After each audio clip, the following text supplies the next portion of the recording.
sejarah. Utara, Timur, Barat dan Selatan, kita semua MPL MY Playoff musim ke-14 akan berhijrah ke Johor, mendekatkan lagi silaturahim MPL MY bersama. Hasrat kita semua bersatu dan bangkit dengan satu tujuan yang sama. Naikkan martabat negara, kecari juara dunia, kemuncaknya di M6. Pastikan kemenangan dan kebanggaan dikecap di rumah kita.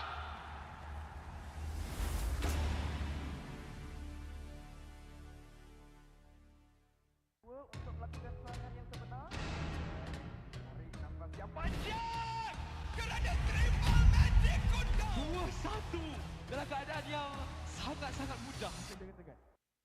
Selamat datang ke MPL Malaysia musim ke-13, di mana yang terbaik akan berentap dalam pertempuran sengit dan penuh strategi. Seperti pada musim yang lepas, 10 pasukan profesional akan bersaing selama 6 minggu dalam arena yang penuh aksi di regular season. Namun, bermula pada musim ini, cuma 6 pasukan akan layak ke play-off dan pasukan di tempat ke-7 dan ke-8 hanya dapat stay untuk musim seterusnya. Tapi sayang sekali, tiada slot ke play-off buat mereka pada musim ini. Bagi pasukan di tempat ke-10, slot musim ke-14 mereka akan diganti oleh tempat pertama MPL Conference Group. Mereka akan di-reset dan harus merebut kembali peluang melalui MPL musim kedua. Dan apa itu MPL? Mobile Legends Bang Bang Academy League adalah liga amatur di mana terlahirnya bintang-bintang baharu. 15 pasukan akan bersaing untuk meraih kejuaraan dan 2 pasukan MPL Conference Group teratas akan berpeluang merebut slot ke MPL Malaysia musim seterusnya. Okey, kembali ke MPL. Pasukan MPL Malaysia tempat ke-9 akan berentap dengan pasukan tempat kedua dari MPL Conference Group dalam pusingan MPL Malaysia Challenger Stage bersama format Best of 5 semasa Grand Final MPL musim yang pertama, di mana pemenang akan menentukan slot terakhir MPL Malaysia musim ke-14. 6 pasukan yang layak ke play-off akan berentap untuk meneruskan jalan ke Grand Final MPL Malaysia musim ke-13 dan merebut peluang untuk ke MSC 2024. Jadi, bersiap sedia. Persiapkan strategi anda. Bersedia untuk aksi profesional di pentas MPL Malaysia musim ke-13.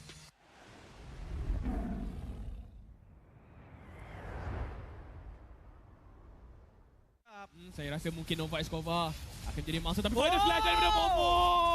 Sungguh cantik sekali, 3 pemain dilekatkan dekat bahagian belakang, digabungkan pula dengan tarian daripada Blazing Duet daripada Shi. Sesuatu. Eternal Guard digabungkan pula dengan final slash. Semuanya terkerahkan kepada Nova Escobar dan terjadi dikorbankan dari Momo menerima nasib yang sama. Heavy spin daripada Gary membantu Shizo. Lihat juga bagaimana Shizo yang akan mengeluarkan damage dari bahagian belakang dengan menggunakan Blazing Duet. Mega kill untuk Shizo. Shutdown telah diberikan kepada Nana, tapi Chico berjaya untuk dapatkan Huni. Lihatlah Zeno Mahmud bersorangan dekat bahagian belakang, cuba untuk cutting lane tapi tidak berjaya. Momo mendapatkan kill seterusnya. Zeno Mahmud bersorangan ketika ini juga. Berminat untuk mengetahui info lanjut mengenai prestasi pemain dan jadi sebahagian daripada MPL Malaysia? Layari laman rasmi MPL Malaysia sekarang. Ayo kita bersama menaikkan mutu MLBB di Malaysia.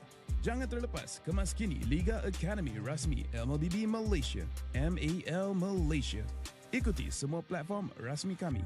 Ayo sokong MAL Malaysia musim pertama. Ikuti semua platform rasmi. Semua peminat dan penyokong dijemput ke arena MPL Malaysia musim ke-13 di Serdang.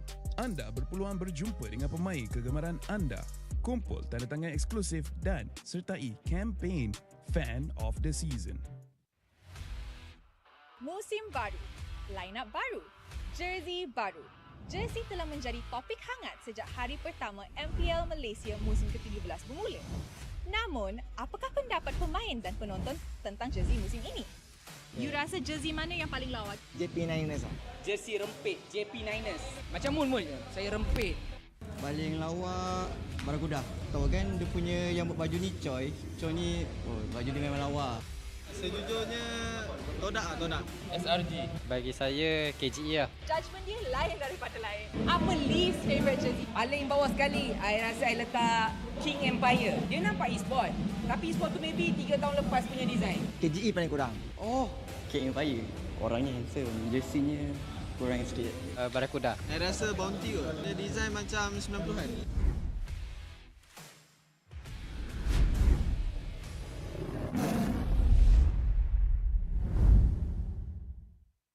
Interested in knowing more about player performance and be a part of MPL Malaysia? Visit the website of MPL Malaysia's #1 esports league for the latest news and league updates.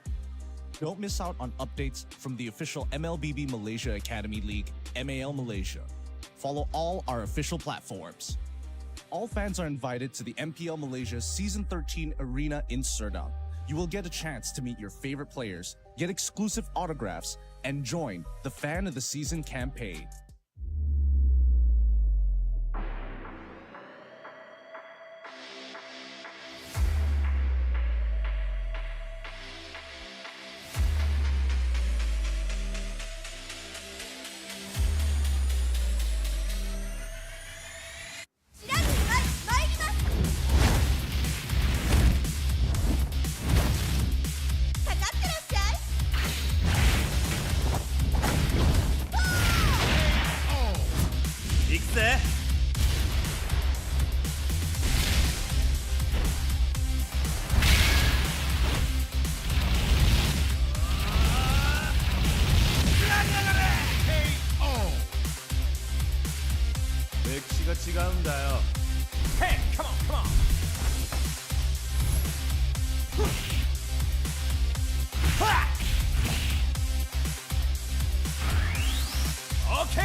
Satu sekali Jeduin dan Albert di sana. Ternyata harus hilang.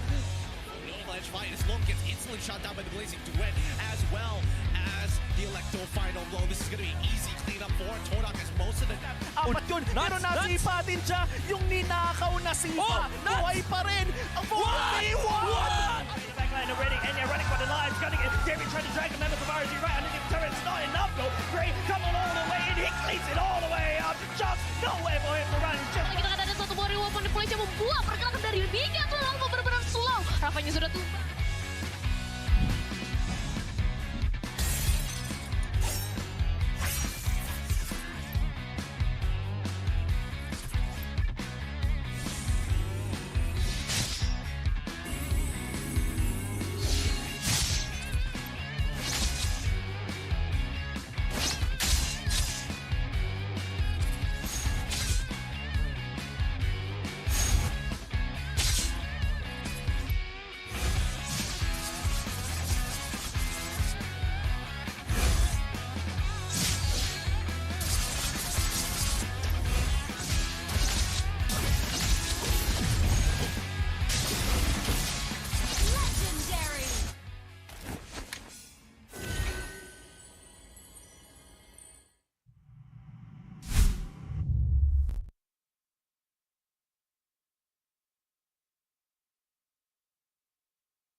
I'm a rock star. Yeah, rock star. Ay, ay, ay. I'm a rock star, baby. I'm a rock star. I'm a rock star. I'm a rock star. I'm a rock star. Panggil aku rock star. Ini kejohanan kita semua orang rock star. Kita rock star, kita buat saja gaya kita. Makin panas apinya sudah membara.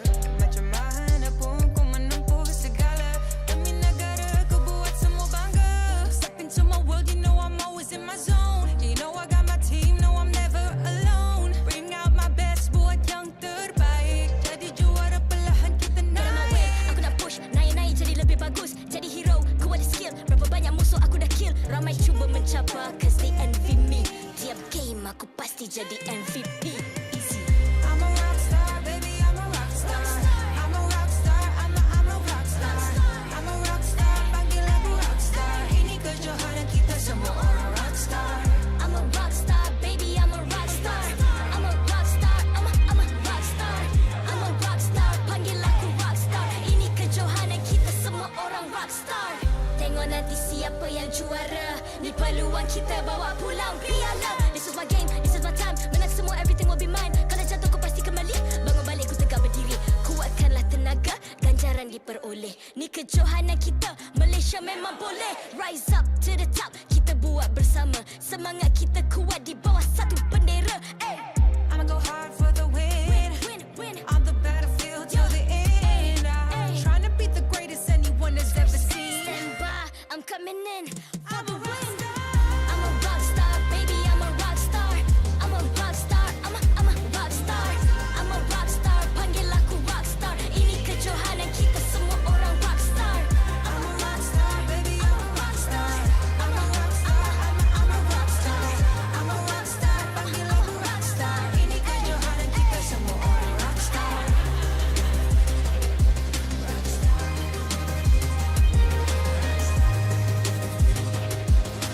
Ini kejohanan kita semua orang rock star. I'm a rock star, baby, I'm a rock star. I'm a rock star, I'm a rock star. I'm a rock star, panggil aku rock star. Ini kejohanan kita semua orang rock star.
I'm a rock star. Yeah, Rock star. Ay. I'm a rock star, baby, I'm a rock star.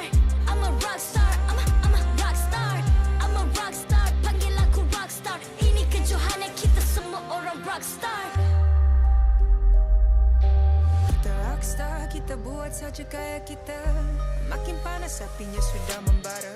Macam mana pun kau menempuh segala. Demi negara kau buat semua bangga. Step into my world, you know I'm always in my zone. You know I got my team, no I'm never alone. Bring out my best, buat yang terbaik. Jadi juara perlahan kita naik. Aku nak push, naik-naik jadi lebih bagus. Jadi hero, ku ada skill. Berapa banyak musuh aku dah kill. Ramai cuba mencapai, cause they envy nanti jadi MVP.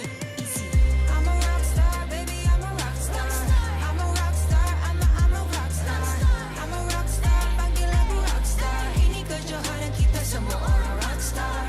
I'm a rock star, baby, I'm a rock star. I'm a rock star, I'm a rock star. I'm a rock star, panggil aku rock star. Ini kejohanan kita semua orang rock star. Tengok nanti siapa yang juara. Ni peluang kita bawa pulang piala. This is my game, this is my time. Menang semua, everything will be mine. Kalau jatuh kau pasti kembali. Bangun balik ku tegak berdiri. Kuatkanlah tenaga, ganjaran diperoleh. Ni kejohanan kita, Malaysia memang boleh. Rise up to the top, kita buat bersama. Semangat kita kuat di bawah satu bendera. Ay. I'ma go hard for the win. Win. On the battlefield till the end. I'm trying to beat the greatest anyone has ever seen. Stand by, I'm coming in for I'm the a rock win. star. I'm a rock star, baby, I'm a rock star. I'm a rock star, I'm a rock star. I'm a rock star, panggil aku rock star. Ini kejohanan kita semua orang rock star. I'm a rock star, baby, I'm a rock star. I'm a rock star, I'm a rock star. I'm a rock star, panggil aku rock star. Ini kejohanan kita semua orang rock star.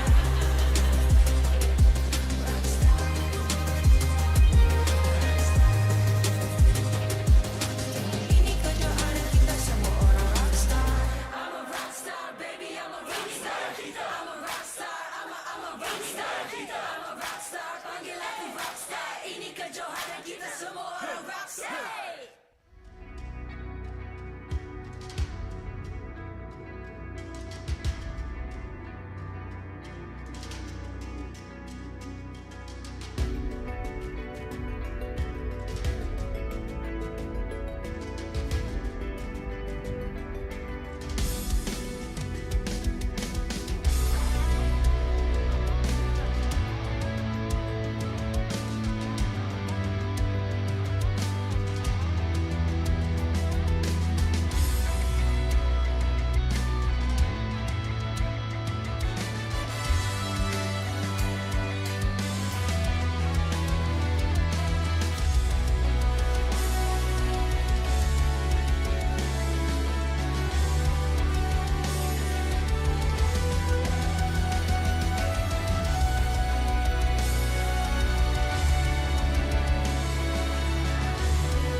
Ay. I'm a rock star.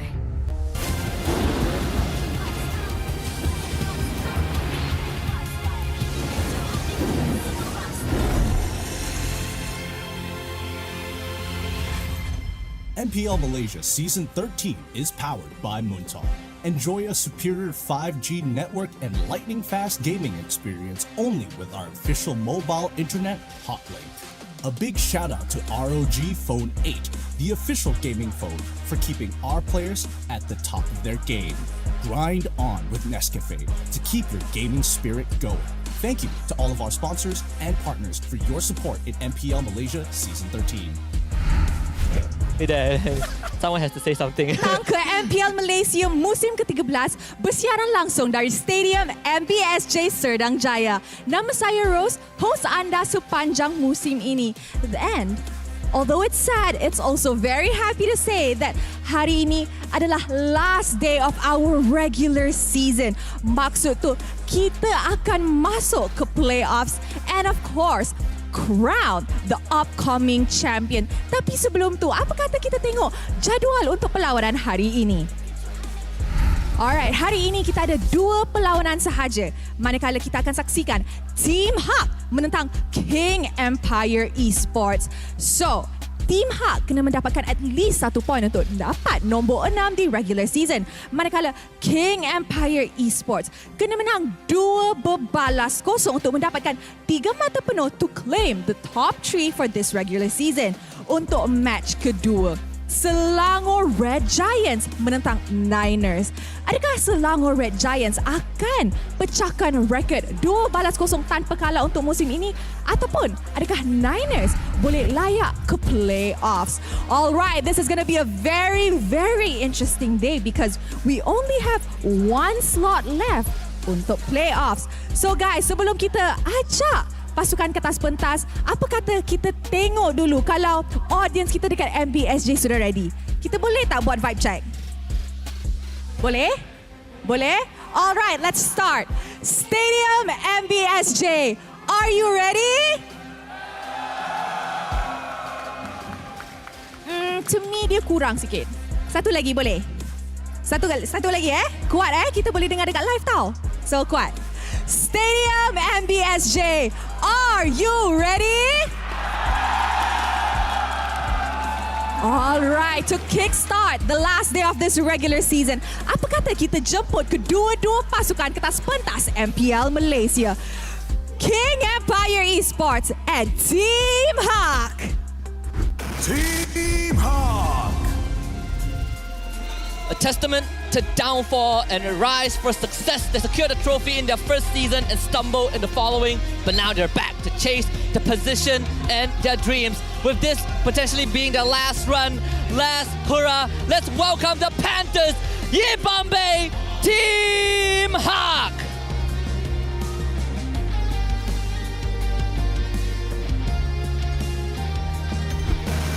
King Empire Esports. They came into MPL Malaysia with the intention to conquer the league from the get-go, and they bring forth the pride and ambition of a lion, dominating the early season fiercely without any warning or mercy. Can they add another victory to the campaign of expansion? Ladies and gentlemen, King of the Jungle, King Empire Esports. Sekarang marilah kita menjemput jurulatih dan analis bersama Head of League Ops Cedric yang akan mengalas tugas untuk memastikan perlawanan sentiasa berjalan dengan adil dan lancar.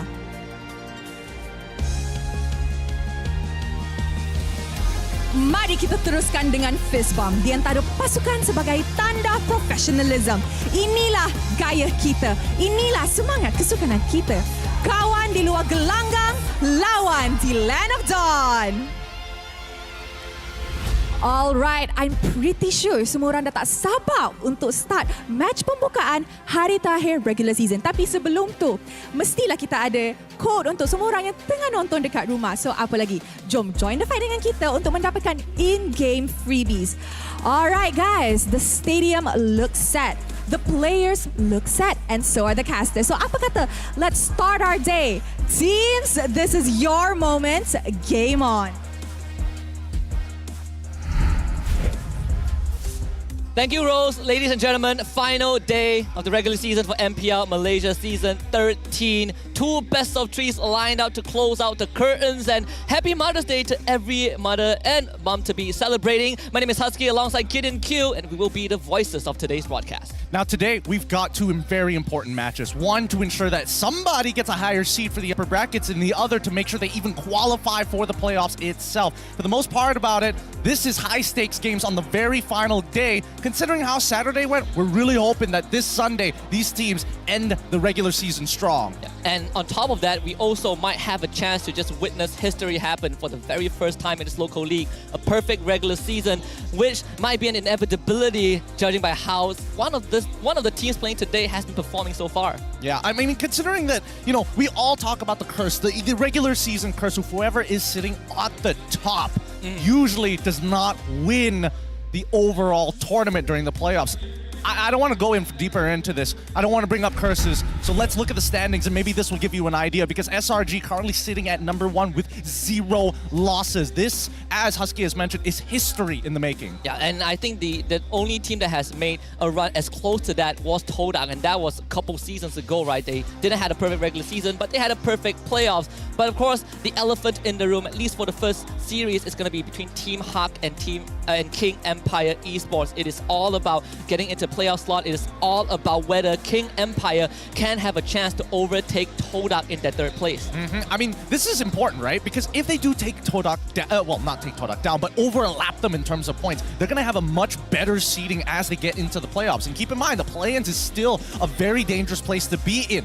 Once you get into the play-ins, it's still single elimination until we get to the double elimination stage of the playoffs. And that's where it's like, okay, you can relax a little bit, you have a little bit of a second life, but at the same time, you really need to grasp the gravity of this situation playing against some of the toughest teams that we have here in MPL MY. Yeah, and a lot of permutations can happen today, right? Even Niners have that slight chance of overtaking Team Hawk and making it into playoffs. But that one, we'll keep it for later on, because right now I think Team Hawk, they're in a very peculiar spot. They have at least secured play-ins for now, but whether they can overcome King Empire and at least stop KGE from making it further and getting a better seeding, it comes down to this best of 3. Yep, it's so very important that these teams are going to be at that tip top of their shape, looking good. Not only that, we also have to give a shout out to the 20% off the MLBB in-game items, especially if you scan that QR code and you're already partnered up with Hotlink. Yeah, and you can use Hotlink to secure lightning-fast 5G connection for your Mobile Legends Bang Bang games. Only with Hotlink. Enjoy superior 5G network, latency, and smoother gameplay. Again, only with Hotlink. With that being said, this upcoming matchup, we're expecting, well, at the very least, what version of Team Hawk we're going to get, because they have been quite the coin flippy team. Sometimes they're looking like especially good against some of the strongest teams we have here at the MPLY, and then other times they're losing to the bottom 4, so kind of difficult to say compared to KGE, who's a lot more consistent all across the board. Yeah, and I would say one thing for KGE, we have noticed, as consistent as they are, teams have figured out, or some teams have figured out the general playstyle, right? What to do against KGE in terms of the bans. For Team Hawk, they brought in the last minute addition Maima, and Maima so far has been solid, right? We saw Lacey just now on the stage as part of the technical staff, so a bit of a change of roles. But today's hot topic is all about the side lanes. We're looking at Smooth and Sasa for KGE. We're looking at Sakin and Iris for the Panthers of Team Hawk. Yep. We don't know what version of Team Hawk we're going to get, but at the very least, we know that KGE, they play for their side lanes very often, and particularly for our Kage here in the gold lane, Sasa. Now, Smooth, he is stable, he is independent, but teams have been targeting his hero pool more oftentimes than not to say, hey, you know what? We're going to deal with Sasa by bringing in outside influence to his lane. Yeah, and I think a lot of teams, Homeboys, RSG, I think SRG also demonstrated that example, right? Smooth, get his Benedetta out of the way, you give him any other heroes, makes it so much more manageable. Now we can just make sure our laners have an even lane with Smooth, and we bring all the pressure to him, and Sasa now does not receive help from the side lanes, right? We've even seen games where Smooth is forced to relegate his lane and just help out the team and not get anything in return. And let's compare this to Team Hawk for an example, because Iris, again, also very similar to Smooth, independent laner, but very much a playmaker given the right heroes. And Sakin, I think overall, he's been pretty standard, but he hasn't been able to achieve hyper-aggressive gold laners, right? Let's look at the report card, because they've got wide for Yi Bombay, currently in 6th, and last season they ended up in 5th. In their last 5 matches, they were only able to achieve 3 wins, and 2 of those losses coming in from the bigger teams. And I think this is a very concerning state for Team Hawk if you're looking at kind of this track record alone, right? Which means that, well, they're taking out the bottom feeders. You know, Barracuda in 9th place currently. You know, Monster Vicious in 8th. Nine is just barely making it through. But still, at that point of time, it wasn't a problem for Team Hawk. They couldn't overcome Toda, couldn't overcome RSG MY, and that could be something that KG is going to target today. But one thing that I think Team Hawk has been doing pretty well is in terms of average total, right? They're ranked in the middle in 4th place. Yeah, no, I think the early game has been going decently well, right? I mean, the first blood rate is going to be in the lower echelon, only being in 7, but even their first tower, 53% overall. If we pair that up, it means after their turtle, they're almost guaranteed to get a follow-up tower and maybe a tier 1 early on in the game. Yeah, I want to look at KG's report card because this is what I'm worried about, right? In terms of average turtle, sure, they are a spot ahead, the spot above Team Hawk. when it comes to first turret, they are in 8th place. KGE not really that proficient when it comes to taking first turret, and it has been the bane of a lot of these games where they start falling behind. Look at SRG against Tola, against Homeboys. First turret has always been what stops KGE's momentum. Yeah, but that's not really what KGE is about, right? Because again, they need time to scale. They wait and they really play like a Python where they strangle you out at the very end and slowly chip away the map until you've got nothing left to play, right? Look at their average DPM, 12,000, third in the league so far. That's a surprisingly high number for a team who has only 47% in first blood averages, and even first turret rates at 32. Yeah, I think the craziest thing is average Lord, they are placed number 2, right? They have a 1.5 average Lord every single game that they play in. That is very, very impressive, considering that you don't really expect kind of this objective-based explosiveness from KGE based on how they play, right? Slow and methodical, but when push comes to shove, Susujin, he has shown that he can carry the team all on his own, and he just needs the support system to back him up. Yeah, I think for King Empire, it's clear that their mid to late game is going to be a lot better than most teams, especially if they set the situation up really nicely to make sure that there are no outs for their opponent. I do think that Team Hawk does have a chance, but it's dependent on where they find that first blood. So far, I think that Sutsujin has been taking a lot of punishment from some of the bigger teams because, again, if you've already won the draft in a sense of making sure that Sasa has a neutral lane and Smooth doesn't have his priority picks, therefore, the only other person you could really attack in this case would be Sutsujin, who plays tanks, right? Fredrin, the Barats, we've seen it all. Yeah, and Fanny is almost guaranteed 100% ban, except for that SRG game that we saw. And aside from Sutsujin, X-Win also ends up having a lot more pressure on his shoulders, right? He needs to babysit Sasa, he needs to make sure that the lane goes well, and sometimes they even have to call in Smooth from the side lane. You're like, buddy, I'm sorry, you can't stay in lane, we need your help right now. Yeah, I think that's their biggest problem, right? Because again, their game plan is super linear, and I think we haven't seen them diversify too much in comparison to Team Hawk, where we get a little bit of everything. Yeah, I personally want to see how the hero pools kind of overlap, right? Even when we look at the side lanes, between Iris in particular, he does share some similarities with Smooth, the Benedetta being both their signature picks. And of course, we talk about Maima being the latest addition to Team Hawk, Mass a pillar so far. Saken as the IGL has been slowly assimilating into that role. There were some moments of hesitancy last week, but I think Saken was able to remedy it very quickly. Yeah, I think, one of his worst matchups as of right now is dealing with Roger specifically, something that Sasa actually is decently good at. He prefers the crit build, he doesn't go for the traditional Thunderbelt, or maybe even into Windtalker, into Endless Battle, right? But let's look at Team Hawk's stats to get a further look into this, because I feel like as a team, the biggest thing is going to be communication, because Noir, Mechanical, he can execute. He absolutely can, but sometimes he does it a little too early, and I think that's where Maima really is able to put a leash on him and say, hey, calm down for a second, wait until somebody can follow up, because again, as a combo starter, you need to make sure that the CC is clean. Any frame that you leave open to some of these professional players, it's a flicker out of there, it's an instant purify. And he could be the trump card for his team, just based on having that Cho as the pocket pick, right? Every single time Team Hawk needs that X factor, they're gonna give Noir that Cho, and Noir will deliver. And even when we don't talk about Iris, when we talk about players like Janus, for example, in the jungle, we see his Fredrin stats, almost 600 average GPM, 2.2 average kills. He also shares some hero pools, some similarities with Susujin in terms of the assassin pool, right? They can both play the Nolan, they both adore the Fanny pick. Yeah, both of them adore that Fanny pick, but at the same time, when we look at King Empire, right, with Sasa, X-Win, Detto, Smooth, and as well as Sutsujin, I think this is where Detto really is able to shine on a team that, well, generally, he's not going to be the main focus, right? He's going to be the supporting cast the majority of the time. He's also the secondary carry if Smooth is unable to get to that tipping point for the team. And that's the thing, right? If they're able to utilize their team to not play so linearly around the gold lane and start playing through maybe even Sutsujin or even Smooth, that's what I would like to see a lot, right? Sasa, it's not like he cannot play independently, but his team needs to make that time worth it, which is why I would imagine that Sasa is pretty critical when someone's like, hey, you're going on the opposite side of the map and you're not helping me and you're not getting anything still. And I think King Empire, they tried that against SRG last week, and I do hope to see that version, right? Sasa, he was doing fine against Innocent. He was winning in terms of farm. Innocent was getting most of his goals from objectives, from kills. Sasa just straight up farmed his way to entire with Innocent. He won in lane, and all he needs is just a small push, right? A little bit of support from his team, and that's good for KGE because it breaks free from that linear playstyle that we're used to seeing. Sasa is no longer the win condition. Susujin is able to carry some weight.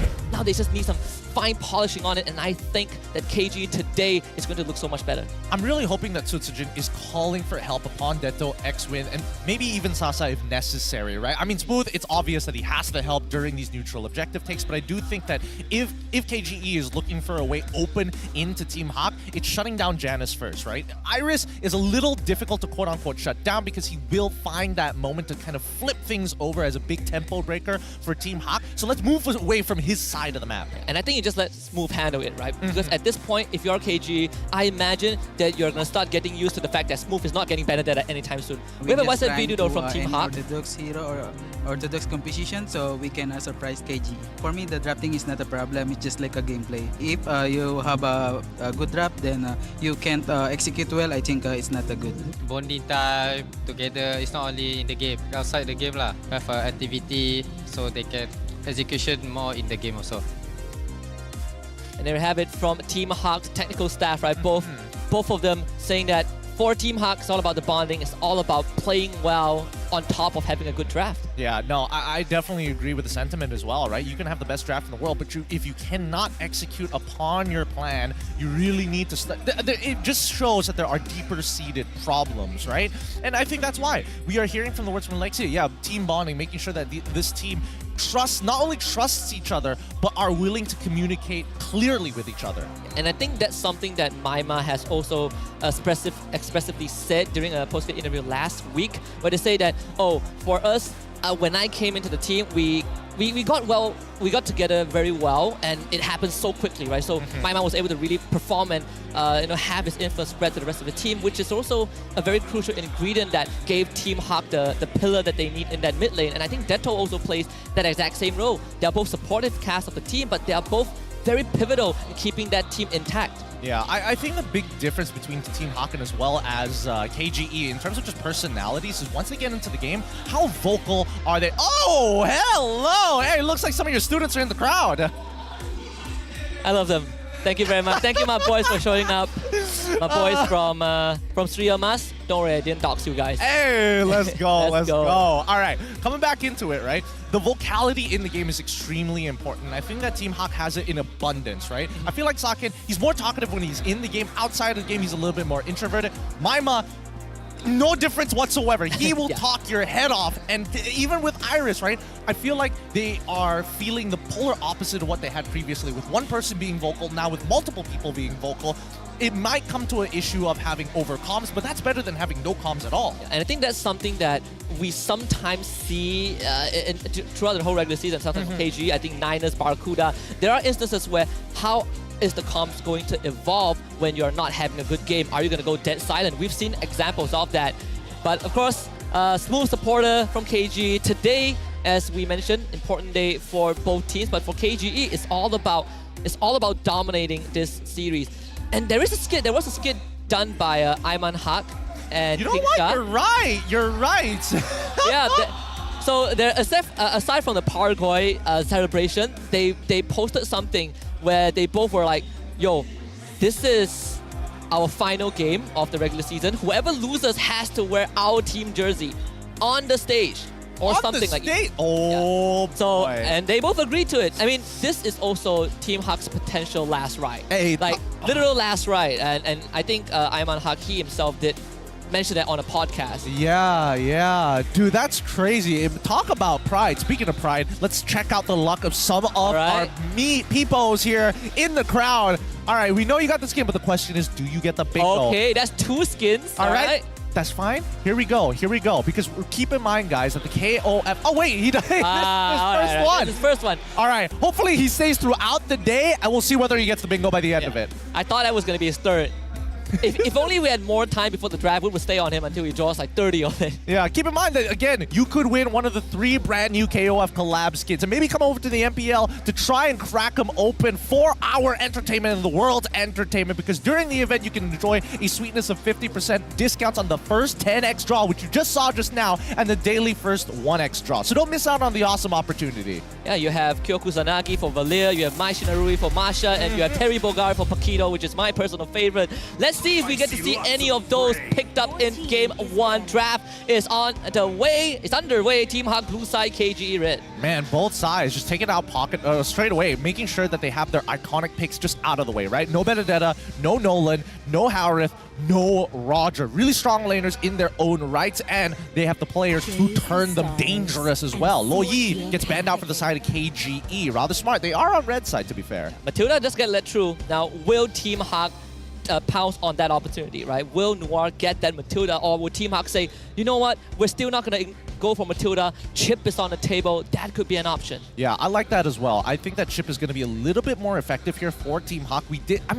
I'm guessing that KGE saw last week and how Noir played the Matilda initially and was like, you know what, this ain't too bad. As long as we have a double threat here, we can do something, because at the end of the day, scaling people is going to be their gold laners, both Saken as well as Sasa. Saken, 4.0 average KDA, pretty decent in terms of his performance as a gold laner. Only 40% win rate on the carry, but carry has sort of fallen out. We talked about Chip, that actually goes over to KGE alongside the Baraz, and Team Hawk, they decide that they want to take Natan because that is the third best choice aside from Harry and Roger. Okay, that's not too bad here. I feel like KGE, they don't want to lock in their marksman just yet, because at the end of the day, they want to see a little bit more of what Team Hawk's draft is going to look like, right? They lock in the Baraz, they lock in the Chip again. Totally fine for the side of KGE. We know that it's going to be a little bit more team fight oriented, and at the very least, when you have Barats, you have more control over the early game in comparison to Team Hawk, where we've seen their stats just now during the report card. That's how they generally want to play. And of course, we have Sasa's stat as well. Obviously, overall, in terms of KDA, slightly higher than Saken, but everything else, average DPN and GPM, almost same with Saken. One of his most used heroes is actually the Harry. We've seen it a lot of times, but most of the games on the Harry, he has not been able to find success. And Team Hawk, they're going to get that Arlet, which fits well both for Iris and Noir alongside the Carmelia. So this is going to be that Iris Arlet. Interesting. This is really, really interesting. We've seen Hawk try this Carmilla out before. They're going to do it again. And they have CC to actually work with that Cursed Blood ultimate from Carmilla's side to make sure that whoever is affected by it will all receive the same amount of duration when it comes down to getting locked, getting stunned, getting knocked up. Everything applies here. So KGE smartly take the Valentina, and now they have some form of counterplay, but at the very least, they do actually have the Bratza tank down through that CC. See value in me? We get the veteran ban this time, so we're tapping into that jungler pool. But at least for KG, there is a flex choice, right? You have the Baraz, both can be either in Susujin or Smooth's hand. But I'm looking at Team Hawk, and I wonder what are they going to be looking at. It has to be that Sasa hero pool, right? There's not really much left in the tank as an option. They do go for the Smooth Yuzhong ban. Yeah, I think this is really important that the EXP needs some form of way to control the lane. I think worst comes to worst, KGE might just throw Smooth onto something like along the lines of Damus, I would assume, especially since they are going to be on the red side. So that means they get first pick on the second phase of this pick and bans. So Team Hawk getting rid of the Yuzhong, that's one option. They still need to get rid of more, maybe even a Paquito if necessary, but I think that might just be too much. Then they can start throwing Arlet into the EXP side, give Iris a bit of an advantage, and I think it's going to be fine from that point on. I mean, there is the export, which also could be an option, but I think it's more for KGE if Susujin will be kind of tasked to play the Baraz. And start banning out that Novaria, so limit that mid pool, which leaves a couple more options. If you want artillery, there's Farsa and Yi for Maima. There is the Faramir still up for grabs. One pick that I think is pretty good into the chip, which I have seen a couple of times, could be a potential Odette. Now, will Team Hawk go for it? We just have to find out. Yeah, I think Odette is particularly dangerous here as well, but at the same time, I think that KGE has taken all of this into account. The fact that they've locked in the Valentina within that first rotation, within the first phase, really deters Team Hawk from getting too far ahead. Oh, Team Hawk actually banning out the X-Borg here, which means that KGE, I do think that it's generally around. I would hope that they have a little bit more burst than this, right? Sustained damage is good, but against a Natan, it might not necessarily go the way that they want to. We still don't know what the marksman option is going to be, and I think, if anything, I don't think this is a situation to call for carry. I would argue that even a Leslie might not be too bad in this situation. Worst comes to worst, there's always Claude. Yeah, I'm looking at the jungler as well, because is not confirmed for both teams, right? You call it Gideon, Claude pick for Sasa for KGE, and that means this last pick, there's a chance we go into the assassin pool, we tap into that hero pool for the junglers, right? We have the Fanny, both Susujin and Janus love, and KG, they're on that red side, so there is a chance we see that get selected. Yeah. It can be a little difficult for KGE to actually start flexing this Barats in towards the EXP side to have an EXP jungle flex for their final pick. I don't think it's a bad idea if KGE actually wants to go for an assassin as well. The only deterrent is that Arlet, but that's under some very big assumptions, right? Let's see what Team Hawk does at this stage of the game, because they can go many different directions with this. They can technically still get the Fanny if they wanted to. I don't think KGE have some solid answers to it just yet, other than Sutsujin maybe catching in mid-air through the steel cables with the Daytona's welcome. But no, Team Hawk opt to go for the Turizla and as well as Vexana, which begs the question, who the heck is their jungler? Is it Natan? Is it Natan jungle? It could be. I honestly feel like it could be a Natan jungle. And who is in the gold lane? Carmilla? Arlet? Either Arlet or Turizla, right? Is Carmilla jungle a thing? Carmilla? Not that I know of. No, me neither. This is going to be the first time we're going to see Team Hawk whip up something something interesting here. Let's see how KGE respond. The Fanny is out. There we go. Susujin's Fanny. We kind of primed this from the start. KG, this time, they're going to do a rerun. Of course, a bit of a switch out, right? Smooth, again, we talked about how it's time for them to accept that he's not going to get Benedetta anytime soon. Put him on the barrage. He's going to be that brick wall into Iris' Terizla. Let Susujin be that win condition in that early to mid game. And then Sasa, he's going to be able to pop off in that late. Interesting. This is going to be Janus on a Carmilla jungle. This is the first time we're going to be seeing it here in MPL MY. Carmilla jungle versus Fanny jungle. You don't get to see this very often. I would assume that Sutsujin is going to have a bit of an advantage in terms of mobility, but let's see how Janus plays this out. We might be in for a surprise. And I think at the same time, perhaps for Team Hawk, it's all about those team fight combos that you can pull off, right? Not only with the Terrorist penalty zone, you also have the burst damage from your teammates. Only one way to find out game one of this best of 3 Team Hawk against KGE, King Empire Esports on the red side, Team Hawk on the blue. Interesting. For the very last match, in a best of 3, nonetheless, they're willing to pull out a Carmilla jungle. Let's see how fast he actually clears this compared to Sutsujin, right? I would imagine that he clears this first camp pretty quick until Sutsujin hits level 2. Yeah, significantly faster in a matter of fact. Yeah, X-Win almost managing to really break that momentum. But of course, Crimson Flower level 1, keeps you topped up in the jungle and able to clear the waves as fast as possible. Maybe Coach Wright was right? He talked about having unorthodox picks for Team Hawk, and they certainly did that. But where's the focal point going to be, though, for these two teams? I would imagine it's not the XP lane. Yeah, I definitely don't think it's going to be the XP lane. I think it's going to be up to Saka in here. He should have a decent matchup against Sasa in the lane itself. He's played against Claude many times previously in his career, and I think that is Natan suits his style a little bit more in comparison to his Roger. However, looking at the jungle pathing so far, Sutsujin quickly going to invade, take a camp, go back to his own. He should hit level 4, and the question is, who is going to make that very first mistake? Who's going to get low enough so that Sutsujin has a target? And this chip, X-Win, is going to keep Noir away, so protecting Sutsujin's camp. You can see Janus, he also managed to hit 4, but it's going to fall behind slightly in terms of experience. I don't think Team Hawk saw that early invade from Sutsujin, so that information not relayed to Janus. A bit unfortunate, but he will still be able to make it in time for that first turtle. Good deterrent coming in from X-Win, making sure that, again, he wants to just give vision, give presence, make sure that Team Hawk is always visible on this map. And now the question is, who's going to get level 4 first? Maima and Iris looking to hit it as quickly as possible, and X-Win is going to be able to absorb the wave with Detto in the mid. Wait, hold on. Noir actually wants the level 4 that he gets forced back, and that is going to slow down Team Hawk a little bit. Maima and Iris got the ultimate.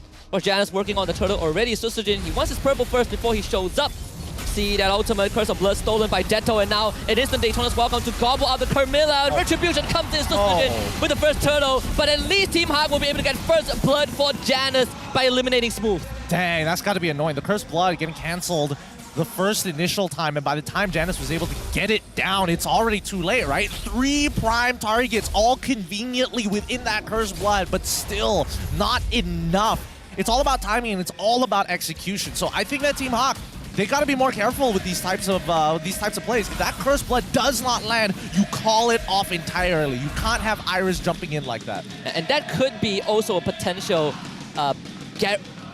insurance policy that Team Hawk can always fall back on, right? If we get these team fight going, if Janus lands that ultimate and Sakin is in the right place, we can instantly obliterate KGE's health pool.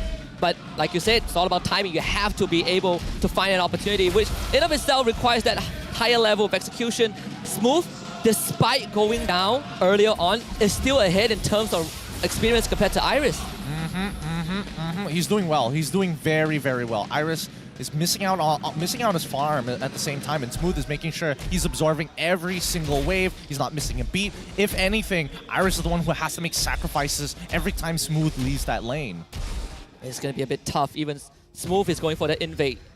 X-Men will be spotted out by Janus, but that's just not enough damage. X-Men is going to call in reinforcements. Noir, we force the flicker, turns around with that ultimate, and now they drop the combo. X-Win is going to go down. Iris takes the portal as well, get the penalty zone off. Team Hawk, they want to fight this, but KGE, they're already on the run, so it ends up being a 1-for-1 trade. I think they could have. I think KGE probably could have gotten a little bit more there. Smooth did not commit his Daytona's welcome to it. Noir also just getting a really good final slash. I mean, with the Cursed Blood, it doesn't matter if he hits the target or not. He just needs to touch one person with that Cursed Blood, and everybody is going to get stunned. Oh, yeah. So, at the end of it, I think Susujin walked away with a kill, so that is going to benefit him a lot more, considering that he will get this purple buff, and the turtle is right beside that objective. KGE, they're not rotating Smooth here. They have Sasa around. This could be that first breaking point that pushes KGE's lead. How do they bait it out, right? It's KGE trying to mess the timing of that Cursed Blood, and Team Hawk, they're just waiting for that portal to come down or find a perfect situation where KGE is really pumped up together. These neutral takes are especially dangerous, and I think that KGE might just, or should, oh, hold on. Is it Crystal Blood? It's going to be stolen. Sakin instantly drops the entropy and takes out X-Win. It's going to be a trade for now, but Susujin, he gets melted by Sakin. This is not a fight that KGE could take. And Team Hawk, they only lose Noir, but they get the crucial targets. It's 3 for them, and Sasa got to be on the run. Turtle for Team Hawk. Oh, man. Didn't work out the way that they wanted it to. Sakin just free hitting the entire time. I mean, it was a good idea, right? Deto steals the Cursed Blood, drops it on his enemy, takes the initiative on top of the fact that they all get slowed thanks to X with Portal. It looked like a good idea, but the counter engage is just much stronger from the side of Team Hawk. And I think if you're KGE, it's so much easier, well, if you're Team Hawk, it's so much easier to benefit from the Carmilla ult because you have so many layerings of damage, right? AoE from Maima, you have Sakin with the entropy. For KGE, the AoE comes from the Claude, and perhaps the Fanny and Baras is just not as appealing. Yeah, and even the CC comes with conditions, right? Like X-Win needs to kind of mark everybody and still needs to get an auto attack off to CC, to get his CC down. And even Smooth, Daytona's welcome is pretty much the only reliable way. I mean, the rockets technically can work too, but it's not as effective because it gives time for Team Hawk to kind of spread out. Yeah. What's the ultimate? I feel like if you are Deto, you are looking for another ultimate to steal. This Curse of Blood is not working out. It's not it. He has done it twice, hasn't found success with it. The good news though, Susujin is still keeping up, but he definitely would have preferred to not die in that exchange, or at least get the turtle. They got none. Third turtle respawning on the bot side, and Susujin is at least going to try shoving this bottom wave. Noir finds the ult onto X-Win, but X-Win has that speed boost to get out. This is so dangerous for KGE to clump up, right? At least Team Hawk aren't running away with the lead so far. They only have an 886 gold lead, now to 930. And KGE, they're not out of the waters just yet. They need some time for Sasa to actually scale. That should be fine. The healing is sufficient. Deto this time took the Eternal Guardian. Way a better spell, I think, overall. If you want to provide the support in these team fights. Now Noir becomes a legitimate threat. X-Win, you can give vision on the Arlet, but we have seen what Noir can do. He is not afraid to use that ultimate to create an opening for his team. Yeah, I think even the final slash might be a good consideration for Deto as well. Sakin already completing his second item already in that Starlium Scythe. Now for the next turtle fight, and I mean, good luck, King Empire. I'm trying to rattle my brain. How exactly are we supposed to get in on these fights? The portal is the detriment to his team, right? Because so much AoE from Team Hawk. You can see the application now. Portal gets dropped, but no one's going to come through. I mean, Susujin will, and he's trying to get a kill in return, but Iris now finally turns around with that penalty zone, gets gobbled up by Smooth, but Smooth is taking too much damage from Saken.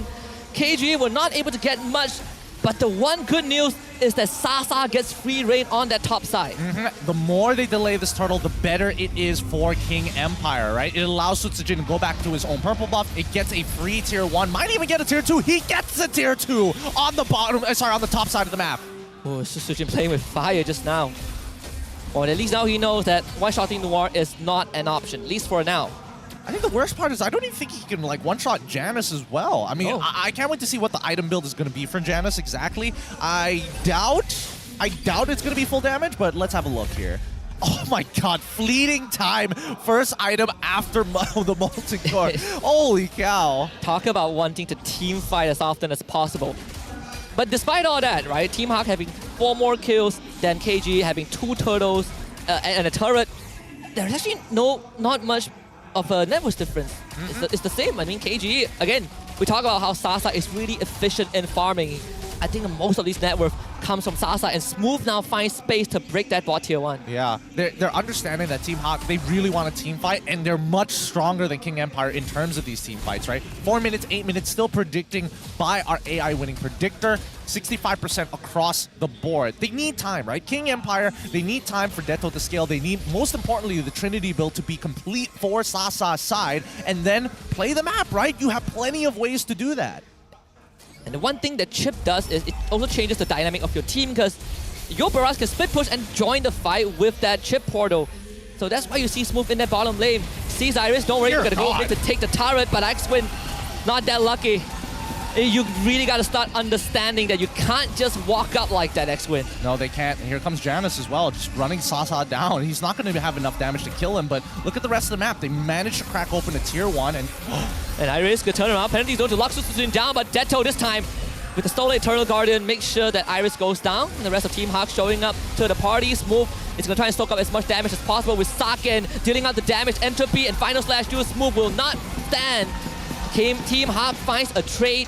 But overall, the state of the map is KGE taking control of the side lane. Yep, KGE is just way faster in terms of these rotations with the help of Sutsujin as well as X-Win. Worst comes to worst. But these neutral objectives is where Team Hawk have a significant advantage. So King Empire, somehow they have to delay while threatening the side lanes.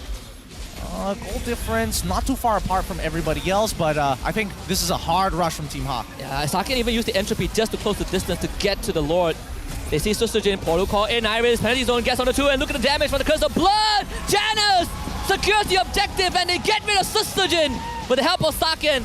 And just like that, Team Hawk wrestles back control of this game with that objective. KG loses 2 in the process.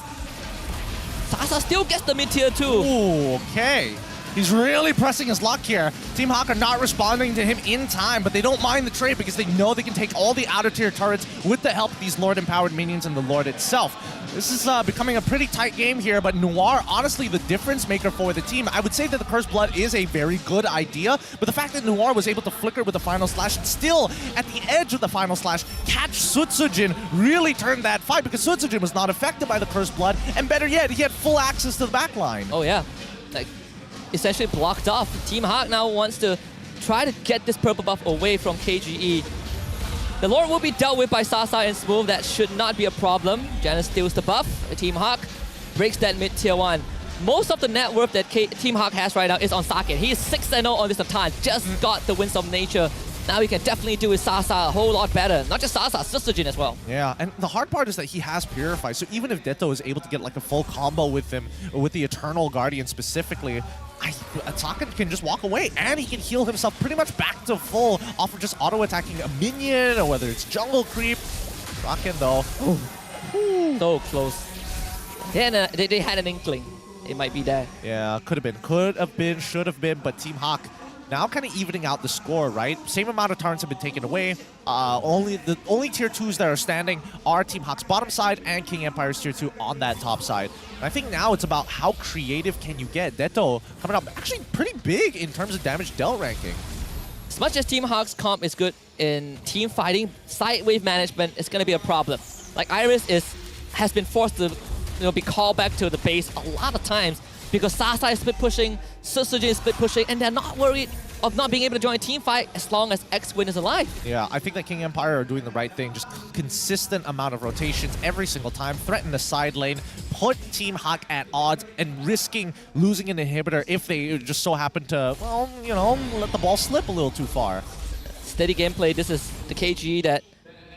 KG at its best, I'd say. They have set the conditions right, especially for this comp where they can be anywhere they want to be. Forget about Luo Yi.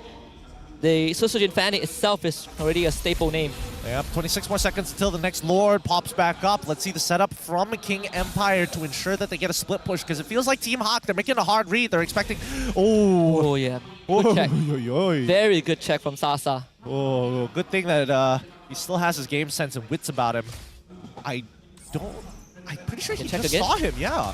Okay, thank God, thank God. I'm pretty sure Sasa spotted 2 walking into that bush.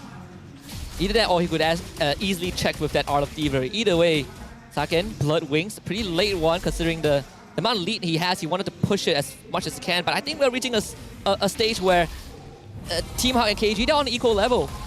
And KG, we've seen them willing to make these trades. We get Lord, we get turrets, so much better. Noir with the final slash. Flickers actually doesn't really connect the way he wants to be. He gets gobbled up. X-Ray now will call in the Cavalry's move. Will absorb damage as Susujin finds the assassination onto Maima. Saken, though, in the meantime, gets a double kill. And Team Hawk, I don't think they will be able to, lose this fight. Saken finds a triple kill in the meantime. KGE, they still might have a chance of contesting this Lord. Sasa has the ult. Susujin is going to spot out by Saken. He will back up for now. But it's going to take a while for Team Hawk to really finish up this Lord. Feels like it's taking too long. Sasa gets out with the BMI. Susujin not able to work magic. Can't even get a kill on the way out. Team Hawk, extended fight, but objective secured.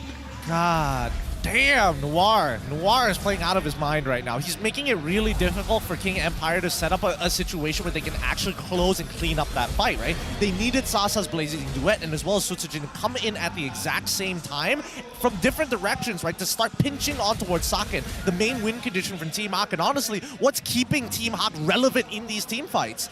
I don't think Iris has enough damage to do anything at this point, or to really threaten anybody other than Detto, or maybe even Sasa, but even so, Sasa, he's fully scaled. And Iris finds the Flicker Penalty Zone onto Detto. Detto gets away for it now, and Sake now, because of blood! We talked about the combo! And where did Sasa go? Team Hawk, in one fell swoop, gets game 1. Woo! What an even game, both sides playing to the best of their capabilities, and man, they're putting everything on the line here. That's 1 point. Team Hawk is walking over to KG and is just like, give me one more, brother, man. You know what's happening. You know what's happening after this. About to wear my jersey on stage later, buddy. Ooh, boy, what a game that was. A clean combination from Team Hawk to close out that round, but Saken, what an absolute beast. That's why the priority was on him, right? The Natan pick, they had it planned around Janice, no counter, Camilla. This very creative and unorthodox pick for Team Hawk worked out in the end. And when all the chips are down, when KG are forced to come together, that curse of blood, chef's kiss. Yeah, no, that was so very dangerous, right? The AoE of that, it is a lot larger than what people would have imagined, especially once you're pushed all the way back up to your crystal. There's not a lot of room to dodge out of the way without losing the entire game at the same time. Now, I think I pity Sasa. Sasa probably did not see what hit him, right? He just evaporated. He hit Purify and he prayed. He prayed. He probably pressed Purify thinking he had a fraction of a second to get maybe BMI or Blazing Duet, and he just got popped. It's dangerous. I mean, Saken at the end of the game was like, what, 10-0? Probably more than that. But he definitely had a flawless game. He really did. He really did. And I think, Saken played at the best of his capabilities, never pushing himself too far and only pushing himself forward once the backline was compromised. I think this is a very good showing of what Team Hawk is capable of. And unironically, it's not because of the EXP laters. They were basically non-existent. Yeah, I think, we talked about, let's look at side lane. At least one of them is going to take the spotlight. Saken, our MVP for game number 1. Absolute flawless performance on the Natan. Given priority and paying it back tenfold. 10-0-2. So good. So very, very good. decides to go for the glowing wand to ensure that he has a little bit more health to work with, a little bit more movement speed, but most importantly, so that he can just poke Barats, poke him slowly, and he eventually will evaporate. And this puts KG in a slightly peculiar position because Team Hawk now has a chance to deny KG a potential third spot finish by the end of the regular season. And I think they have already denied that, right? Because KG needed a 2-0 win. Yeah. Technically, if they wanted to go up in their standings, they needed a 2-0 win. And with that out of the way, at this point, there's nothing else to lose but to stop Team Hawk from getting higher up in the seeding. I think for Team Hawk, even if they get 3 points, I'm not sure if they would overtake any team, but one thing is for sure, making sure that KG doesn't get that high seeding is pivotal, right? KG will be forced to go the longer road. We see this entire game, Sasa's only death was that final fight. Man was playing flawless. He's taking advantage of Team Hawk's compositions, taking side lanes, he's getting farm, he's keeping up with Sakin, but the team fighting is just not what KG was able to pull off. Yeah, and Sutsujin was just unable to find Saket, right? Like, a lot of the time, great coverage coming in from both Maima and as well as Noir to ensure that Saket, if worst comes to worst, I'm throwing my body in there. I'm standing on top of Saket to ensure that this fear connects, and Noir is, well, I feel like his tunnel visioning has kind of been eliminated here. Like, somebody has taken off the shades from him, and he is very aware of who he needs to hit. Obviously, X-Win has been a prime target in the earlier stages of the game to force him to use his ultimate so that Janus might have an opportunity to do that Cursed Blood movement. But at the end of the day, Sutsujin, no access to the backline, and when he did, Sakan is able to outplay it because of the resources being blown by Team Hawk. And I think Team Hawk also did a very good preparation coming into the series, right? They let the chip through, KG picks up chip immediately, and Team Hawk drafted a composition that compromises chip. We talked about Odette being a very direct answer, but then you look at Team Hawk, you have Janus on the Carmilla, you have Penalty Zone, you have all these big AoEs that is going to really stop KG from taking that fast track portal into a team fight, and every time X-Win walks up, he gets punished. Yeah, I think that X-Win, if anything, they needed to realize that their team fighting was a lot weaker, so they had to play towards the lanes, right? I think Smooth's lane could have used a couple of ganks here and there. We did see X-Win actually gank that lane once, but afterwards decided to put more of his pressure elsewhere. They needed to kind of split things up, right? Detto could have gone on one side of the lane. We could have expected to see X-Win on the other. Worst comes to worst, if Feces hit the fan, that's when you use the ultimate to call in the backup. I think also another condition that we sort of talked about was how KG is good that it's not only Sasa being the linchpin of the team, you have Sutsujin as well, but conditions have to be met, right? Sutsujin has had a fantastic early to mid game to give Sasa space. Overall, if we want to talk about ganking the side lane, Sutsujin has to be present, but most of the time, X-Wing shows up once, realizes that can't do it, and Sutsujin never really got to show up in the side lane, right? He's usually there to shell wave against Iris, can't get Maima, can't get Noir, can't even see Saken on the map. Yeah, I think it's just really good how Team Hawk, their lineup, it's so important to have lane priority here. Because if they didn't have lane priority, especially over the mid lane, right? If Maima was not able to go toe-to-toe against Detto, because X-Win is basically non-present in these lanes, and especially in that mid lane, that means that Maima naturally will be able to outpush Detto. And that's what made it really difficult, right? Like, even for Sutsujin, he doesn't want to take a direct confrontation against Janus, knowing that Noir and Maima can just pop out at any time. A lot of things that Sutsujin needs to watch out for. I think perhaps you said that, well, they took off Noir's shade, but maybe X-Win in this particular game, that early phase, giving vision of Team Hawk to the rest of KG, that's great, but might have neglected that mid lane a little bit. I don't remember seeing Detto having much space to move around the map, and that XP lane becoming a null factor is, I think, a lot more beneficial to Iris than it is to Smooth. Yeah, again, this just comes down to KGE being very linear, right? They're very predictable with the way they move. If Detto is up against Maima and they're fighting for control over that mid lane, and all of a sudden Sutsujin comes in and takes the wave, you know something's up, right? Yeah. They're going to go to one side of the map. And I think that KGE, they needed to play a couple more 50-50s here against Team Hawk, and more importantly so, figure out a way to kind of punish Janus, right? I feel like with Smooth, they should be able to start pushing into his side of the jungle at the very least. And it also comes down to who takes initiative. We know that for Noir, he's going to be the one that goes in, flicker final slash, and then Iris follows up alongside Janus. But for KG, X-Win tried it a couple of times, realizes that he's he gets bursted down before his team even arrives, perhaps you got to start considering working with Smooth or having Detto, like you said, steal the final slash. A lot of times I feel like KG, they have the right idea of let's trade an objective, we get the lanes for ourselves, but you can't keep doing that. And the second Lord is the final nail, was the final nail in the coffin. Yeah, I think, again, a lot of things that can be analyzed off of this game from both of these teams. I mean, KGE eventually realized what their win condition was, just a little too late, and they did even out towards the mid to late stages. However, Team Hawk had already, especially during that second Lord fight, like you mentioned, the final nail in the coffin, a lot of things could have gone wrong for Team Hawk if, let's say, Saken mispositioned himself, or worse yet, Janus completely whiffs the Cursed Blood. Yeah, all KG needed to do was Susujin gets the Lord, right? If he gets the Lord, I think this game goes on for a bit longer. They get a lot more time, but the fact that Susujin tried very hard, but he could not even get close to the Lord Pit.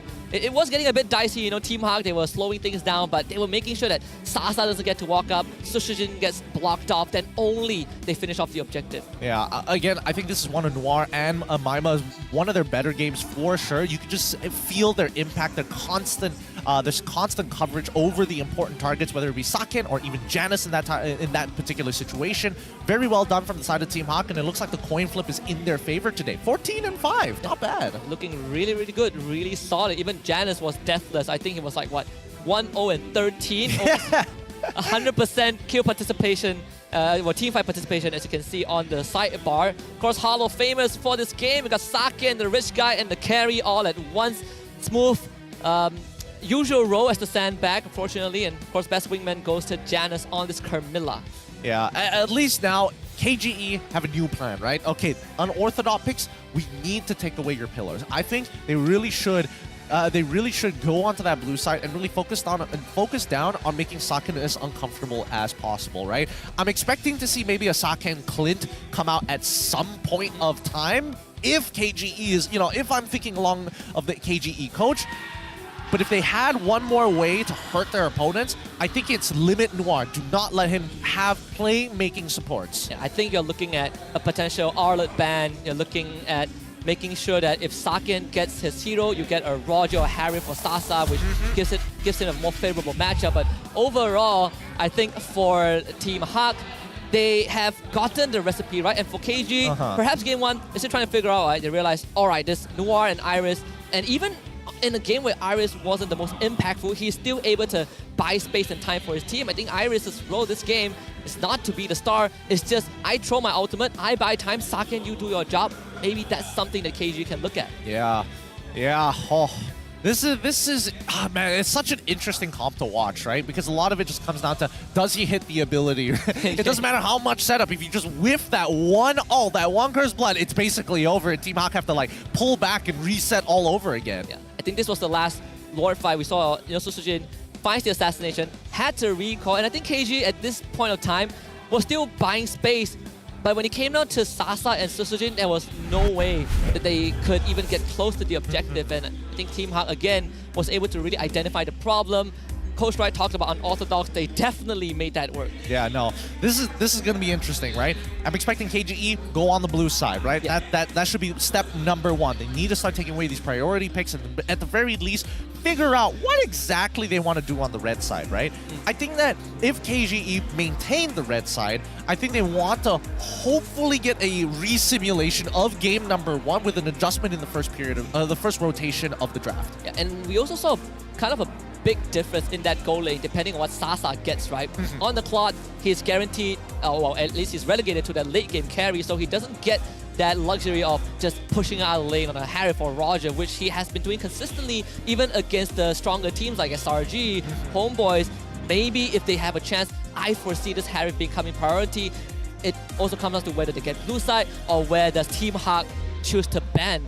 We have a power distribution in between the junglers. We gotta look at both Janus and Sutsujin because I think this would be an interesting stats to look at. Yeah, again, Sutsujin capable of playing both assassins as well as tanks. Same can be said about Janus, but man, oh man.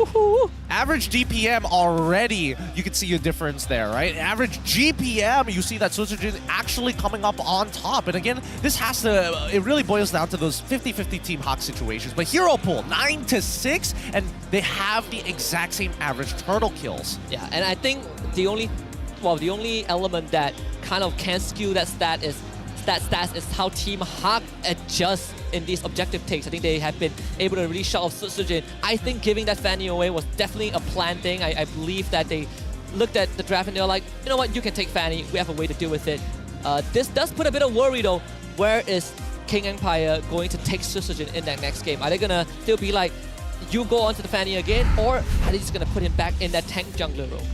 I think that it's, man, I do think that KGE, they're a little slower to adapt from the original game plan that they initially set, right? But at the same time, I think there is just a lack of communication from their side laners of how the state of the lane is actually going, right? And even X-Win should be creating opportunities, but it looks like, speaking of X-Win, it looks like they have a player swap. Bitter is going to be coming in, swapping out for X-Win this time round to hopefully maybe, hey, shaking his hands as well. Sasa is like, guess who's the fresh new meat that I'm going to be shouting at later.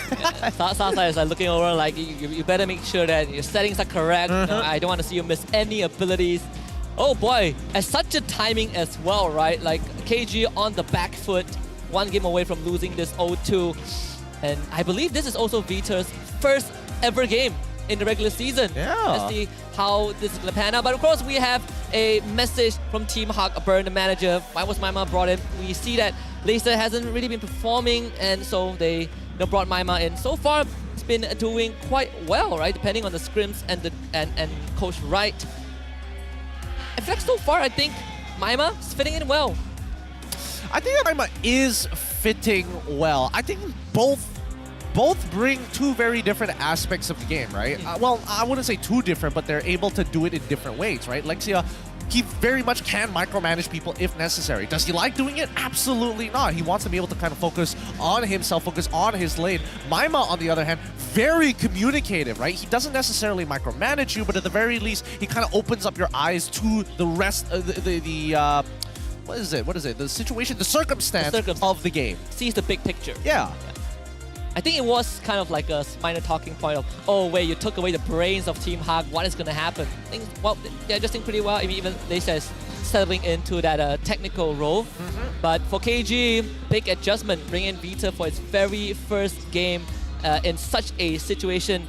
Thankfully, it's not like playoffs level yet, but still, right? KG completely shut down. Is this the same guy from just now? I don't know. All right, let's go. He did the 10 draw the last time, and it looks like he still has his 50% off, but here we go. Okay, all right. Get the skins. This is the okay stuff, unless you get like some really this one was crazy. okay. This is all right. Okay, here we go. Oh. Does he hit it? Does he have the pattern? Come on. Aye. Unfortunate. Unlucky, sir. Unlucky. Don't worry. We'll get it next time. We'll get him next time. We've seen many different patterns so far here at the MPL. Only, 2 people are able to achieve the one-off instant 3-in-a-row bingo? You know what they say? A lot of people quit before they make it big. Hey, that's true. All right, here's another one. Draw? Do the roll. Single draw. Oh, wait. He's going to hit it. He's going to hit it. Unless. This one is... Hey! This one is not fun because it's a guaranteed, but let's see what you get. Another kill? That's the 3rd kill since yesterday. Oh, that's the reason he's the main character, I guess. The main character of the KOF universe. Hey man, it's not just, there's other characters, there's so many characters. When the first one was released like years ago, you know? I mean, it's the 97 edition, right? The 97 edition didn't have as many, have big of a roster, but still, great game. Speaking of which, what does Vita bring exactly to KGE that X-Win doesn't? Or is this one of those situations where it's like, they have too good of a read on us, we need to throw some outside influence? I'm inclined to go for the latter. I feel like that could be a reason. All right, ignore the draft. This is more important. Yes. 10 draw, let's go. All right. Oh, that's actually a pretty good Link skin. Yeah, that is dope. Okay. Oh, here we go. Okay, get the one off. Oh. Man. Something about that first row, second column, every single time, seems to be denying players what they truly want. But let's jump into the draft once more. KGE looks like going to be on that blue side, and I don't think they're going to be changing in terms of the bans. The question is, Roger Harith to leave or not to leave? Blue side Matilda ban. They're trying to guarantee that they get either Roger or the Harith. I think if you are leave it. Team Hawk, yeah, I think you leave it, right? because Sakin can actually go, has shown many times that he's actually quite okay dealing with the Roger and eventually outscales the Roger downright with the Harith. It's just, can you survive early to mid? Oh, they banned it. They banned it! I think Wow! I think they're banking on KG to take the Harith and then they take Natan, which is what Sakin is comfortable with. Even more comfortable, to be fair, yeah. Yeah, so Harith goes over to KG, all according to plan. There's a chance this becomes a Sakin Natan +1. They can take the Arlet here as well. It is one of their most picked heroes. I don't think it's too bad, especially against somebody who's dependent on that Salmon Force, right? Being able to disposition your opponent is a very powerful tool. But here we go, Alexia kind of having a discussion with the rest of the team, with their coach, and really discussing what is going to be the most effective plan of attack here. I think that Arlet into Natan seems like the straightforward answer for the side of Team Hawk. Do they want to actually go for a jungle EXP flex? You take the Barats? They take Barats Arlet instead of the Natan because Natan is eventually going to fall into their hands. Ooh, chip Barats. Okay, I like that. Still puts a lot of pressure on Sasa nonetheless, right? Zaman Force can only extend so far. We'll see if this makes any difference. It is going to inevitably change how Noir approaches this game. You no longer have this big setting moves, but you do have a way to play side lanes and have your team be at the location of a team fight when you need them. It does keep Sakin's hero concealed for now. I think we know that it's going to be Natan, right? And I think that Team Hawk probably are going to lock it in on that first phase just to make sure that it doesn't get banned out. Here we go. We get the Arlet from the side of KGE. Yep, that's nice. That's nice. The question is, do they want to pick up Fredrin early on or they wait later? Early on. So Fredrin into a potential Barats. We just have to see how this second phase pick pans out later on. But at least for KG, they're going back to the standard. Susujin, go back on Fredrin. It's all about Sasa right now. Call it Natan, third pick for Team Hawk. Man, I was hoping that KGE might have considered picking up Hellcurt in this situation just to kind of turn off the lights. Like, Chip is, he feels like he's global, but if he can't see anything, he can't drop his ult. What if Vitor is Baloyski? Hellcurt roam. Hellcurt roam? Ooh. Hey, Baloy can do it. Yeah, Baloy can do it, Vitor can do it. Get the Novaria banned out first. Alright. Oh yeah, we didn't really get to talk about this, right? Mid lane matchups here, and especially against like dealing with the, I want to say quote anti-rotator. The anti-rotator, the person who just blocks the river by building a dam. I think that Chip is very good at doing that. And that's a lot of it is because I learned from watching the games from Homeboys, specifically Zoran. He's really good at, if your mid laner walks out of that lane, oh boy, it's time to summon the squad. Oh, yeah. And there's nothing you can do about it, right? Tanky got buffed recently for whatever reason. Does damage. It's all around the map. Benefits from actually you getting turrets because it opens up the jungle portals for him. So if you ban out the Novaria, I'm looking at a potential Vexana, either a Vexana ban or well, they still ban the X-Borg this time, perhaps to protect the Chip and the Barrage. They still can take Vexana, they still have the first pick in the second phase. Yeah. What KG wants to do. Do you want to keep shutting down Iris though? I think it might not be that worth it. Do they want to shut down? I don't think it's worth trying to shut down Iris at this point. I think the question is, how do they kind of cut through these thicker boys right now? Because Harith is going to need some time. Arlet and Fredrin will take way too long to actually deal with someone like Barats in the first place. So are they going to like put Arlet in the EXP, lock in the Grok maybe so they can open up the map a little bit more efficiently? Yeah, they also ban out the Vexana as well so that Team Hawk doesn't have like an easy way of getting in on fights with her long-range capabilities with the Eternal Guard or even the Fear. There's still a couple of choices in the tank. Are we going to go down to Artillery? There's Paramis left. There's also the Lilia, which could be a decent option. Oh, yeah, no, that's actually smart. Go for the Valentina, all right. Okay, so if that's Valentina, and if Arlet go... is there a better roamer other than Arlet as of right now? Grok? I think it would have to be... Tigreal or Minotaur, right? We haven't seen those two heroes. They weren't even banned in the first game. Okay. Tigreal makes sense here, but it's difficult because Purify and also Barats has the anti-CC, right? You already have the Arlet to kind of scoop everybody up. So I think Minotaur makes a little bit more sense here. Faramis, Bamas. Oh, okay. Interesting. This is interesting. Flashback. Shout out to RSG Singapore. Don't dive a Thamus 4v1 on the tier 2. Don't do that, kids. Don't do that, boys and girls. So, KGE, their plan seems very simple, right? They're going to team fight generally, but they're going to play towards the EXP side for these neutral objectives. If we see Turtle spawn towards Sasa on this Harith, then you're going to see an instant lane swap, right? Straightforward, Team Hawk, how do they respond to this? Because Thamus doesn't really lose in the early game. Yeah. Great against tanks in general, right? Chip can't do anything, Paras can't do anything. So they take the CC. Let's play an even matchup. You don't do anything to me, I don't do anything to you. But the good thing about Thamus is that he is a great sponge. If Chip wants to bring the whole squad, Thamus presses ulti, presses vengeance, stands there and eats all of it up. And we'll see KGE this time leaning back to that textbook team fight comp, try and take down Team Hawk in game 2. Yeah, this is going to be very interesting because Team Hawk, they know that KGE want a team fight. They want to stick as close together, so Team Hawk needs to be one step ahead. They can't necessarily play around Iris because he's unable to push the late waves fast. So Noir with the counter engages, it's going to be so important for him on this chip to make sure that he has constant presence and keeps KGE on their toes. We'll see if the Empire can make a comeback in this game number 2 as they take on Team Hawk again. This time, Team Hawk on the red side, King Empire Esports on that blue. All right, let's get right into it. Let's see which side of the map they're going to be starting on here. A high-stakes match, and even for the owners as well. A lot on the line, a lot of pride, most importantly. Yeah, I think the worst thing that can happen to a team owner is having to don your enemy's jersey right after the match. But hey, gentlemen's agreement, we'll see how this pans out. One thing that I personally am looking at is the fact that Team Hawk has this Natan, right? It feels like the range in terms of, in a team fight, the range and the threat radius that this Natan can provide is a bit longer than what KG has, looking at the team comp. Yeah, no, I agree. I think that getting in on top of him, KGE need to kind of like fiddle with the frontliners, right? Kind of pull them out of here.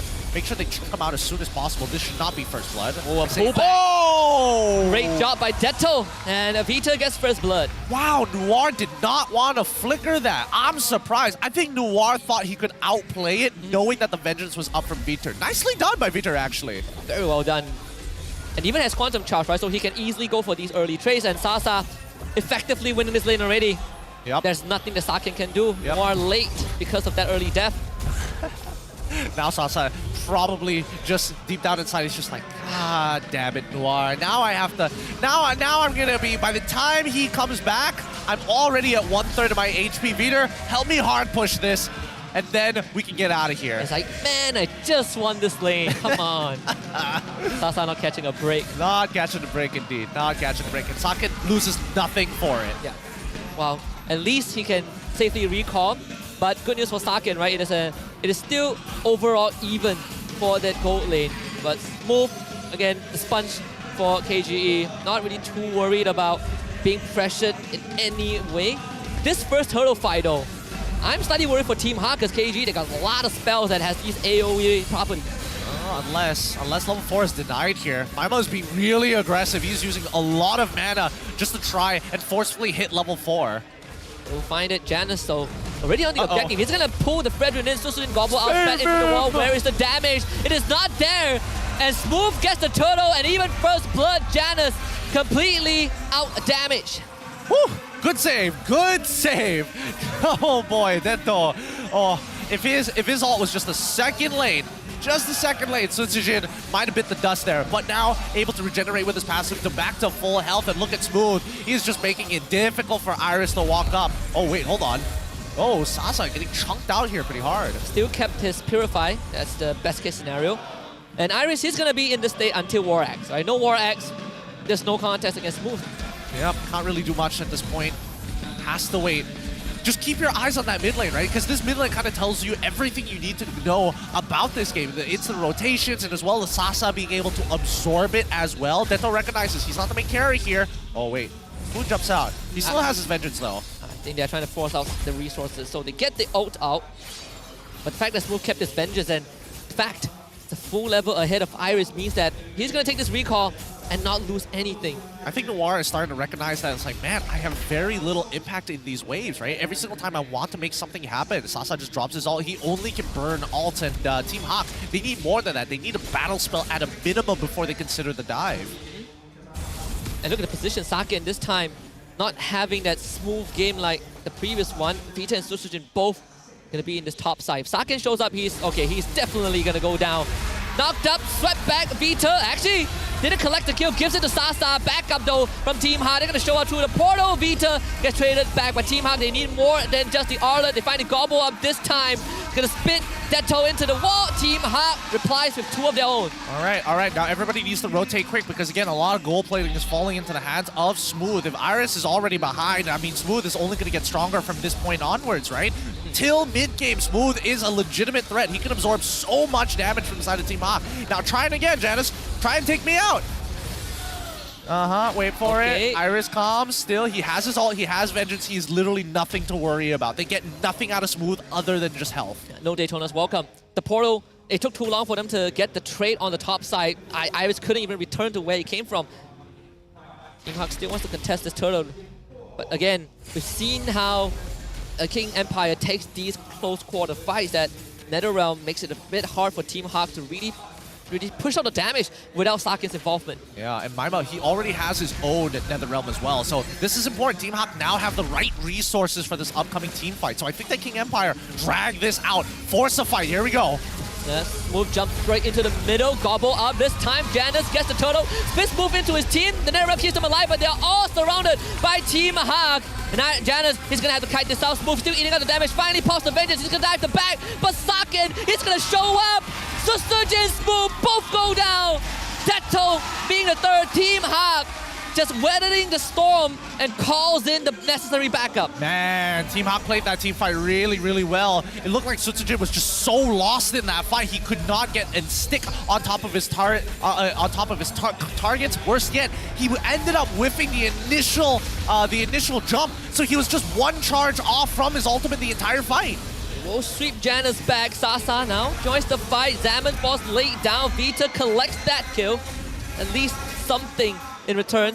I think what adds insult to injury was the fact that Sasa, he went and shoved the mid wave and he's like, I'm gonna go back and do his Saken. You guys get the objective, and they ended up losing the fight. That was definitely a heartbreak, and Saken being the one who got 3 assists out of that. Yeah, I mean, Saken, he's pretty happy with himself at that point because he's scaling up quick. At this point, Feather of Heaven is already complete, but he hasn't gotten into his Starlium Scythe. He's only 330 gold behind Sasa, so honestly, not too far away.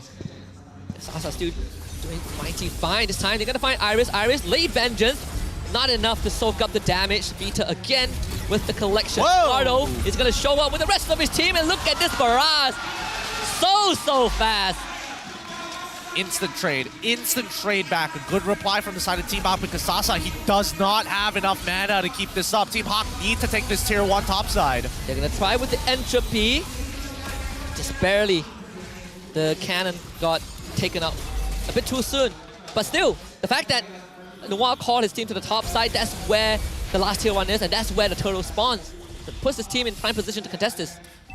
They're gonna do it again though. They still want that top side, but now that Turtle is up, they've shifted their attention. I feel like Team Hawk, they need to have some better coverage next time they do have priority, or better yet, momentum. Oh boy. Smooth, he's gonna get caught. Noir's gonna show up again with the conceal. This time, Final Slash hitting onto 4 people. Vita sweeps them back, but both sides gonna use the NetherRealm. Both breaking at the same time. Janus is gonna go low. Appraiser's grab with the big slam. 2 for KGE, and they're looking for number 3. Iris wants to hop away. Susujin interrupts that, knocks him up, and it's Detto with the collection. 3 for KGE. Well done to both of these teams. I think this is one of the better games we've seen this week, and Susujin's not done just yet. Saken. Not enough. So close. So close, but just not. He's a sliver away. I'm guessing even Saken was like, man, I thought my projectile, my auto attack, especially since it bounces forward and hits you twice, that should have been enough, but it wasn't. Let's look at the damage dealt ranking. It looks like Iris is at the top of the board. Very deceptive if you're playing a CC, right? You never expect CC to be the main damage dealer, but oh boy, she could really dish out some numbers. KG looking to speed things up this time. Going on to Noir. Noir is just going to throw his life. Calls in the portal, but no one joins except for Iris. And that is just not sufficient. Iris, again, used the Vengeance. He just came back off cooldown, and he's going to die. KGE speeding things up a little bit. Nicely done, Vita. He's reminding me a lot about Noir in the previous game. He is not afraid to engage. Hold on. Hold on. That is oh! This connection from KGE, and just like that, mid-tier 2 is now secured. Vitter is just disgusting. He is not scared to death. He appreciates it. It's like, oh yes, whether it's me or my opponents, as long as my team gets ahead, it's worth it. Vitter again, just good reaction from Janus. Nice. Very nice dodge. Just in time for Lord, 15 seconds away, KGE. You're gonna have to go to that bot side. Holy cow. This was like in a very short period of time, and KGE in the past minute or so were able to accumulate 5K worth of gold ahead of Team Hawk now. And now they're gonna make their way down towards Turtle side, and they're gonna take all the resources along the way. What can you do as a chip this time? Reinforcements just ain't it. Team Hawk, they don't need a fast track to a team fight. They need the damage, they need the durability. Noir did take the portal to the bot side. He's going to camp here, perhaps find a flank angle. But is Team Hawk going to be ready though? No, they're going to give it up. Noir has given up his position, so I think that Team Hawk are just going to say, hey, give it to them. Not right now. We need to start catching back up. We need to make sure that Saken is in a more stable position, right? They're feeding him the orange buff as well. Sasa just got the Holy Crystal 10 minutes in. Sasa having a great game. We talked about just giving him his Harif and letting him do his job. And he definitely has time to shine this time. Well, Iris will at least get this top tier 1. That's the bare minimum for Team Hawk. They're going to lose all their outer tier structures. Yeah, but this is like stressful, right? Because from Team Hawk's perspective, they know that they're behind. And worse yet, if we're looking at the item comparisons between both of these, as much as you are saying, as much as we'd like to believe that this Brute Force Breastplate is going to be enough, the truth is it really isn't. Because again, MR, Magic Resist, is going to be far more important in this game than it is the armor. Yeah, especially for Janus, right? He got the Brute Force Breastplate thinking that they have a chance to really fight, but at this juncture, just doesn't feel nice. Let's see if KG can get something done. Peter, Flicker, Final Slash. Not getting much done. Thankfully, Janus got away, but had to use the ultimate just for the CC immunity. So good defense from Team Hawk. They keep the Lord away, keeping the inhibitor turrets alive, and Iris, in the meantime, which is pushing top lane, so top wave is also going to be secured. Actually, this is pretty worth it, right? Luckily, Iris is able to kind of slow down and make sure that the waves don't synchronize very well. Because if they had a synchronized wave, after that Flicker Final Slash play and Janus having to cancel his ult, they might have been able to have an opportunity to actually conveniently siege one of these inhibitors without expecting much from Team Hawk, other than Iris to maybe look for an engage. At this point, see how much Iris can manage the sideway, because realistically, he's the only one capable of doing that. It's not the best at it. Vita again showing up, and this time catching Maima. Oh boy! Sasa finds it. Maima down for 30 seconds, but again, wave just pushed out too far, so Team Hawk have breathing space. Yeah, Vitter is just making it really difficult for any of the backliners to kind of stay by themselves, right? And even if they have somebody next to them, it doesn't mean that they aren't in danger. They have to keep their space away from Vitter here because he is pulling this trigger. He is actually very trigger happy almost. Maybe he's communicating much better because I'm looking at the player cams, he's just constantly talking. And Team Hawk this time wants to again protect Tara, but can't do it in the mid one. Vito, another Final Slash this time. Noir ends up going down. This man might just be what KG needs in their dire moments. And Iris struggling to get KG out of the base, but there's still a cannon minion. Will be settled by Saken. Damage is dealt. KGE, 8,000 net worth ahead. Oh boy, all right. Checkmate is almost here. In 22 more seconds, Team Hawk have to make a decision. Either play, Iris. Oh no, he showed himself. He thought that KG were away, but they were there all along. Oh no. Just as Lord's coming up. This is so not good. This is so not good from Team Hawk. King Empire, they've got the full setup at this point, right? They don't necessarily need to take the Lord, but at the same time, I don't think that Team Hawk have the resources to even contest them here. Say the Lord goes over to KG. How do you defend the base as Team Hawk? I don't think you have much, right? Unless Saken deals a ridiculous amount of damage. I just do not think that there is enough from Team Hawk. I think that Well, it kind of depends on how far Saken is in terms of his item build, right? Well, we're going to have to pull it up shortly just to see what he has. If he's got 3 items, there might be an opportunity, but it's really up to Hawk how many resources are they willing to sacrifice, and they have to also include death timers as well, because they technically can defend this against King Empire, even if King Empire decide to hard push, right? It's all under the assumption that Maima does have the Nether Realm, which he does right now, which is already step 1. That's great. That's good. But now it's really about how do they desynchronize all the waves crashing in and focus down on the Lord. Because Natan is able to deal with waves very easily if he has 3 items. I think step 2, in terms of dealing with the wave, is going to be a bit of a struggle. KG got all the waves just in time. Oh, punctual. Synced. Top inhibitor going down, and Team Hawk, they have to let the whole base go. Last hurrah right now. Position's gonna be matter. Look at Janus, he's lost half his health bar. I don't think KG is gonna wait, right? It's just attempt to go on the crystal. Final slash deals all the damage from the kitchen sink. KGE pulling it back from the brink. The induction of Vita in the final moments to bring us to a game 3. Woo!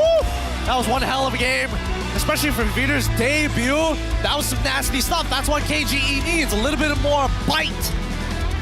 A little bit more ferociousness towards the owners. Kingsha and Iman Hawk. Oh boy, they're gonna have a battle. This time it's getting real. We're down to the last match. Iman thought he had Kingsha by the throat, but apparently not. They had Vita. And now Kiss. That's what I'm expecting between both of these. Just all right. Brotherly love between the two. You know what? Lexa's coming back next game. Lexa's coming back next game. That would be the ultimate move. Or better yet, Man. Either Min or Man. Either Min or Man, I'll take it. I'll take it. Jeez, what a game between these two. Both of them. Again, some good ferocity coming out from KGE for once. You don't get to see that very often. The proactivity, right? Something that KG, we've been wanting to see it for a long time. Who is going to take that first move? I know X-Win, he has that mindset, but never really got to show that he can take it a step further. Vita, completely different beast, gets the Arlet, and just dictates the tempo the entire game.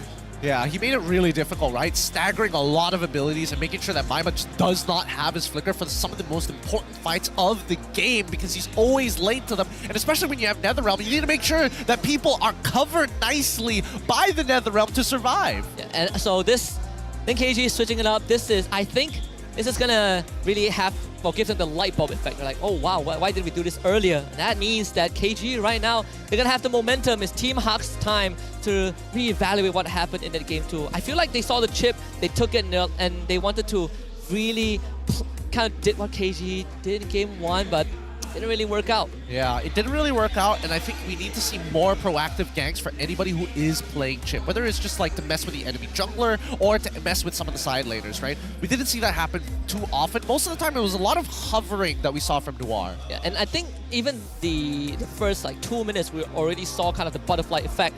Chip got first blooded. The Natan loses the lane, and that really messed up the dynamics, right? Because Chip now is not able to hit his timing. Mid-wave goes boom, thanks to the push from the Faramis. A lot of things to break down, but for now, we gotta take a look at the MVP of game number 2 on the side of KGE. We're gonna give it to, not Kingsha and Yoni, of course, we're gonna give it to Viter.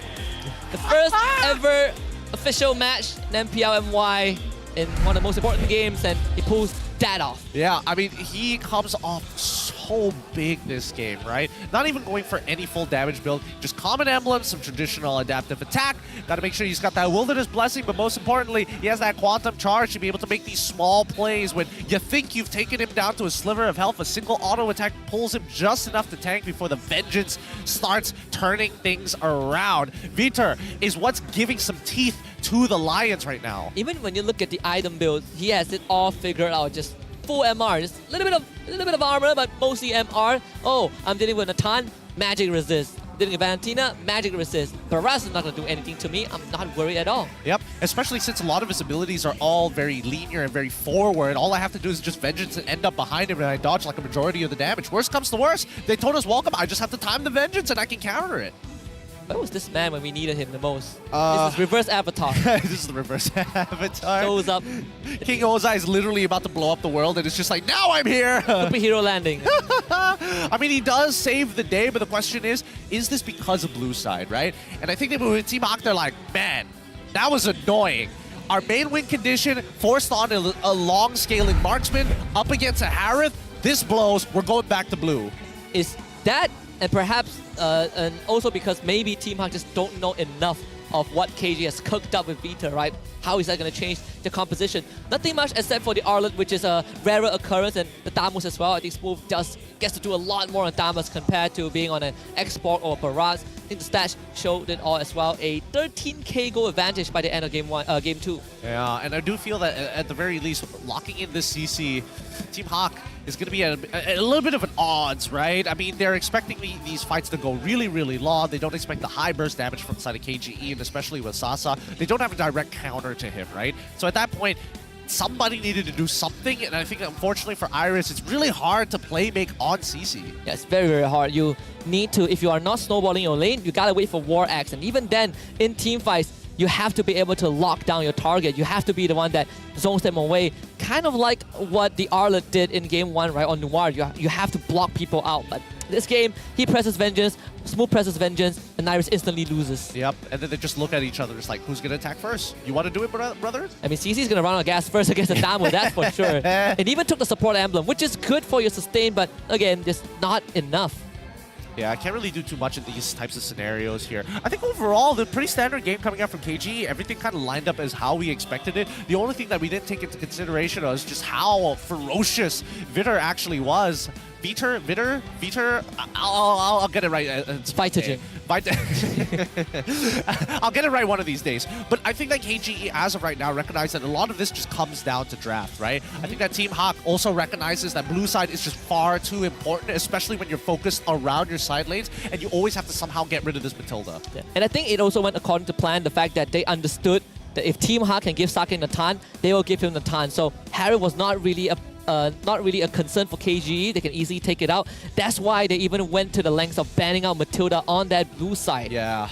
They just want to make sure that Team Hawk is unable to playmake, which is, again, one of their biggest strengths. And even for Maima, it's not like he had too many good ults to actually steal other than the Final Slash and as well as the Nether Realm. The Final Slash, particularly scary because every time you see Maima walk up to try and steal it, Vitter's like, no, I'm going to kill you.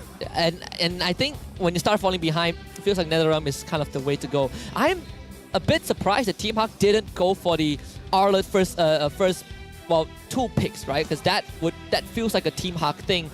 We just have to see the adjustments for game 3. Even in terms of the total damage dealt, Iris is surprisingly pretty far ahead. Yeah, he comes into the fight a little bit later than expected, and I think that's totally fine. He gets to the back line. He's making sure that Deto and Sasa, one of them is locked down with that ult, and then he's just chunking away. The problem is he doesn't have a lot of burst damage, and both Sasa and Deto, especially once you're under the influence of the Nether Realm, and the temp health hasn't been chunked out, your ult is going to time out before the Nether Realm. That's how sad it is sometimes. Even when you fight Sasa, Sasa was like, okay, you're doing damage. Yeah. Chrono Dash. I get it. At the start this time. It's such a good quality of life change, man. I think that Team Hawk, at the very least, this is, it's not an embarrassing defeat, but at the very least, you do have a bit of a takeaway for this upcoming match in game number 3. Yeah, especially when it comes to adjusting the draft. Now we know that both teams have playmakers, and Arlet, I think that his priority is going to shift up a little bit. We might even see that get banned out depending on who gets on that blue side. In terms of turret damage, nothing much out of the ordinary. Smooth got to do basically anything he wants. Yeah, just untouched, unfazed, winning out on his lane, joining fights whenever it feels like it, and honestly, not very generous with his Vengeance on. Oh. He's more comfortable using his ult than he is with the Vengeance sometimes. Yeah, I mean, was it like the second turtle fight or something where his Vengeance came out at the end? Yeah, it came out at the end. We thought that he was going to use it, and guess what? He doesn't even bother. He waits the entire temp HP, comes back up, pops his ult, and even after the ult, he's down to like 15% of his HP and still refuses to use the Vengeance. It's like, now I really need it. But do I need it? It feels like they're running out of damage. Never mind, just Vengeance. Never mind. Just right now, I'll try and save myself from these types of situations. But it just goes to show that KGE, they do have quite a bit of depth. And I think that both Team Hawk and KGE need to give winning gold lanes to winning gold lanes if they want to stand a chance against each other. Because so far, it feels like the impact of the EXP overall is very minimal in these games. The mid laners, pretty important, and so far the supports have been showing nothing but stellar performances. Yeah, I think it comes down to both roamers and that gold lane, right?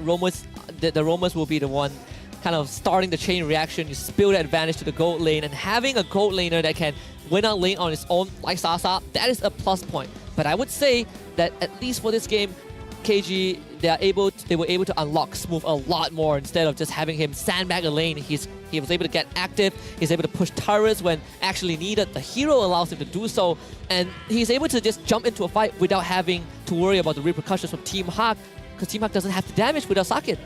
Yep, and I think that's something that Team Hawk need to address as early as possible. Janice, on this Barat, as much as I would like to believe that he's doing a pretty good job in the earlier stages of the game, unfortunately, once you have like all the other factors surrounding him, not exactly being able to hit the right abilities at the right time, and worst yet, he's losing his Daytona's Welcome to Vader as well, it starts to become very frustrating because now, from Janice's POV, he wants to get ahead, but at the same time, he's unable to cross No Man's Land successfully to steal away camps. One of those few situations where you are building to snowball, and then when you realize that you are behind, it is too late to turn back. Right? Yeah. Brute Force Breastplate, I think that's definitely a kicker for Janus.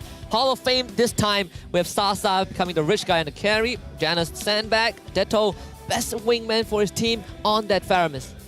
So good. Really well done from KGE's side. They're looking more like a team. It's good that they're bringing in Vitter, and he brings new invigoration to the rest of the team to make them have some sharp teeth, make them ferocious like the lions that they are. But Team Hawk, again, it's just blue side, right? Can they get access to blue side unless they have another way to really punish somebody? And I feel like so far the people with the deepest pools are the ones that are avoided to be dealt with. Again, a lot of mid laners, right?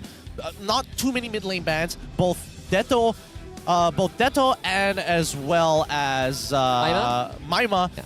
Pretty deep hero pools, generally have been playing around. Somebody locks in something, the other person plays Valentina. Yeah, and I think I was expecting this to kind of change, right? Because I did point out, what was that hero again? Lilia as a potential for Team Hawk.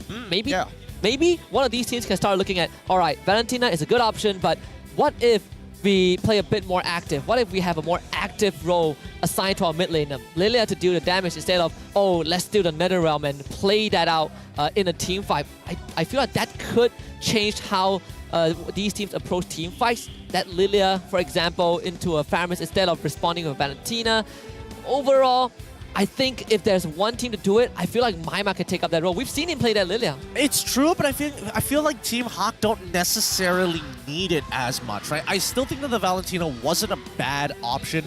Really good ult to actually play around. The unfortunate part is that Team Hawk never found the timing to actually leave that lane. That first blood coming in with the help of Viter and as well as Deto really kind of set the tone for Team Hawk, and losing control over that mid lane means that they lose control over the side lanes over the long period of time, right? So I think that KGE at this point, it would have made more sense for King Empire to actually go for the Lilia than it was for Team Hawk.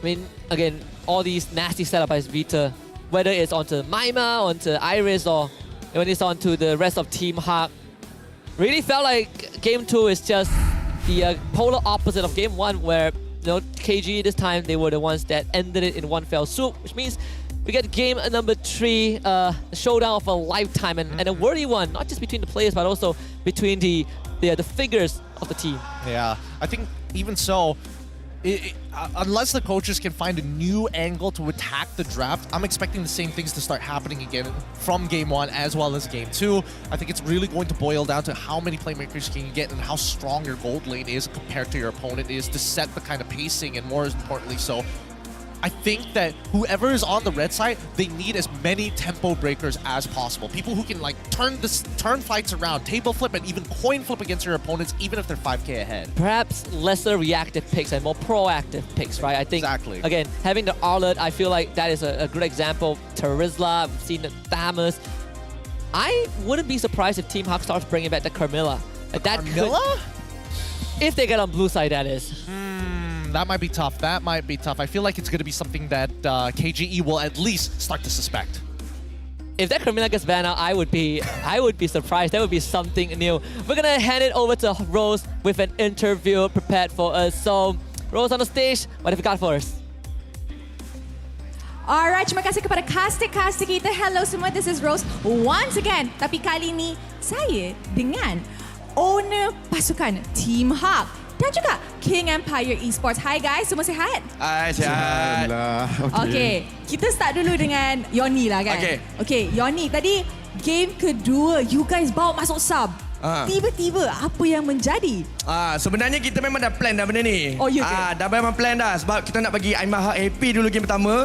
Game kedua dia akan play tu dah plan dah. I see. So memang you guys macam letak your sub terpaling last lah. Last week nak keluar. So apa? Is it a strat so that masa playoffs tu opponent tak boleh baca strat korang sebab play baru? Ya, betul. Sebab sebenarnya kita orang nak bagi hint dekat tim-tim lain yang beware lah dengan KG untuk playoff nanti. Oh, wow. Okay, kita dah cakap pasal playoff. Tapi first of all, I want to say congratulations. Thank you. Team Hawk dapat the last slot untuk playoff sebab game pertama tadi dorang menang. So guys, first a round of applause. Team Hawk dah layak ke playoffs kali ini. And okay, so Aiman, you guys layak ke playoffs. So what does this mean for Team Hawk? Kita orang nak cakap agak susah awal-awal. But then at the end we manage to secure playoff. Itu pun selepas orang kata penukaran ada orang kata apa transfer in Maima and Makdin. So I think lepas playoff dah cuma nak bantai KGE je tinggal. Wow. Dia cakap nak bantai KGE? Dia awal sangat lah. Tak. First game kita orang memang confident menang. Second game kita orang confident tapi diorang takut, diorang duduk dalam gua lagi, so sebab tu diorang tukar Roma diorang. Macam tu. Okay, I like that. Okay, so kita cakap dah pasal playoff. Cakap dah pasal duduk dalam gua. Tapi upcoming playoffs, you guys tak dapat nak secure upper bracket. Maksud tu, playoffs ada satu nyawa sahaja. Betul. So, actually pasukan mana yang you guys nak jumpa dekat playoffs for your first match? Okay, untuk first match, kalau boleh kita nak jumpa Team Hawk lah.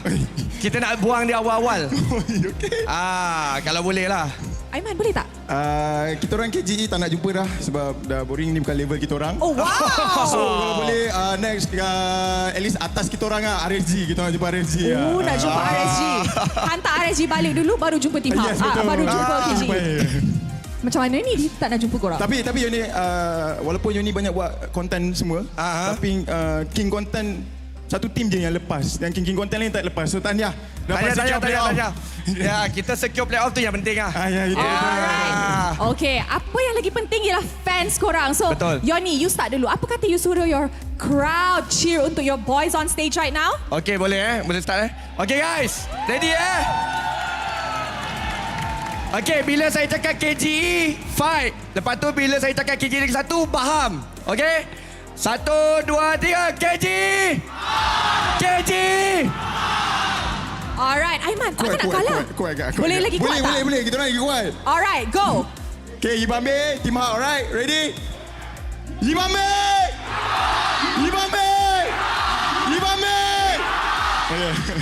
Alright, very well and good luck to the both of you. Thank you. Untuk perlawanan ini, very well done. You guys ready ke nak start game ketiga? Tak sabar. Betul best of 3. Alright, untuk completekan best of 3 kita, apa kata kita masuk dalam draft untuk game ketiga match perlawanan hari ini?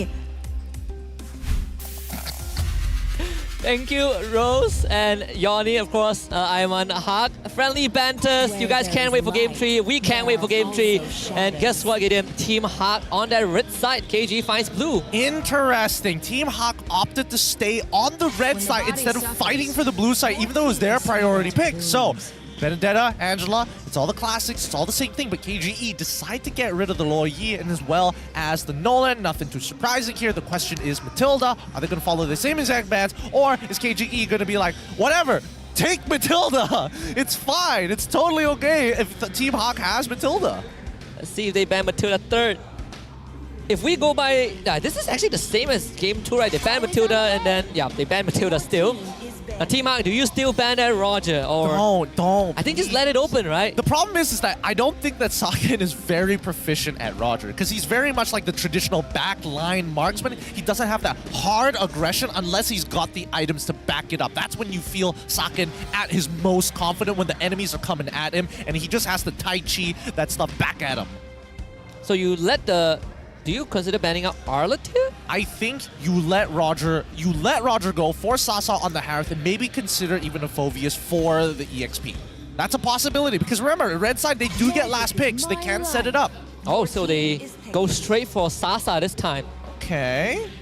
No Harith. Sasa locks in Roger. I feel like the coach is like a little suspicious. It's like, nah. Hold on, wait a minute, right? It's too good. It's too good to be true. We can opt to not lock Roger now and it would be fine.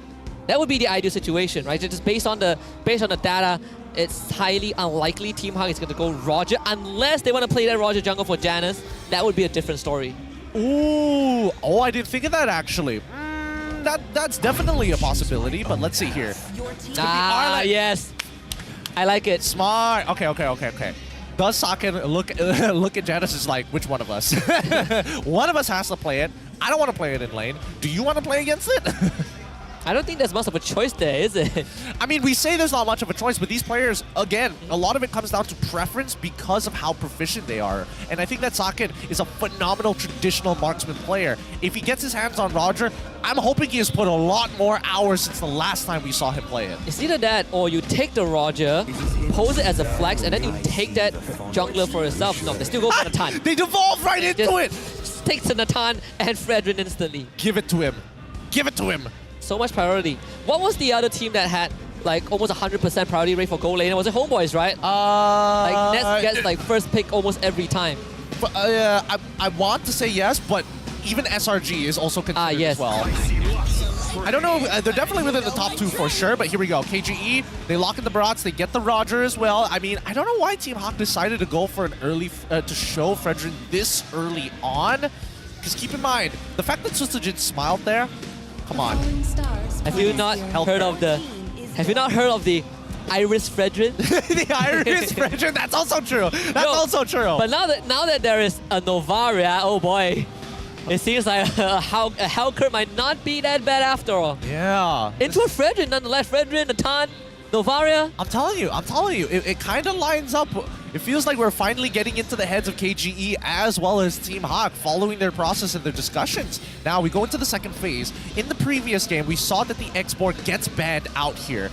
Usually a high priority, and even the Yuzong as well. Both of these two EXP laners are usually taken out of the equation. Something else that hasn't come up yet. Nobody has touched Paquito. Yeah, no one has. I think both the XP laners have been just given the sandbag role. They banned on the Ruby.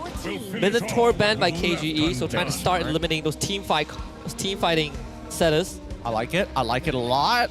Get rid of the sandbags.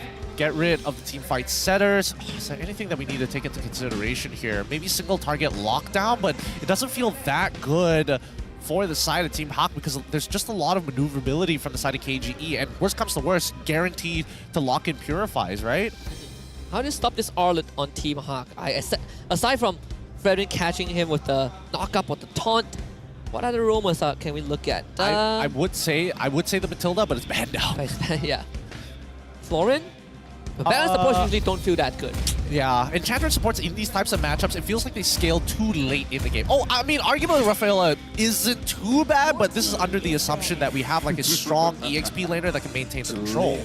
Cho is also... Will we see the Noir Cho? Haja? I'm thinking single target doesn't necessarily benefit Team Hawk in comparison to KGE. I feel like it's way more beneficial for KGE to have that single target lockdown and then just kind of, you know, play around the flex of the Arlet and the Barats here.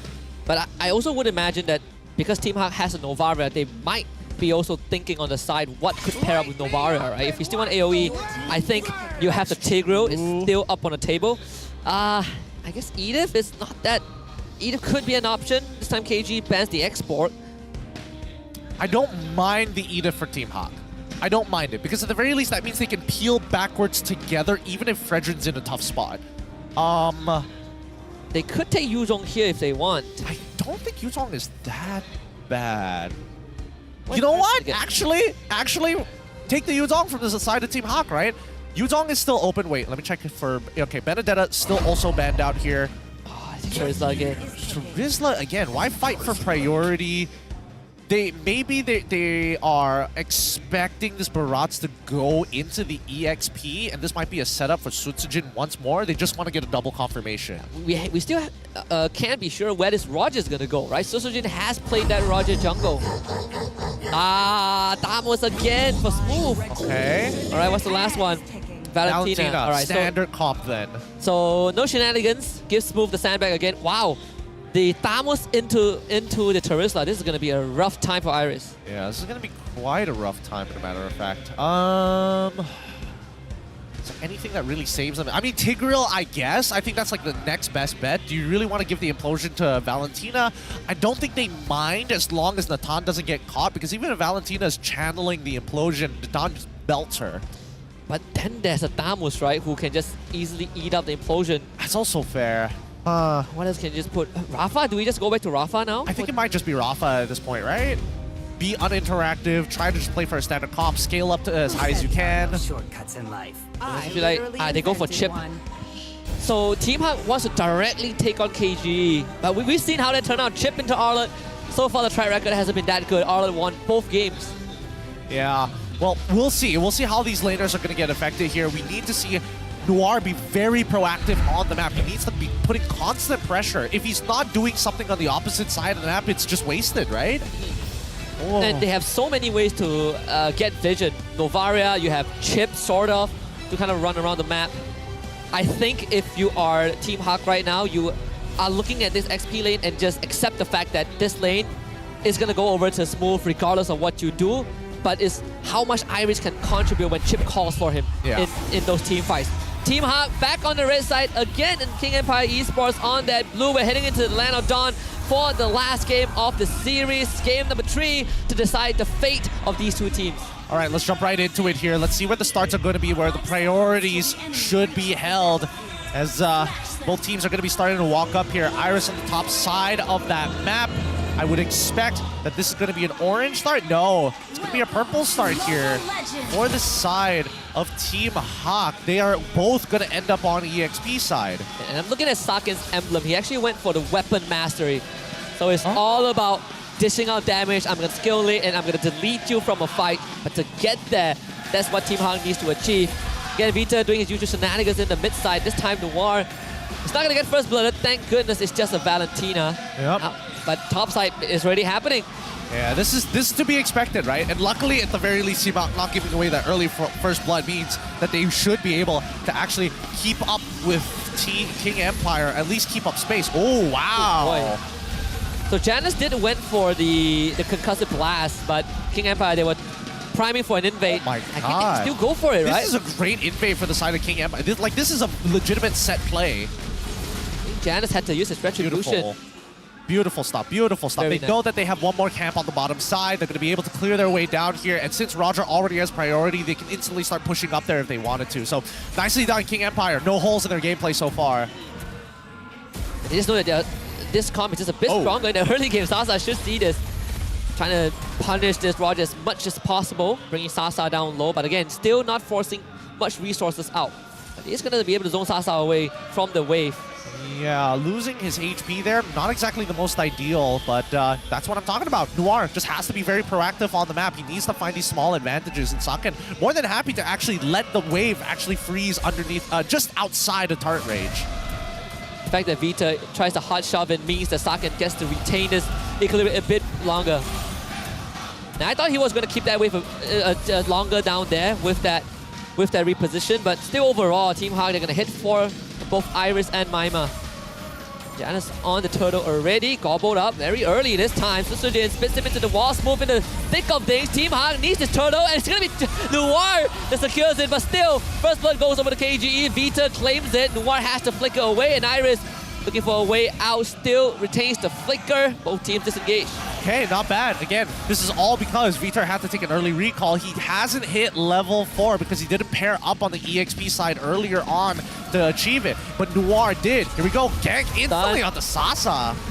Committed the entropy, but Sasa still able to get away. Second attempt onto Sasa, unsuccessful. Can't really do too much here. I mean, they should start predicting this at this point, right? KGE need to start investing some resources to invade the jungle and then instantly get somebody to respawn down to the bottom side of the map because there's nowhere else for this chip to actually attack.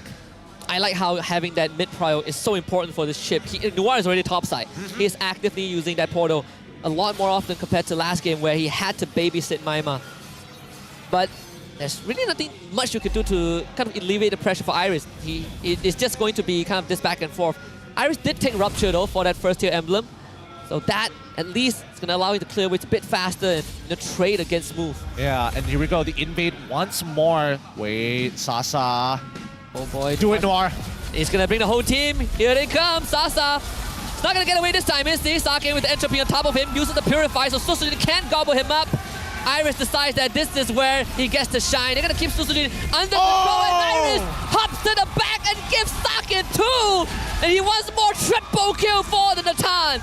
Oh my god, Deto. Don't die here. It's so important that you live. What a huge play from Team Hawk. A great setup from Noir, and Sasa is probably regretting not taking Purify. That is the exact play we needed from Team Hawk. Iris can't do much in lane, but oh boy, you bring him to these team fights. He gives his life away, but Saken immediately accelerates in terms of net worth. 3 kills just off of that fight. Huge. So huge for the side of Team Hawk. They're scaling even faster than before. I don't know if they really care about this turtle at this point, but drag this game long enough and eventually they will. Weapon mastery. Saken is definitely happy about that. And Noir again. The portal in the back. Iris is going to eat up as much pressure as possible. The taunt doesn't connect. Iris might go down before they get much done. Penalty zone stolen by Detto. Gets it onto Saken. And they're going to jump onto him. Detto with the catch. Saken ends up going down. The Janus, their praises wrath, slams down. But not enough. And King Empire, they respond with 3 kills of their own. Yep, this time Saken no Purify to make sure that he lives. I mean, I think Team Hawk, they definitely bit more than they can chew here. They got to play a little bit slower. They can't just fight a full 5v5 against King Empire so early on. Smooth is a legitimate problem, right? He's just so strong within the first 10 minutes of the game. And the connection was also a bit off. I mean, Noir had an angle, but Iris, he just ate out way too much shots. And again, Detto, the catch on the Saken was really detrimental to Team Hawk. Just the blink of an eye, I mean, KGE, they're going to be gone on once more, but Susujin, he's going to be fine smooth. Look at the damage he has on the Saken. Saken had to run. Did you not learn anything from that game from MPL Singapore? Team Hawk is like, let's bully the biggest boys. Smooth's like, try me. They're going to try again. Oh, this time they get it. This time, they flip the script. They want to run. Final slash misses. All right, they get out of Noir. Yeah, he's going to be safe. Still though, KG have the gold lead, and that's based off of a turtle fight win. Oh, that's so sad. Smooth was going to get his vengeance in about like 7 seconds there. Man, if he just didn't get hit, but so far, at least for the side of Team Hawk, at least this gives them confidence that Smooth isn't an immortal human being. Even though they tried 2v4, Team Hawk being the 4, ganking this man. Still, they just got to expand his resources. Without vengeance, he is killable. He is definitely killable. With vengeance, no. Oh boy. That's the equation. Oh boy, wait, early lane swap here for the side of Team Hawk. It looks like they want that tier 1 on top side. They want to free up Saken. I mean, do they really want to free up Saken here? I guess it doesn't really matter, right? Because they have the portal to get Iris in the middle of the fight if necessary. Maybe that's why they're willing to go for the early lane swap. I suppose. That way, at least Saken has a little bit more like breathing room, is able to kind of really play from far back and not just show up at the portal and then instantly get blasted when he walks out of it. I think they want to also utilize the fact that he's 4-1, right? He has items, just got the Starlim sight. If they fight, they're going to have an advantage. And look at Noir from the back. He just saw Detto. He's going to call in the portal with Saken. He's just going to do the fight. The follow-up. It's going to be perfect. He connects the Saken, though. Gone up by Smooth. Needs assistance. Vita finds him with the final slash. But Team Hawk, they try to keep Saken alive. But Sasa hops to the back and finds him. And now the reset's coming online for this Roger. Janus takes the turtle, but at what cost? KGE finds more. Ooh, huge. What a huge fight here. And greatly played by Deto, able to flicker and predict that Iris was going to be jumping for his butt. He makes it out, and with that Astral Echo actually turning around the fight as Vitor comes in with the final slash, catching people who technically should have been out of range. It just all lined up perfectly. And Saken ate so much pressure, like showed up with the entropy, gets jumped on by Smooth. The rest of Team Hawk try to escort him out. Sasa out of nowhere with the Lycan pounce. Secured the kill. And Team Hawk realizing that that strat is not going to work, at least not now against KGE. KGE have found a way to remedy it. Yeah, they need more time. They need more time. They need to get everybody ahead. Maiman as well as Saken being the main win conditions, but you can tell that the damage is not exactly there. He's not like putting Deto down to 50% of his HP just yet. It just shows the lack of resources on the map. But even so, King Empire only 2.4k ahead of Team Hawk. Not that big of a deal. Team Hawk can flip that over in a single fight. Saken is definitely going to start feeling a bit bad because he died 2 times already. So after having a 3-0 lead, yeah. After having a 3-0 lead. And majority of the damage from Team Hawk, just like game 2, is magic, right? They're going to try again this time. Oh boy, Susujin is the target. Saken is just going to do whatever he does with the entropy. He's going to get pulled back with Susujin though. He's going to be jumped down again. Saken getting caught. Iris turns around with the penalty zone. Follow up with Janus the zone. This could be just enough for Team Hawk to finally crack the armor of KGE. 4 for them in the bot lane. Wow, that's a huge ult from Janus. Everybody got hit by it. It doesn't matter if you're in the middle of the Appraiser's Wrath or even at the edges of it. If you're squishy and he's low, let's look at the instant replay one more time. Disgusting amount of damage. The backline gets hit, Janus plays it slow, and then when Iris comes in big time with the penalty zone, sorry, Deto tries to cancel it with the penalty zone, it just put him in such a bad spot. But I gotta say, Saken has to calm down just a little bit. He's getting hit by a lot of these abilities that usually should not hit him. The parades, final slash. So that positioning is gonna matter a lot. I think the past 2 deaths, he used Purify, but the layering from KG was just too much. So gotta be a bit more aware of that positioning. Yeah, I mean, he's losing a lot of these resources, but it just goes to show, even if he dies, right, everybody else from the side of Team Hawk can actually have enough damage to clean up these fights a lot more effectively. King Empire, on the other hand, Sasa, he's got to be very careful when he jumps on in. As much as he wants to be able to get those kills, if that Lycan Pound does not find its reset, it's just not worth it. He doesn't want to stay in wolf form longer than he should. These fights are also starting to get a bit dangerous for KGE. Maima, he's Deathless is 0-0-9, but Novaria damage only goes up this point onwards. Even the usual Astral Sphere is going to start really eating through the health bars of KGE. Let's see what the setup is here. It looks like KGE wants Wow, he already flicker Vita. He's going to be looking for Janus and Lee Saken again with the entropy. He's going to be pulled back by Susujin. Smooth jumps on it, gets taunted. Then Saken gets given the room to get a Maniac in the blink of an eye. And how could they have not done that earlier? Team Hawk, with a full wipeout, and the Lord are going to start marching down that mid lane. That was not the play by King Empire. That really was not the play. Vitor, unfortunately, losing out of his flicker, that costed them everything. Not enough to end the game yet, but enough to reinvigorate the Panthers. Team Hawk, a solid lead in just one fell swoop. And Saken coming back alive again. Talked about the 3 deaths he had in the past couple of minutes, and he got 4 back just like that. 50,000 damage dealt overall. He's too strong. He's too strong to be dealt with as of this point. And now that Team Hawk developing a 4.8k lead. Again, one fight. The rally between these 2 teams have been extremely intense, but unfortunately, I think that King Empire, they need to think outside of the box, but only after they're done with this Lord defense. You need to get Vita's flicker back up first. There's again, a very fatal mistake. I believe he wanted to go for Janus, but that's just not enough. And now Iris has immortality. This man is going to just jump in whenever he sees the chance. He's not worried about losing his life anymore.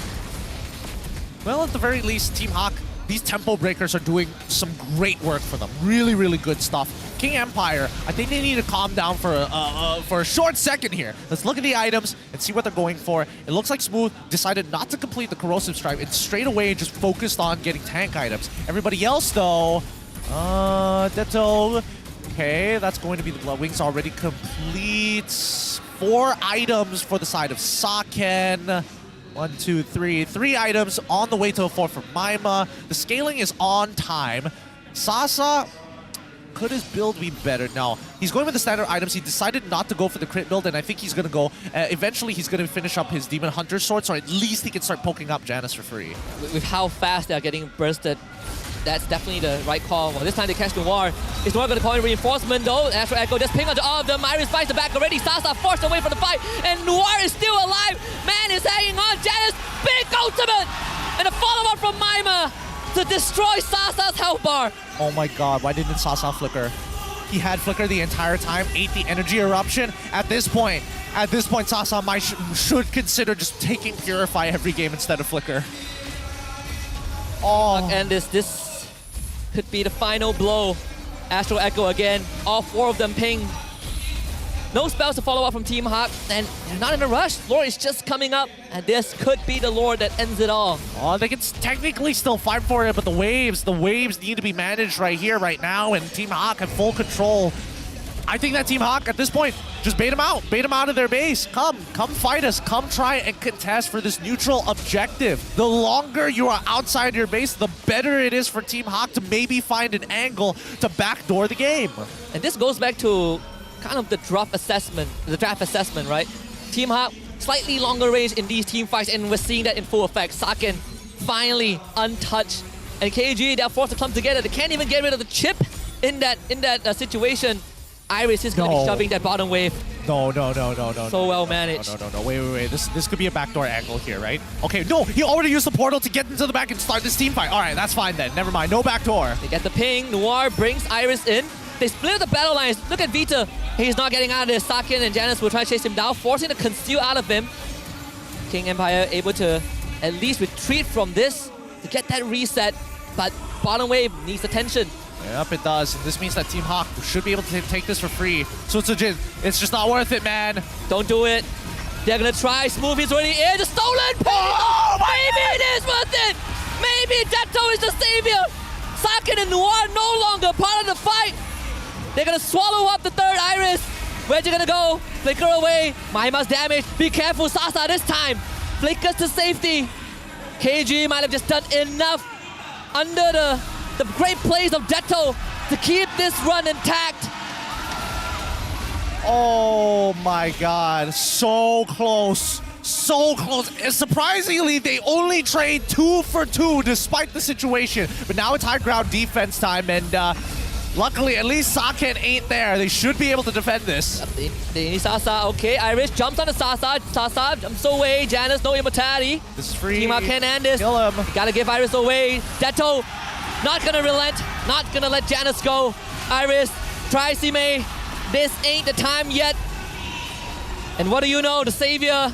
Game 2 was Vita. Game 3 was Detto. KGE staying alive in this game. What a hero play from Detto. Oh my god. They got so close to actually stealing that Lord away from the side of Team Hawk, but at the end of it all, the fact that they traded 50-50, honestly, pretty good for King Empire considering the state that they were in. Now Team Hawk, they gotta be careful. They're realizing, wait a minute, there's actually multiple threats on the side of King Empire. Whoa, we didn't know Detto does that.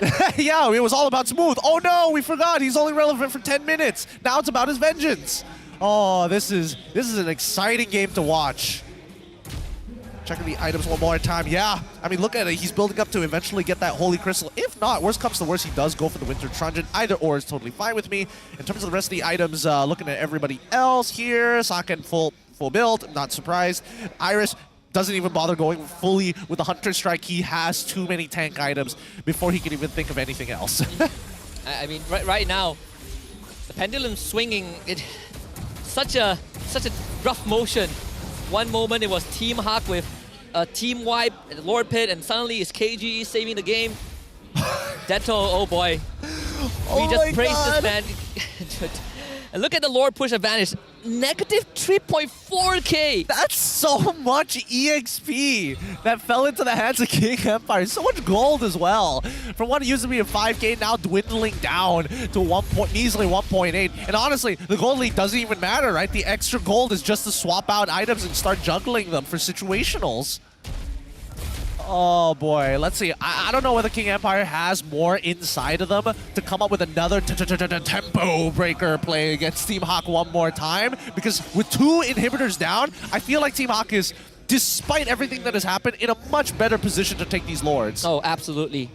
I think that's the only thing preventing KG from pushing the envelope a bit more. The fact that they had to do the side waves. That's where we'll see if Noir can make anything happen. He's standing on one of the portals.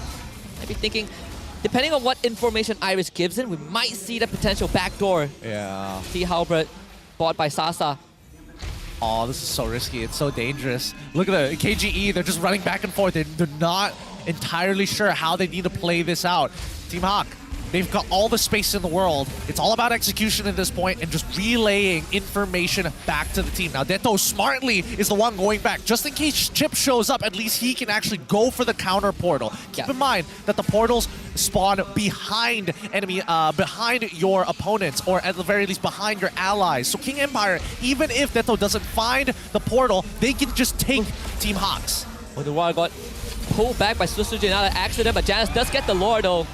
KG, they want to at least get this chip. They're going to stun them up. Smoke jumps to the front. The cash is going to be on Sakin, but again, Purify out of it.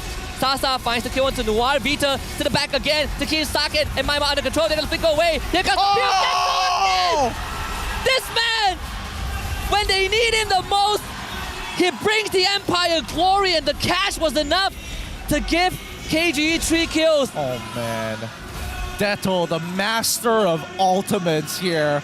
Oh my goodness. The ult bender. He is the ult bender, dude. He just finds the perfect angles. Like, me in his position, I would have used the penalty zone probably a couple of seconds earlier, but man, just because of his patience, he gets so much more out of it. Every battle spell from the side of Team Hawk, they even find 3 picks during a Lord push in favor of Team Hawk. Things could not go worse.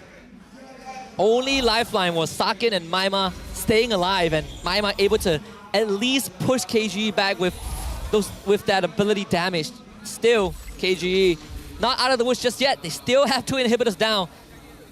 I suppose that is, if Deto is KG's lifeline, Team Hawk's lifeline is the fact that they have better lane priority. Yeah, I mean, that's all what it is right now. That's why King Empire can't make a proactive play until that Lord actually spawns. They don't need the extra gold at this point. They recognize that they just need enough for one situational item swap, and then it's just about how do you get Sakin to make a mistake. I think they have been doing their best to force Sakin away from the fight, right? Like Vita and Smooth, they were just throwing their bodies onto Sakin. Despite them being tank fighters, they could easily kill this Natan if they want to. That previous fight was very crucial because Sakin had entropy and he was not able to get his damage to the back. Yeah, oh man. This game, it's so tight. It's so tight. Such small margins could turn things around here. And finally, Deto, he's got that Holy Crystal in hand. It's going to be good for him. But so far, waiting for Sasa to ditch the boots. Eventually, he's got to ditch those boots. Yeah. He needs a little bit more damage. Sakin too. Weapon mastery, right? Yeah. Got to... It has to be now. I think they probably already ditched it. Let's see. Yep, Sakin ditched it for the Holy Crystal. Sasa did the same for the Rose Gold Media. We're entering that stage of the game. Longest one so far, and it's only the first series. Definitely has exceeded expectations. Yeah. No, I think the worst part about this all is that I still don't know who's going to come up on top. Usually by now you would have a pretty convincing victor, right? You would know what strategies that they're actually pulling off, but so far King Empire have continued to be pretty creative during these team fights, right? Really patient, especially Deto. Very patient with how long he actually holds on to the IMU, even utilizing the slow part of it very well.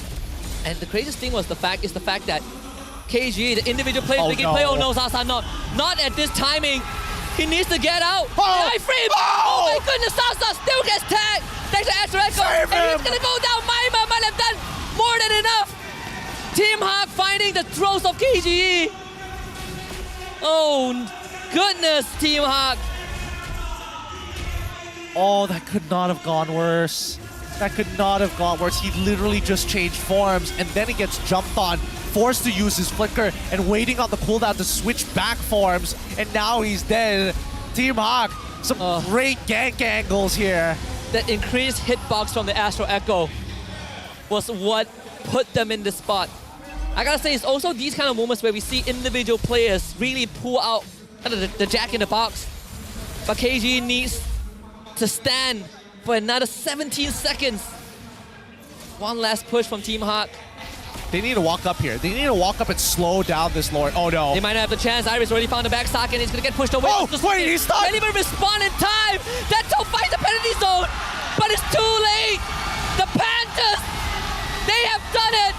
Taking down the Empire, tear them down brick by brick. 2-1 for Team Hawk. Oh my God, what a tough, hard, long fight from Team Hawk. Nicely done. GG, well played. Mr. Iman Hawk, the owner here, he knows what he's got to do. He walks on over and he's just like, hey buddy, looks like somebody's got to wear a jersey, brother.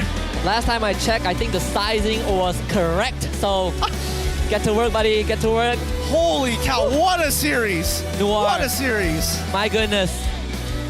That one pick on the Sasa could not have gone any better. What do you expect to chip the beat out of all places? You kind of forget about these things because of how mobile he is. Holy cow, Sasa probably wishes he took Purify. Holy cow. What a game from Team Hawk, overcoming the odds. Let's talk to the team to say about how it feels to win. Rose, take it away. Team Hawk is officially advancing to our playoffs, holding the number 5 this regular season. 2 babalas 1. 2 poin untuk mereka. First of all, boys, congratulations on entering playoffs. Ini adalah satu, I could say it was pretty a struggle for you guys juga untuk layak ke playoffs. Is everybody okay? Okay? Janice, okay ka lang? Yeah, good. Good. Okay, so first, Janice, ngayon na nakapasok na kayo sa playoffs, anong preparation ang gagawin nyo this 2 weeks of break to ensure na hindi kayo unang uuwi? Siguro sa ngayong mag-unwind muna para hindi masyado pressure pag sa practice. Then, kung pag nalaman ng line-up, then kaysa namin malalaman kung paano yung preparation magagawa namin para sa kalaban. Alright, so I tanya dia, dengan kemenangan ni dorang dah layak ke playoffs. And dorang dah layak ke playoffs, apa yang plan Team Hawk nak buat masa kita ada break 2 minggu? Dia cakap actually plan Team Hawk is to unwind and relax dulu. Sebab kalau dorang tak relax, dorang tak ambil nafas, nanti lebih tinggi pressure and it's gonna be harder on the team. And bila dorang dah discuss siapa yang players yang dorang akan letak as the main 5, baru dorang akan buat training and then only they're gonna see what's going to be happening in Team Hawk masa playoffs nanti. Alright, mantap. Okay, so how about kita pass pula ke Maima lah. Maima, kita punya Pargoy King dekat Team Hawk. Ya, betul.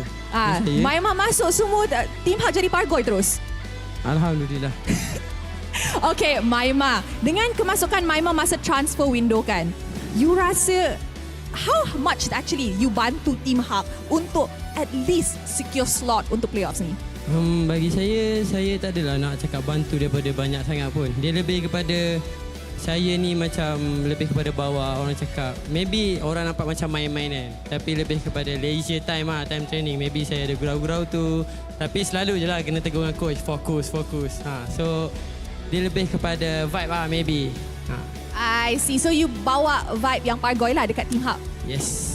Entire team dah Pargoy sekarang? A bit. Wow. Ni I rasa kita boleh tengok dekat playoffs nanti. Boleh? Alright. Okay guys, so sebelum apa-apa, kita dah masa dah untuk announce MVP untuk perlawanan ni. So korang rasa siapa yang sepatutnya layak jadi MVP?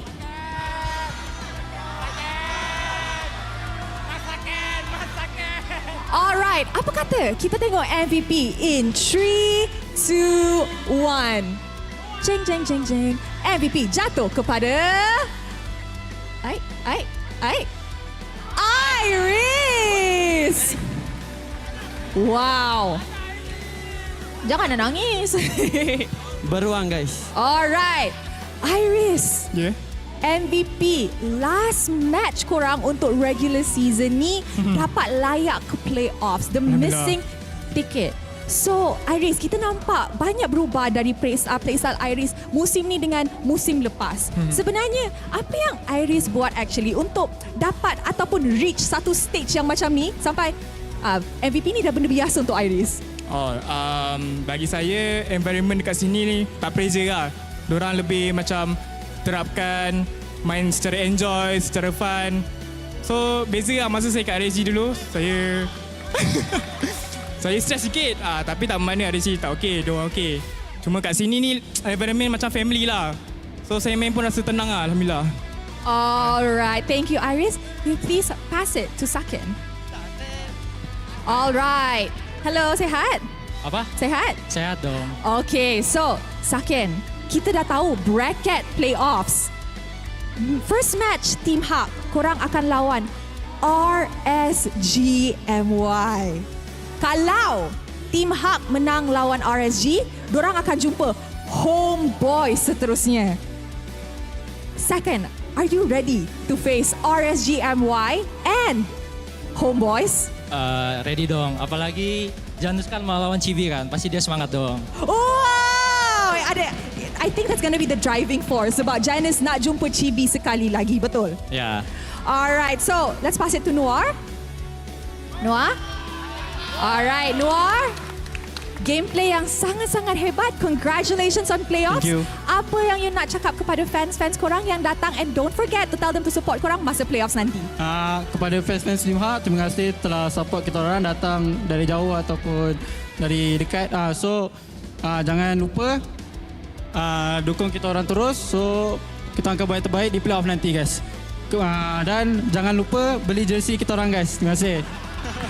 Korang tahu tak, sebelum I throw you guys off, yang paling kelakar, Aiman Hak kat sana, dia cakap greet Happy Mother's Day. Dia cakap beli jersey kita.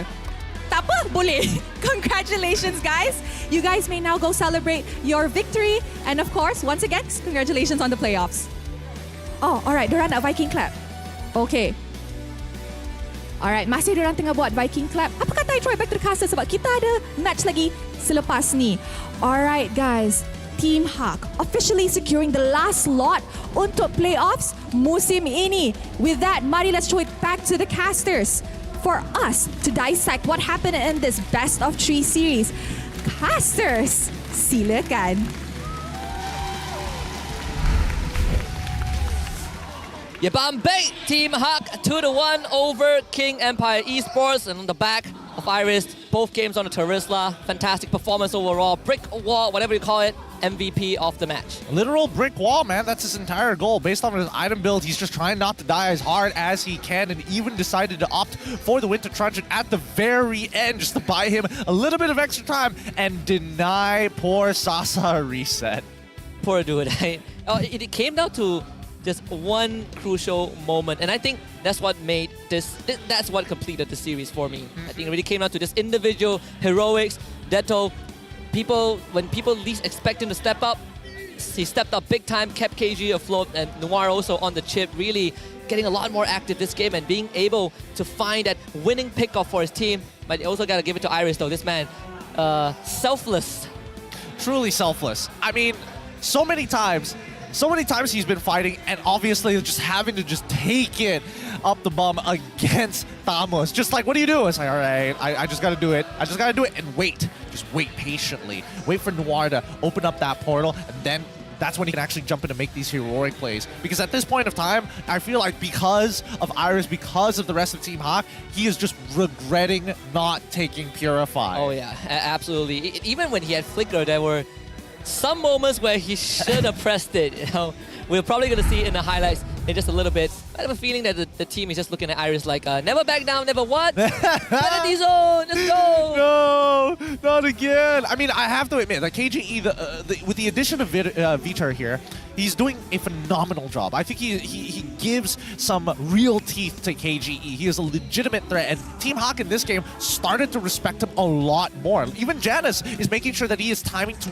break Vitor's combos as much as he can through the, well, not through the Vengeance, but between the Vengeances. Not only that, right? I think overall, even Maima communicating with the rest of the team and also utilizing the way he opens up the map so that people don't have to show their face. Iris, for an example, or even Noir, making it difficult for people like Deto to walk up and actually search for these free ultimates. And I think at the same time, the front to back from Team Hawk is also very well played out, right? A lot of times you see KG, they are just trying to brute force their way through Team Hawk, and Team Hawk, they just do whatever they can to keep Saken safe. And even Maima, to a certain point, this guy has 100% teamfight participation rate, deathless this entire game. A core reason to how Team Hawk has been getting vision of KG and how Team Hawk has been able to really whittle down KG in these team fights. Yeah, I mean, KGE, they got to be sitting in specific bushes to actually keep tabs on the portals of where Noir is going to be, especially if they have like a timer on him, right? And I think that at least with Maima, they're making sure that checking these brushes is not an issue. Iris, the exact same way. Able to open up the map pretty confidently, because if they end up losing Janus, they almost guaranteed to lose out on a neutral objective. So I think in terms of the priority list, it definitely changed from Game 2 coming into Game 3 for the side of Team Hawk. KGE, on the other hand here, it's just unfortunate, right? Their draft, it is a good draft, but unfortunately a couple of misplays and not a strong enough snowball coming in from Sasa to close this out. Yeah, and I think there's also this back and forth within KG itself. They make a mistake, Team Hawk takes a lead, someone else pulls it back for them. And it's just, I think the fact that Team Hawk got the mid and bottom inhibitor that early on was really what set the stage for the rest of the game. It just made life for KG so much harder to contest objectives, to actively go around the map and find these fights. And when Team Hawk said they wanted to really take on KG head on, they did it. They did. They straight up just ran at KGE. They just ego challenged them, right? I mean, they tried a couple of things. Like KGE, initially it was like, okay, if Sutsujin gets the initial pick, then maybe we can actually do something, right? And then they had to change it up. They realized, okay, this is not working out. We need Sutsujin to hold on to his ult just in case something big comes in. In this case, Iris with that penalty zone catching more than one person a majority of that time. Sutsujin needs to be able to tank through it, suck up Iris, spin it back at Janus, or look to try and cancel out Janus. But more importantly so, forcing Saken to reposition and getting him killed sometimes because Saken did not want to reposition. And it also comes down to how KG started to realize, or maybe Deto himself started to realize, man, we really don't have enough setup.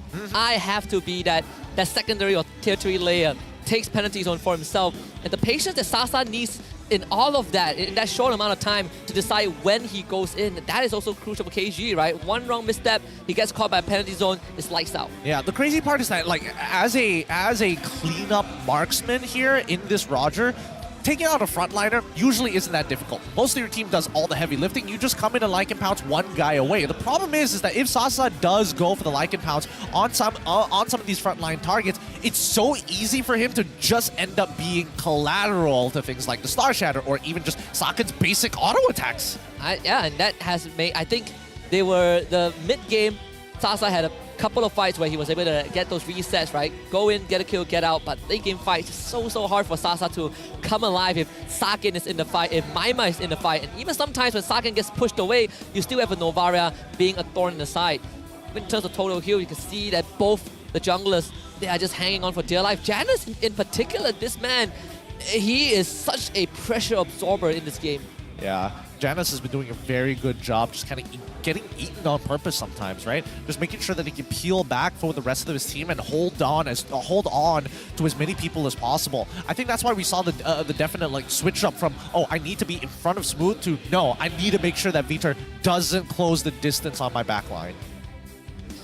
I mean, I'm looking at team. I'm trying to recall kind of certain moments of the game. I feel like for KG, it really felt like this could have been kind of the perfect game if we didn't have like those 1-2 moments, right, where they had kind of the slip out. I think the roughest one probably wasn't Sasa getting caught. It was The Vita flicker. Yeah, the Vita flicker one by, really hurt. by the Lord. Yeah, that one was pretty painful. That one definitely was painful. I think the one thing that both of these two teams share is they really know how to punish their opponent, right? When that mistake happens, that's when you see Sakan achieve, like, you know, Rich Guy 735, the carry coming in from Maima, Sandbag obviously being Sutsujin and best wingman going over the Noir with 21. But the crazy part is that we've seen 5K gold leads be flipped over so fast within less than a minute of the fight even happening from either one of these teams. Team Hawk at one point had like, what, 7K gold lead? And one defense from KG off of the back of Detto. They cut that down by 3.4K, right? We saw that negative Lord advantage for Team Hawk. And afterwards, another fight, again led by Detto, pushed us down to an even fight. And that's how we get, for example, Susujin stats. Almost 300,000 damage taken. Yeah, but man, it goes to show that like these scaling comps from the side of Team Hawk, the longer this game goes, the worse it just gets for KGE. It forces KGE to have like a higher and higher execution cap in comparison to Team Hawk, where it's the traditional front to back, right? And worse yet, people like Sutsujin and as well as Sasa, their heroes don't necessarily scale higher than their counterparts. Let's take a look at the gold graph to better illustrate kind of how the game went on. We saw that dip. The dip for KGE, but the spike for Team Hawk at around like, what, the 15-minute mark, right? That I believe came from after a team wipe. Yeah, a team wipe a couple of minutes before that. And then Detto starts making a play, goes back up to KGE. Yep, 22nd minute is where you see them all like finally, oh, we're in the clear, we're dead even against our opponents, and then that one mistake and it's over. It's quite the back and forth, right? Even in the earlier stages, both turtles were quite the struggle for KGE to cleanly get. The first one is like, okay, we're giving it over to Hawk, whatever, maybe we'll get a kill off of this. And yes, they do find it, but then afterwards, once they get into the second one, oh, we're actually pretty decently strong. Third turtle, it's starting to look good, but we're training on opposite sides of the map, and once Team Hawk kind of found the formula to be able to punch KGE in the throat, catching Sasa off 2 times on his rotations, thanks to the help of Noir and his, lazy, or just didn't want to walk. He just kills it, just kills that momentum for KGE. See, the first breaking point was First Lord, 11, 12-minute mark. That's where they found the team wipe onto KGE and really broke open the base. So I think when you look back at these highlights, you can see back and forth. I think this is one of the best performances we've seen from these two teams. Unlikely opponent. I think this series has definitely exceeded my expectations just in game 3 alone. Yeah, I mean, it really came down to the wire here. Like, oh my goodness, the fact that Vito was able to find him in that position, then Sasa is able to flicker forward to clean it up. Like, this is the most ideal fight for KGE.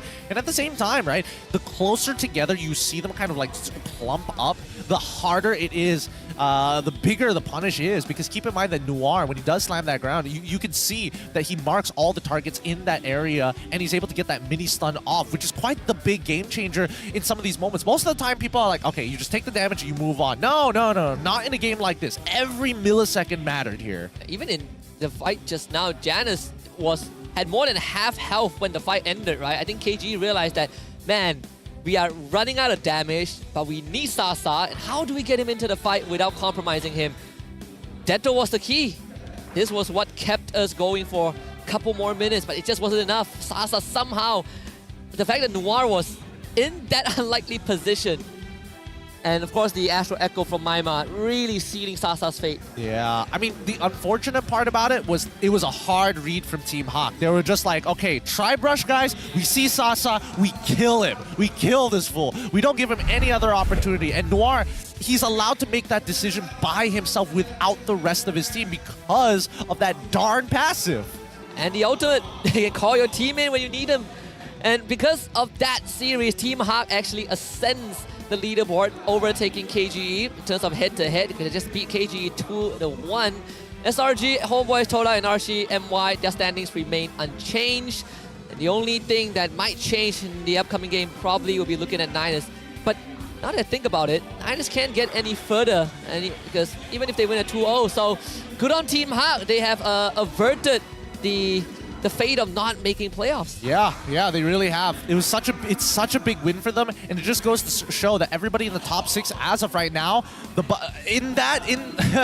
3rd to all the way down to 6th place, the points are pretty close, right? It's 5-4 score, match win, loss all the way through. It really comes down to the only thing that makes the difference is how many 2-0s that you have between the 4. Yep, just the aggregate points, right? Who played lesser matches and won more of it. Team Hawk and KG right now just even.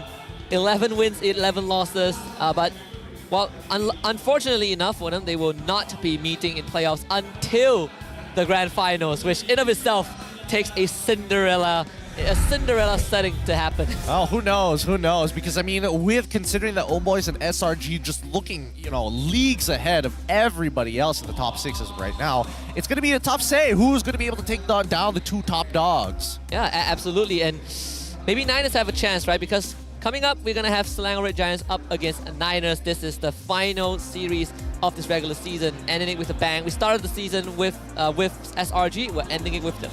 Yeah, I mean, considering how SRG have been playing, this might, for all we know, this might be an absolute slaughter because they have left. It doesn't matter who they're fighting, zero mercy comes out from SRG. They aren't messing around. No crumbs on the floor. You don't even get to get scraps. SRG has said that they wanted to go for perfect season, so they're not gonna fool around no matter who they go up against. Just like how you see our audience, they don't fool around either when they go for the 10 times draw for its King of Fighter 97 collab skin alongside Mobile Legends Bang Bang. It's highly anticipated and you can get it now. Starting from today, actually a couple of weeks ago, until the end of May with 3 amazing skins. Valia's Kyo Kusanagi, Marsha's Mai Shinarui, and also Paquito's Terry Bogart. The first 10 draw you go for, it's going to be 50% discount, and every single draw per day also gets a discount. So what are you waiting for? Go for the draw. Go for the draw. Use the last remaining times to go for that 10x whenever you have those extra diamonds for anybody who's been mining those diamonds or who's actually want to give away. Regardless, these skins are worthwhile to invest in. Too many people walk away with regrets being like, man, I should have rolled for the KOF. It's so unique. Yeah, no times for regret. Remember back then when people refused to go for the Cho skin? Oh, it had to be years for that to come back. Again, coming up next, it's going to be our last best of 3 of the regular season. Selangor Red Giants taking on Niners. A lot of people will be expecting a slaughter, but again, Niners, they have averted disaster. They have taken fate by the horns before to keep them away from relegation. We'll see if they can achieve the impossible against Selangor Red Giants. Yeah, I mean, if they do, Niners are forever going to be, I mean, literally their coach, they're going to be the antagonists of the entire league. And SRG is going to have a broken record because of them. That would be insane to watch. And they're going to be coming back next season with a vendetta. They might not end the season as winners, but they definitely left a mark. So, Niners, this is going to be quite an experience, right? Because Niners, they brought out some interesting comps before, right? We've seen them make adjustments. The Link, for example, Max showing up big time last week. But for SRG, we'll just have to see if the KDA continues to increase in their favor. I mean, they've got the most disgusting stats. Like, it's the worst. It's the worst to kind of explain to people how good SRG is, and they think that they're so above everybody else. Their stats, it's just, how do you, I mean, like, it's hard to say no. Innocent has got, like, what, he's still above 20 average KDA? The easiest way to explain how far SRG is the fact that the furthest a team has been able to push SRG, that team being KG, was to break 1 inhibitor. That's 1 inhibitor? Just 1. That's the furthest any team has pushed SRG. Look, I think that's not just all. Even internationally, we've had interviews with players that are praising SRG. If that doesn't say enough, again, most people don't talk about Malaysian teams, especially if they're outside of MY. Yeah. Aside from memeing us, this is the first time they actually want to meet SRG and not for the memes and laughs. So I mean, we are going in a good trajectory, at least for SRG. But for now, we're going to take a short break. When we return, though, it's the final best of 3 of the regular season between the Selangor Red Giants and the Niners. So don't go anywhere. We will be right back. I got 4. Guys. Bisa guys. Barat, kena pikir barat. Yeah. Aja santi. I got 2. Pani guys. Kat lo dah dapat pani mati. Bisa. Sini. Nah, see dulu. See. Go. Ya, dah mari. Tower. Wow! Target dah. Dah gua guys. Tamus. Mati. Bisa Faramis? Aku ada, santai. Nathan. Depan. Rata-rata dia. Nice one. Nice, mati. Lihat Ji. Buang ini. Gak ada vengeance. Mati. Gak ada dash. Gak ada vengeance. Nice. Cancel ni. Ulti Freddy. Alat. One hit. Dia strong. anjing. Sorry. It's okay. Oh. One risk. Tak apa. Santai. Gua tarikin. Cipul ke portal. Gua ada sisi. Gua roti. Gua siapkan Nathan gua. Iya. Aman. Gak bisa masuk. Gua ikat sabar. Chip dulu. Ini chip. Chip. Nice. Itu kita yang tunggu lah. Itu kita yang tunggu lah, bro. Mau ulti tarik kena dua. Chipnya gua makan chipnya. Terus Nathan guys. Apa Nathan? Nathan, lihat Nathan. Mati Nathan. Nice. Lawan. Predrinya dulu. Lawan. Gak nyala. Gua nyala. Teralti second. Gua gak bisa guys. Lobat. Mati ya deh.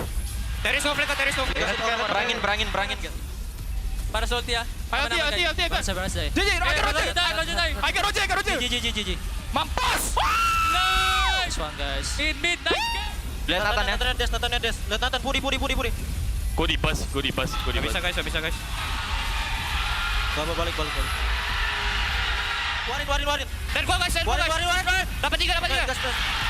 Nathan puri. One. Udah balik. Le.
kejayaan dapat dikecapi, sejarah baru telah tercipta. Namun, setakat itu sahajakah kemampuan kita? Setiap kali ke pentas dunia, pasti kecewa. Sampai bila kita nak kalah? Ditundukkan serendah-rendahnya.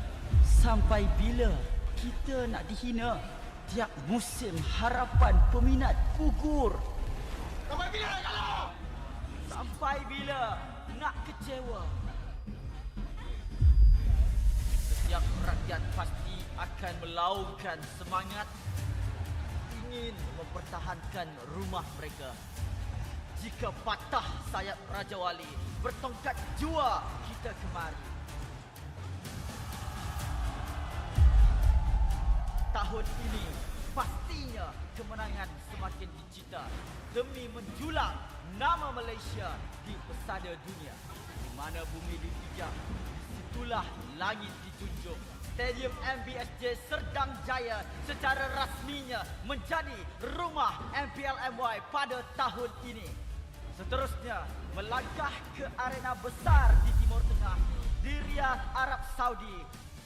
Juara kita bangkit menghadapi cabaran, bersedia mencipta sejarah. Utara, Timur, Barat dan Selatan, kita semua MPL MY Playoff musim ke-14 akan berhijrah ke Johor, mendekatkan lagi silaturahim MPL MY bersama. Hasrat kita semua bersatu dan bangkit dengan satu tujuan yang sama. Naikkan martabat negara, kecari juara dunia, kemuncaknya di M6. Pastikan kemenangan dan kebanggaan dikecap di rumah kita.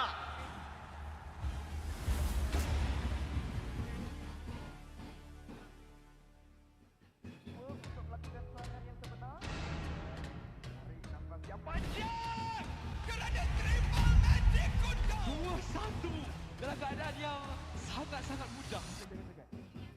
Selamat datang ke MPL Malaysia musim ke-13, di mana yang terbaik akan berentap dalam pertempuran sengit dan penuh strategi. Seperti pada musim yang lepas, 10 pasukan profesional akan bersaing selama 6 minggu dalam arena yang penuh aksi di regular season. Namun, bermula pada musim ini, cuma 6 pasukan akan layak ke play-off dan pasukan di tempat ke-7 dan ke-8 hanya dapat stay untuk musim seterusnya. Tapi sayang sekali, tiada slot ke play-off buat mereka pada musim ini. Bagi pasukan di tempat ke-10, slot musim ke-14 mereka akan diganti oleh tempat pertama MAL Conference Group. Mereka akan di-reset dan harus merebut kembali peluang melalui MAL musim kedua. Dan apa itu MAL? Mobile Legends Bang Bang Academy League adalah liga amatur di mana terlahirnya bintang-bintang baharu. 15 pasukan akan bersaing untuk meraih kejuaraan dan 2 pasukan MPL Conference Group teratas akan berpeluang merebut slot ke MPL Malaysia musim seterusnya. Okey, kembali ke MPL. Pasukan MPL Malaysia tempat ke-9 akan berentap dengan pasukan tempat kedua dari MAL Conference Group dalam pusingan MPL Malaysia Challenger Stage bersama format Best of 5 semasa Grand Final MAL musim yang pertama, di mana pemenang akan menentukan slot terakhir MPL Malaysia musim ke-14. 6 pasukan yang layak ke play-off akan berentap untuk meneruskan jalan ke Grand Final MPL Malaysia musim ke-13 dan merebut peluang untuk ke MSC 2024. Jadi, bersiap sedia, persiapkan strategi anda, bersedia untuk aksi profesional di pentas MPL Malaysia musim ke-13.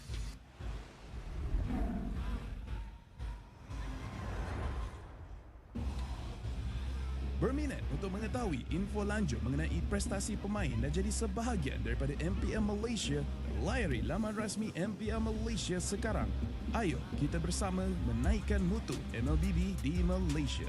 Jangan terlepas kemaskini Liga Akademi rasmi MLBB Malaysia, MAL Malaysia. Ikuti semua platform rasmi kami. Ayo sokong MAL Malaysia musim pertama. Ikuti semua platform rasmi. Semua peminat dan penyokong dijemput ke arena MPL Malaysia musim ke-13 di Serdang. Anda berpeluang berjumpa dengan pemain kegemaran anda, kumpul tanda tangan eksklusif dan sertai kempen Fan of the Season. Musim baru, line-up baru, jersey baru. Jersey telah menjadi topik hangat sejak hari pertama MPL Malaysia musim ke-13 bermula. Namun, apakah pendapat pemain dan penonton tentang jersey musim ini? You rasa jersey mana yang paling lawa? JP Niners. Jersey rempit JP Niners. Macam Mun je. Saya rempit. Paling lawa Barakuda. Tahu kan dia punya yang buat baju ni Choi. Choi ni baju dia memang lawa.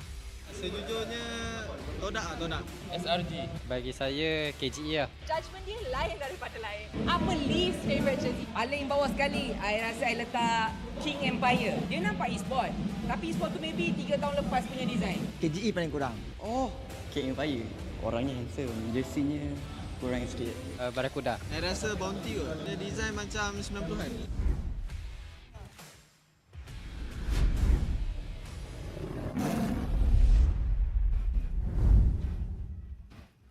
Interested in knowing more about player performance and be a part of MPL Malaysia? Visit the website of MPL Malaysia's #1 esports league for the latest news and league updates. Don't miss out on updates from the official MLBB Malaysia Academy League, MAL Malaysia. Follow all our official platforms.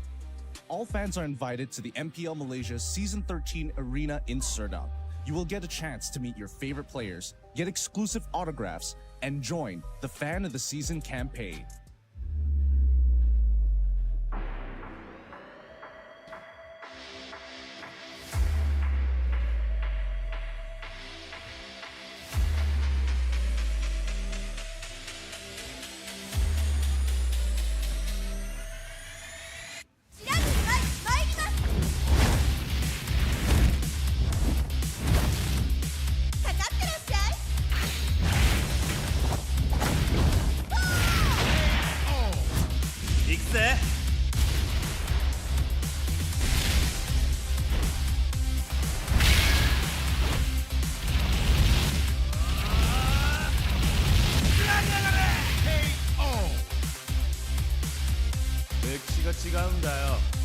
Hey, come on, come on.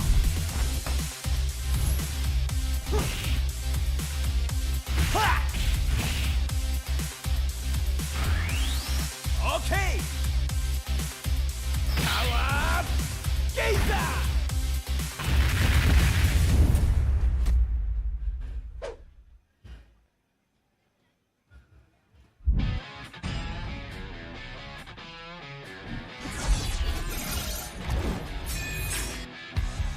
Satu sekali schedule to him dan Albert di sana ternyata harus hilang.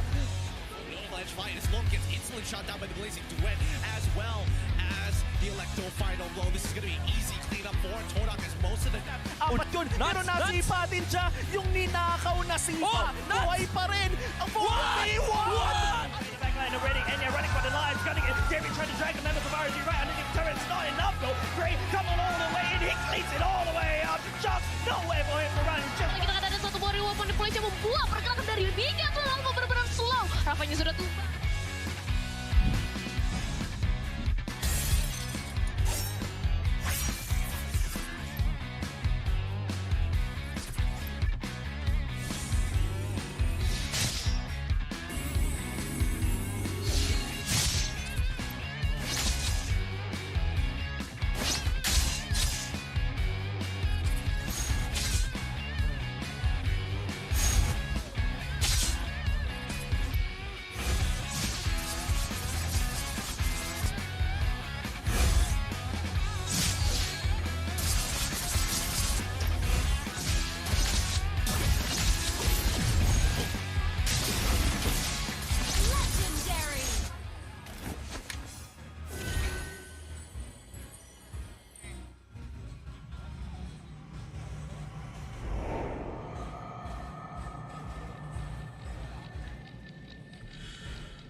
Menang, kalah, pressure, harapan, skill, stay, ready. Kalah, dihentak, dituntut semua untuk peminat. Spotlight melampangkan satu sosok tumpuan.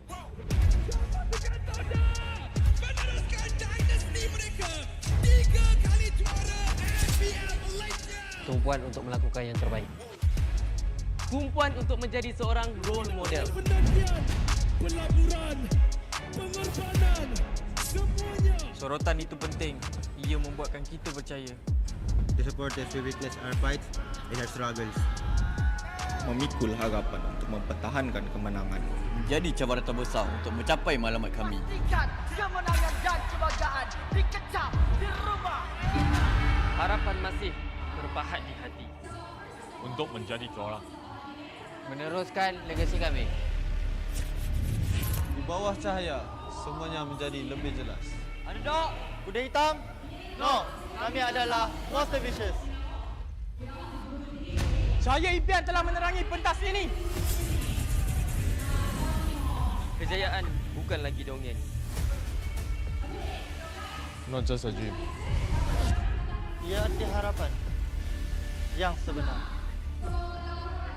Mungkin ada yang sangka bahawa harapan ini akan hilang. Tapi bukan kami.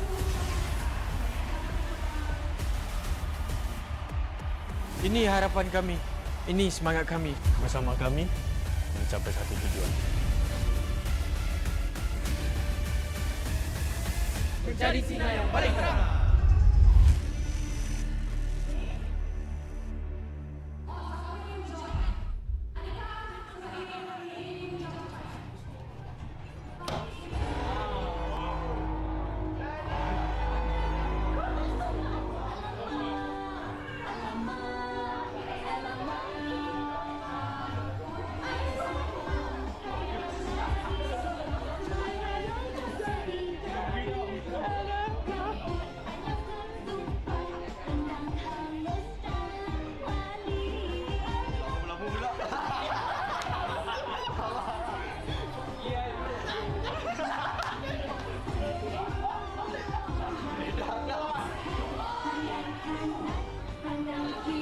Ready posing Right. Okay.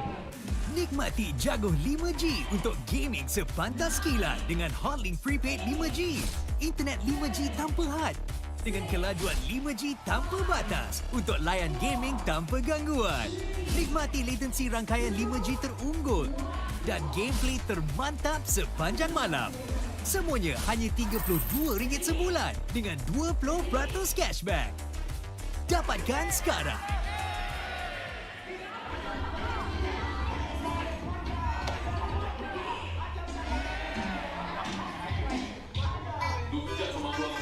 Lu panggil lu punya legend semua bijak sama gua sekarang gua tengok. Lu jaga dia. Lu masuk sama Tony-nya. Gua tak. Bukan senang mau masuk ke tempat mah. Syah, lu mau saya masuk kau tak saya sudah cari.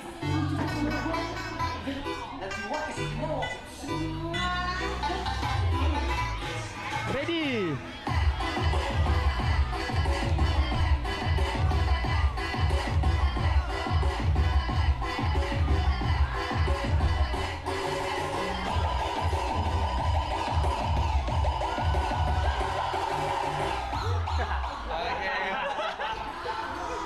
Alright.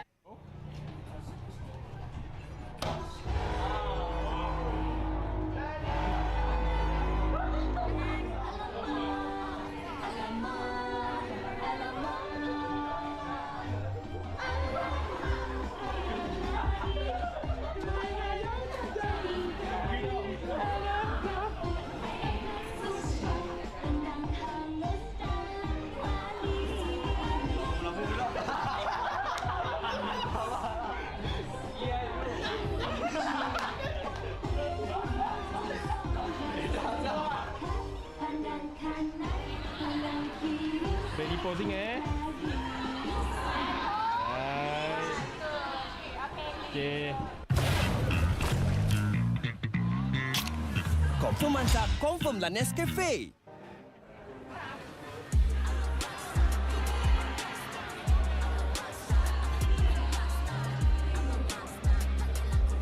Kami akan bantai Barakuda.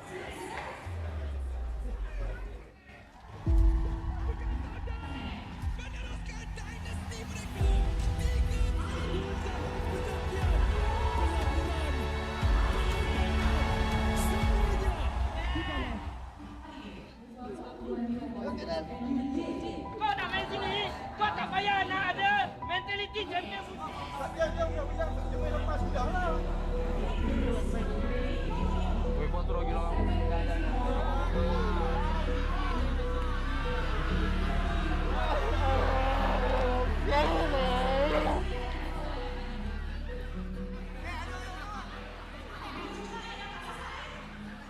Paling tak lupa tak minta maaf. No idea. Maybe masih ingat banyak ah. Nak cerita buruk ke nak cerita baik Rasa adalah macam conflict sikit, macam saya bergaduh dengan mak saya nak masuk e-sport. Sampaikan saya kenal rumah. Aku ada terbaca lah orang cakap Im ni dah rasti teruk lah, dah boleh pergi kerja kilang lah. tapi ya aku okey je senang. Yang video aku viral nangis-nangis apa semua itu bukan sebab aku kecewa dengan kecaman orang apa semua. Kecaman netizen semua aku tak kisah pun. Semua tu like aku disappointed dengan aku punya performance.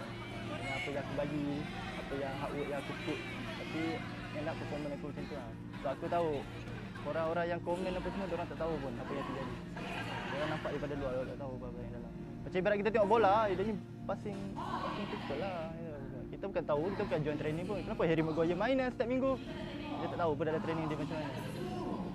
Pergaduhan yang paling risau, perit dan pedih lah kan. Kita tak ada cakap apa-apa. Semua waktu tu MPL Season 6 di mana Todak tak ada kalah lagi best of 3. Waktu tu pressure dia sangat besar sebab orang semua mengharapkan kita menang daripada regular season sampai habis.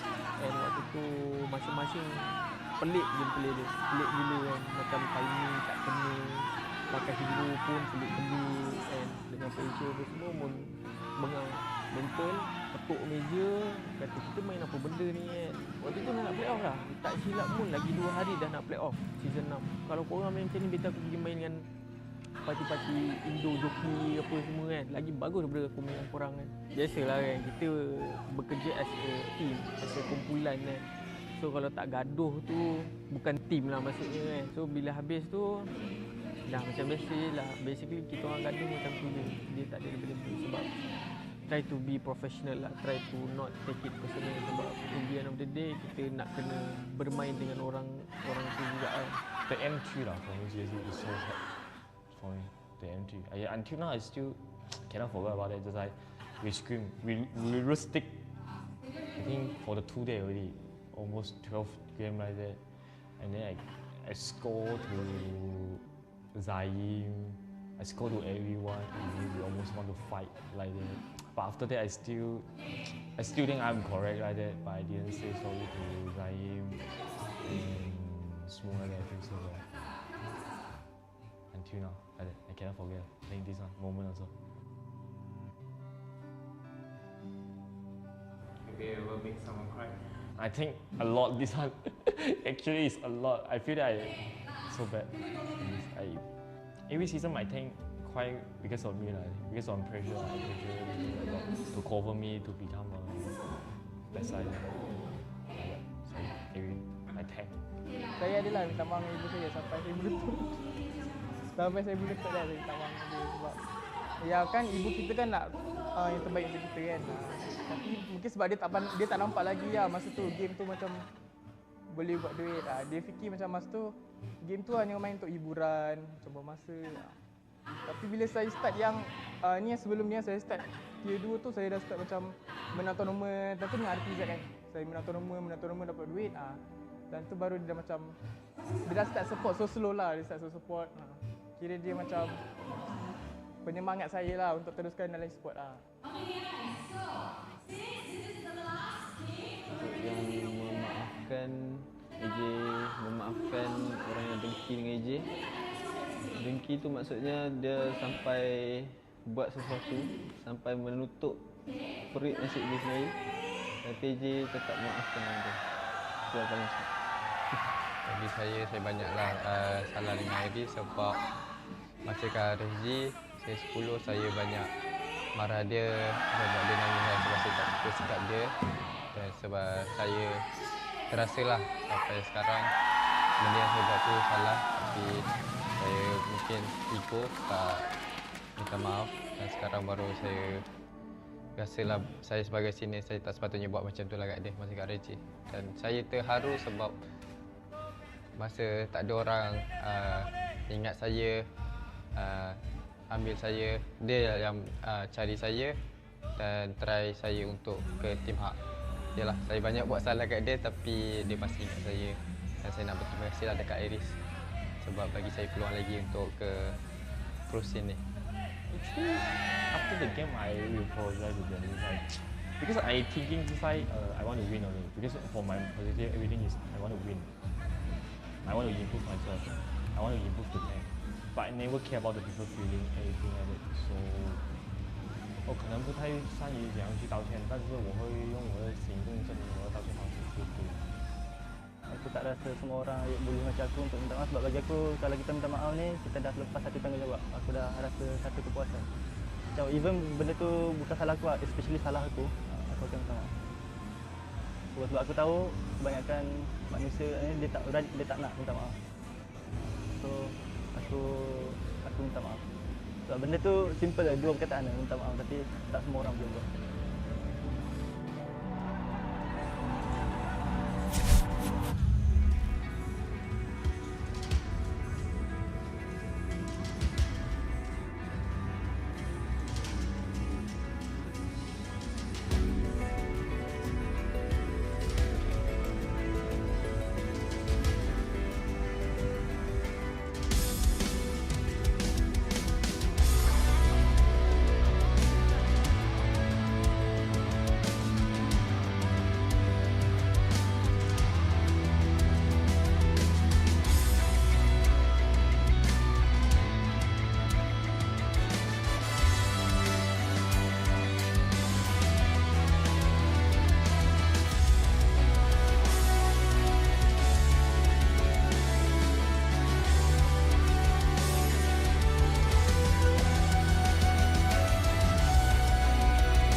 I'm a rock star. Yeah, yeah. Ay, ay, ay. I'm a rock star, baby. I'm a rock star. I'm a rock star. I'm a rock star. I'm a rock star. Panggil aku rock star. Ini kejohanan kita semua orang rock star. Kita rock star, kita buat saja gaya kita. Makin panas apinya sudah membara. Macam mana pun kau menempuh segala. Demi negara kau buat semua bangga.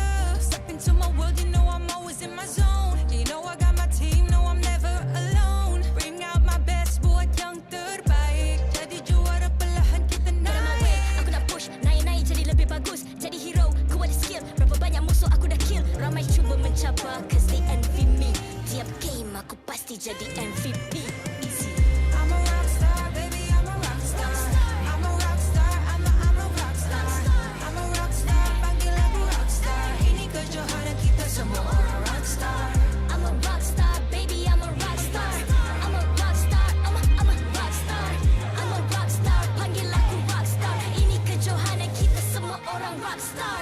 Tengok nanti siapa yang juara. Ni peluang kita bawa pulang piala. This is my game, this is my time. Menang semua, everything will be mine. Kalau jatuh kau pasti kembali.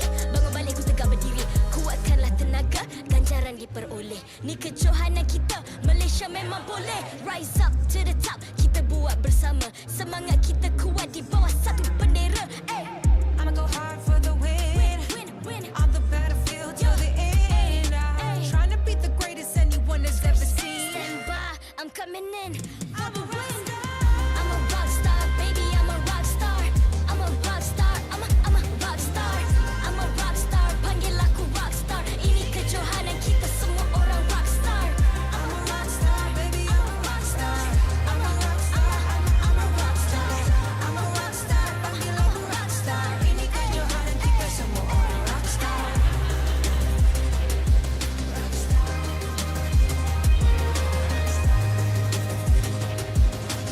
Ini kejohanan kita semua orang rock star. I'm a rock star, baby, I'm a rock star. I'm a rock star, I'm a rock star. I'm a rock star, panggil aku rock star. Ini kejohanan kita semua orang rock star.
I'm a rock star.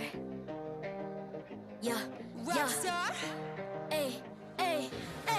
I'm a rock star, baby, I'm a rock star. I'm a rock star, I'm a rock star. I'm a rock star, panggil aku rock star. Ini kejohanan kita semua orang rock star. Kita rock star, kita buat saja gaya kita. Makin panas apinya sudah membara. Macam mana pun kau menempuh segala.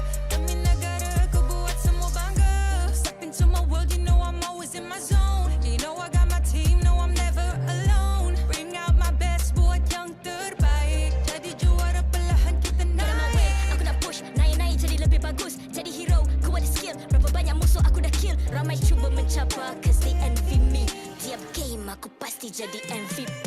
Easy. I'm a rock star, baby, I'm a rock star. I'm a rock star, I'm a rock star. I'm a rock star, panggil aku rock star. Ini kejohanan kita semua orang rock star. I'm a rock star, baby, I'm a rock star. I'm a rock star, I'm a rock star. I'm a rock star, panggil aku rock star. Ini kejohanan kita semua orang rock star. Tengok nanti siapa yang juara. Ni peluang kita bawa pulang piala. This is my game, this is my time. Menang semua, everything will be mine. Kalau jatuh kau pasti kembali. Bangun balik ku tegak berdiri. Kuatkanlah tenaga, ganjaran diperoleh. Ni kejohanan kita, Malaysia memang boleh. Rise up to the top, kita buat bersama. Semangat kita kuat di bawah satu bendera. Hey. I'ma go hard for the win. Win.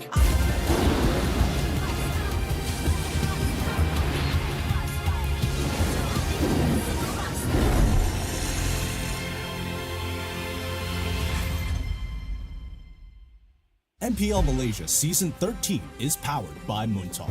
Enjoy a superior 5G network and lightning-fast gaming experience only with our official mobile internet hotlink. A big shout out to ROG Phone 8, the official gaming phone, for keeping our players at the top of their game. Grind on with Nescafe to keep your gaming spirit going. Thank you to all of our sponsors and partners for your support in MPL Malaysia Season 13.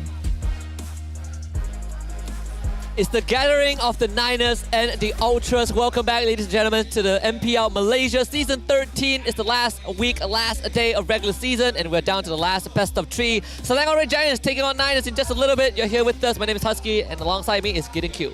Look, today's games have been pretty epic so far, and hopefully this very last best of 3 series is not going to be a slaughter like everybody expects from SRG.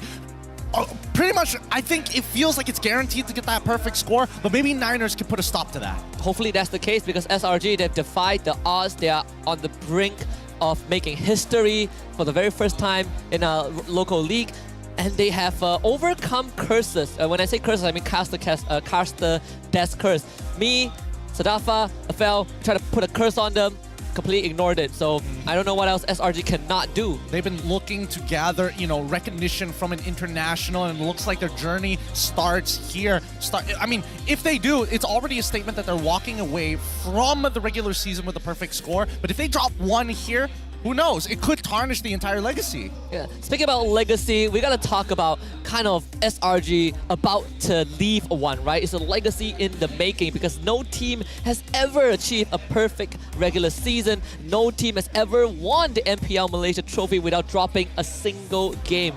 13 seasons in, SRG being the team that is in prime position to make that run happen. I mean, if I have to pull it all the way back to when we were combined as MPL MYSG, the only other team that has ever done that was Nara Esports, and that's a very, very long time ago. And since that time, only Torak was getting relatively close, but did drop a game. It has been clean 2-0s all the way through the regular season. Soy the record a little bit, right? 18-1, I believe, was the magic number. SRG, what are we looking at right now? They have played 8 series, so they are 16-0. About to be 18-0 if they walk away with this 2-0. And Niners, I think when we are in the middle of the regular season, we looked at the last match and we were like, man, Niners need to pull themselves together. They have done the impossible. They have surpassed the odds. They are not in danger of getting relegated. But now, the final boss, is going to be their closure to the regular season. I mean, we already said in the middle of the season that it was going to be a tough journey, right? Because all the rest of their games from week 3, their last 4 games was going to be amongst the top dogs in the league, absolutely just crushing the competition. SRG, on the other hand, they took out the top dogs at the beginning, and then afterwards decided, hey, it's all the lower teams, nothing to worry about. That's why, for the regular season report card for SRG, it's an S+ for Selangor supremacy. Yeah, just S+, S++, S star, whatever we want to call it, right? Average KDA, uncontested, 10.2 in number 1, average damage per minute also in first place. Kill participation, not that important. They have a lot of solo kills. Average Lord A are the one in first place, right? I think followed by Team KG in second. First turrets number 2, average turret number 1.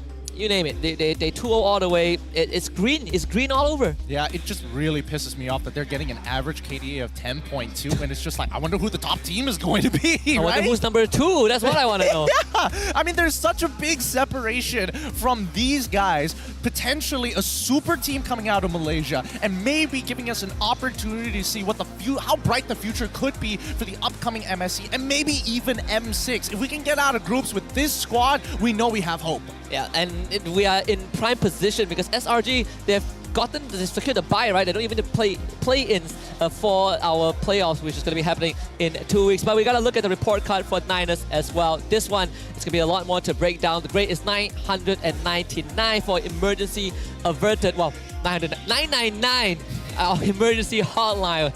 And of course, currently, this is their sort of like their first season as Niners. Last season, they also sort of finished 7th under MPXNC. And you look at the records for their last 5 matches, 2-0 over Toda. I think that was the biggest win that they could have ever gotten. But they also have dropped games to Barracuda, Bounty, Hawk, and Homeboys. Yeah, it has been a very difficult journey overall, but the fact that they're able to still get at least a game from some of the top dogs in the league means that this squadron has hope. They have an opportunity to unlock some hidden potential. Even they're ranking first in stats in terms of kill participation, so you know that this is a team fight oriented squad. And on top of that, their players also are individually skilled, right? We've seen them bring Max in to replace Maldives. We've seen Barbosa. We've even seen Zay from MAL, the only MAL player to get promoted, play a game or two. So I think Niners, they have that potential. It's time to see if SRG can bring it out of them. But for you guys, if you want to unlock the potential and bring it out of you can do it with Nescafe. Recharge yourself with superior taste and quality Arabica beans. Grind on with Nescafe, and it can and wants to inspire your gaming spirit to keep you going. Yeah, be like Zay. Drink Nescafe from the MAL to get promoted to the MPL, and maybe you're going to get noticed out there by some of the top dogs, and hopefully that could be a life-changing moment, not only for you, but for Nescafe. Yep. Speaking of which, Niners at this point of time to be able to steal away a game from SRG. Strong fundamentals, but what really makes this team so separate, not only are there fans right across from us, super loud, the game hasn't even started yet, we still have 9 minutes to go, but also their raw chemistry. It feels like there's no holes between these players. Yeah, absolutely. I think the communication is flawless. The gameplay also just a cut above everyone else. It really felt like this team that just joined 2 seasons ago is unstoppable. But guess what? Enough talking. We're going to start to bring the teams in. Let's see what they have to offer, SRG and Niners. Solano Red Giants. With unrivaled dominance over every adversary, the red and yellow stands poised to carve their names in history with just one more triumph. But today marked the realization of their legacy. The flawless run, bow down in respect of the ruler, is the Selangor Red Giants.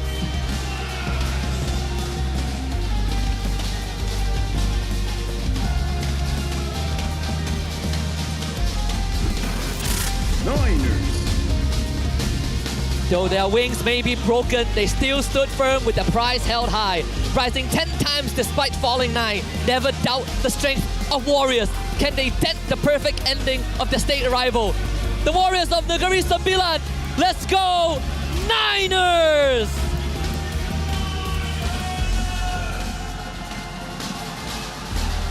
Of course, our head of League Ops, Cedric, alongside the coach and analyst of both teams will ensure fair play and professional integrity of the match. We have Coach Arcadia and Zora Vecchi from SRG and antagonist plus Orski from the Niners taking one last bow this regular season before the rivalry commences. Fist bumps all over. It's time to get the action going. SRG looking to make history. The Niners looking to deny that.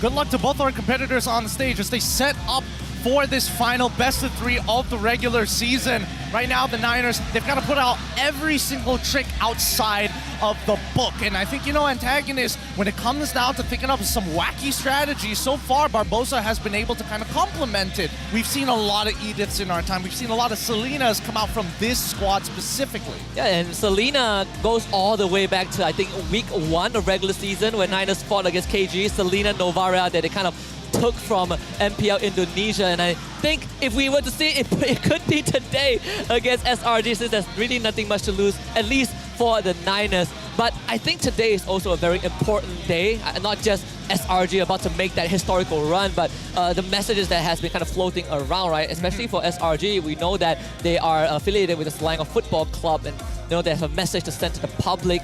And I think it's very important for us to kind of embody the essence of stopping violence against the people around, against the people. Recently, we got to stand with Faisal Halim, stop the violence. And you can see, if you look in the crowd, the ultras, they are dressed in, in black color, right? Just standing solidarity with the player. SRG lineup on your screens right now. Let's talk about the players. They're playing more for themselves this time round on this day. It's going to be Stormy, Cram, Sick Guys, Innocent, and as well as Yums as their in-game leader to lead the SRG members, and as well as the hopes and dreams of their fans here today for that perfect score and to begin their legacy here at the MPL MY. This squad has been out of this world, from having the strongest starts we have ever seen from week number 1 to week number 3. This squad somehow still is able to surprise us. Yeah, we always look at teams that start strong and we're like, there might be a dip in the middle, right? Or vice versa, but not SRG. They have been consistent all the way, and consistent feels like an understatement. They've been evolving throughout the competition. Jeez. And you look at the numbers, it's as out of this world. Innocent, 15 and 7 KD.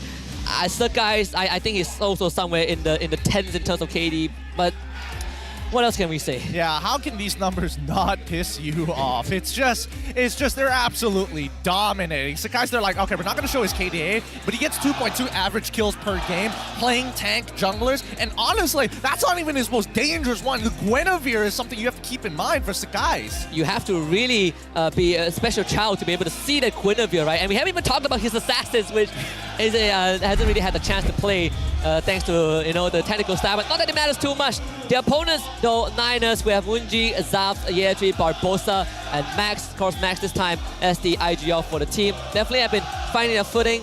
You can chalk it up to, oh, they haven't recovered fast enough, but they've done just enough to pull themselves over that finishing line, and today it's just going to be that cherry on top. Yep, it's really no pressure for either one of these teams. It's a matter of pride, right? Let's look at the stats for the Niners here, because so far Munji has been performing pretty well every single time he gets access to this Novaria. But besides him, right, they've gone to strategies where Zob's not playing traditional marksmen anymore, picking up the Ruby pretty often, while Max is playing the damage jungler. Yeah, we've seen Max pull out the Roger, which is his highlighted hero. We also seen the Ling as well, and I think the Ruby influence definitely a bit coming from Barracuda themselves. There's very specific playstyle, but it's good to see that Niners are still willing to not back down, right? There have been a lot of behind-the-scenes vlogs posted by their official Instagram page where see how antagonist is always hyping the team up for them. It's all about fighting until the end. Unless the crystal breaks, the game has not ended just yet. So I think that's very, very reassuring to know that even in the darkest days, they still fight on. But I think you can say the same for SRG, right? They haven't had dark days. All they've had are just rainbow and sunshine. I wonder what Arcadia has to say about SRG. So we have a video about that. Check it out.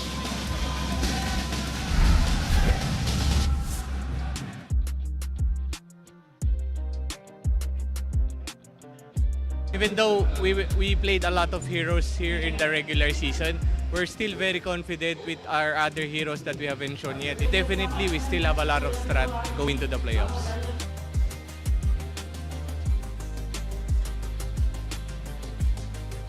We're very confident at the moment, and that's why these wins that we got from the previous week and up until this week, it's very important for our momentum, and we believe that momentum is a very strong concept when it comes to esports. So we're just riding the momentum.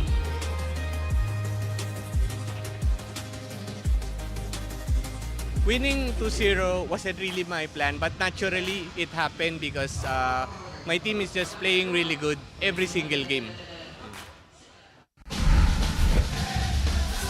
Now you heard it from the man himself. Winning everything wasn't part of the plan, but by just good gameplay, it happened. Oh, naturally. Man. All the other teams who have lost to SRG are just gritting their teeth. It wasn't part of the plan. What are you talking about? Naturally? What do you mean? Natural? It's unheard of. It is unheard of for the MPL MY. At some point, we were expecting these players to break consistency and have a little bit of fun, but even when they are having fun, they're just that much better. I guess winning is also part of the fun, right? Even in the toughest games or games where SRG felt like they're being pushed a little bit by the opponents, they're still laughing, they're still, very chatty. And of course, we have, the Niners themselves, the Niners and the Ultras coming together again in solidarity, standing in solidarity with Faisal Halim, our national football player. And the atmosphere is just insane.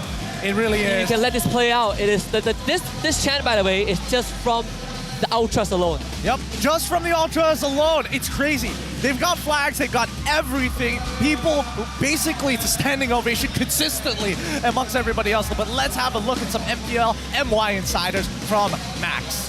Of course, the question was, what was the wake-up call that got Niners to kind of rise up? And that came after losing to Barracuda. Manager wasn't really happy, and all this while, the training to them was not enough. They were chilling a bit too much, and they don't deserve to win if they keep on going like this. And a rude awakening, right? They had a bit of reflection, and now they are back on their feet. It's a reality check that all competitors need. At some point, you're going to be thinking, hey, man, it's not me, it's my team. And at some point, you have to come together and recognize that maybe, hey, you know what? We're just not trying hard enough. If we want this bad, we'll do everything in our power to make it happen. And look at that. Look, they even got the shirts for it, too. Yep, the big 4 actions, call to actions today. Of course, at the same time, we gotta wish Innocent happy birthday, my dude. Just what a great way to celebrate your birthday, about to make history for the first time out of MPL Philippines. Oh my God! My goodness, that's fan art! There's fan art! Yo! That's hot! That's hot! Look, his face, he's not even phased by it. This guy! We need a Lycan version of that. Yeah, we need a Lycan version of that. Oh my goodness, he's gonna pop off in the furry community. 45 seconds left on the clock, and SRG game faces are on for the Filipinos. And there's Yums. He's having fun. All right, game on for this guy. Here we go. Here we go. What's the pattern? Yuzong skin. All right, cool. This one is nice. I like it. All right, Kimmy skin as well. All right. Now the big one. Here we go. Oh, not bad odds. There's not 3 bad chances. odds. There's 3 slots. Oh, come on. There's 3 possibilities. How did that not hit? Oh, that's so sad. Wait, one more. One more. Do it again. Do it now. Here we go. Okay, decent skin. Come on. Oh, what is that? Wait. Oh! Oh my God! Guaranteed it's Terry Bogart in the house. The man finally hits it. Well done. That's not even the bingo, right? He just hit it naturally. It's not even the bingo. Show the bingo. Never mind. No! Never mind. Let's look at the draft first. SRG against Niners. SRG blue side, Niners red. It's about to be a good day. All right. Got to bring the energy down a little bit. Both SRG and the Niners excited for this draft. They've been hyping up the players, but it's time for the chess players, the 3D chess players, to come on stage. It's Coach Arcadia up against Antagonist right now in this draft, with SRG on the blue side as first pick and Niners on the red side as second pick. And we know that the Niners always set up for their own strategy. So far, what's been working for them is the double fighter setup with major damage on Max, and that's reliant on these flex picks, right? That's why SRG, take away the link. We don't want the extra mobility to drag out this lane. Let's also get rid of the Angela while we're at it. A lot of respect from Coach Arcadia given to Antagonist, right? They saw that one game against Todak and they're like, okay, this is way too much. We don't want to deal with it. And we also want to make our side comfortable. We might be currently the strongest team, but that does not mean that we don't have any weaknesses, right? It's just a matter of time before someone figures it out. The question is for Niners, are they going to keep on targeting the mid side? They're going to swap a bit of attention, this time taking out the Harith. I think that's totally fine. We've seen Zavs play into the Roger matchup before, but I think that he hasn't faced up against someone like Innocent, who he has been sandbagged before by Rubies, but always seems to come back up on top, not only just in lane, but sometimes outside of that lane, right? When they get into these team fights, that's where Innocent really, really shines. He's got a great eye for estimating his damage to get these resets consistently. Well, you're getting banned now, so SRD taking out big abilities that allow you to rotate around the map, that allow you to be anywhere you want. I like this focus. there are also still options. I mean, the chip is always on the table. See if SRG is gonna take that away or will Niners get it. That's really a lot of a priority. Now the Matilda becomes a consideration for Niners. I think Niners at this point are also considering the fact that, hey, Barats might just get released here, and if it does, that gives us an opportunity to be able to flex around EXP and as well as jungle, which is step one of most of our antagonists' plans, right? SRG, on the other hand, I think they're generally okay with the Barats. The real question is whether or not they're going to get their first pick priority. If so, Farmis is still a looming threat now that Valentina has been first banned by the Niners. So they let the Matilda through, they ban out the Nolan.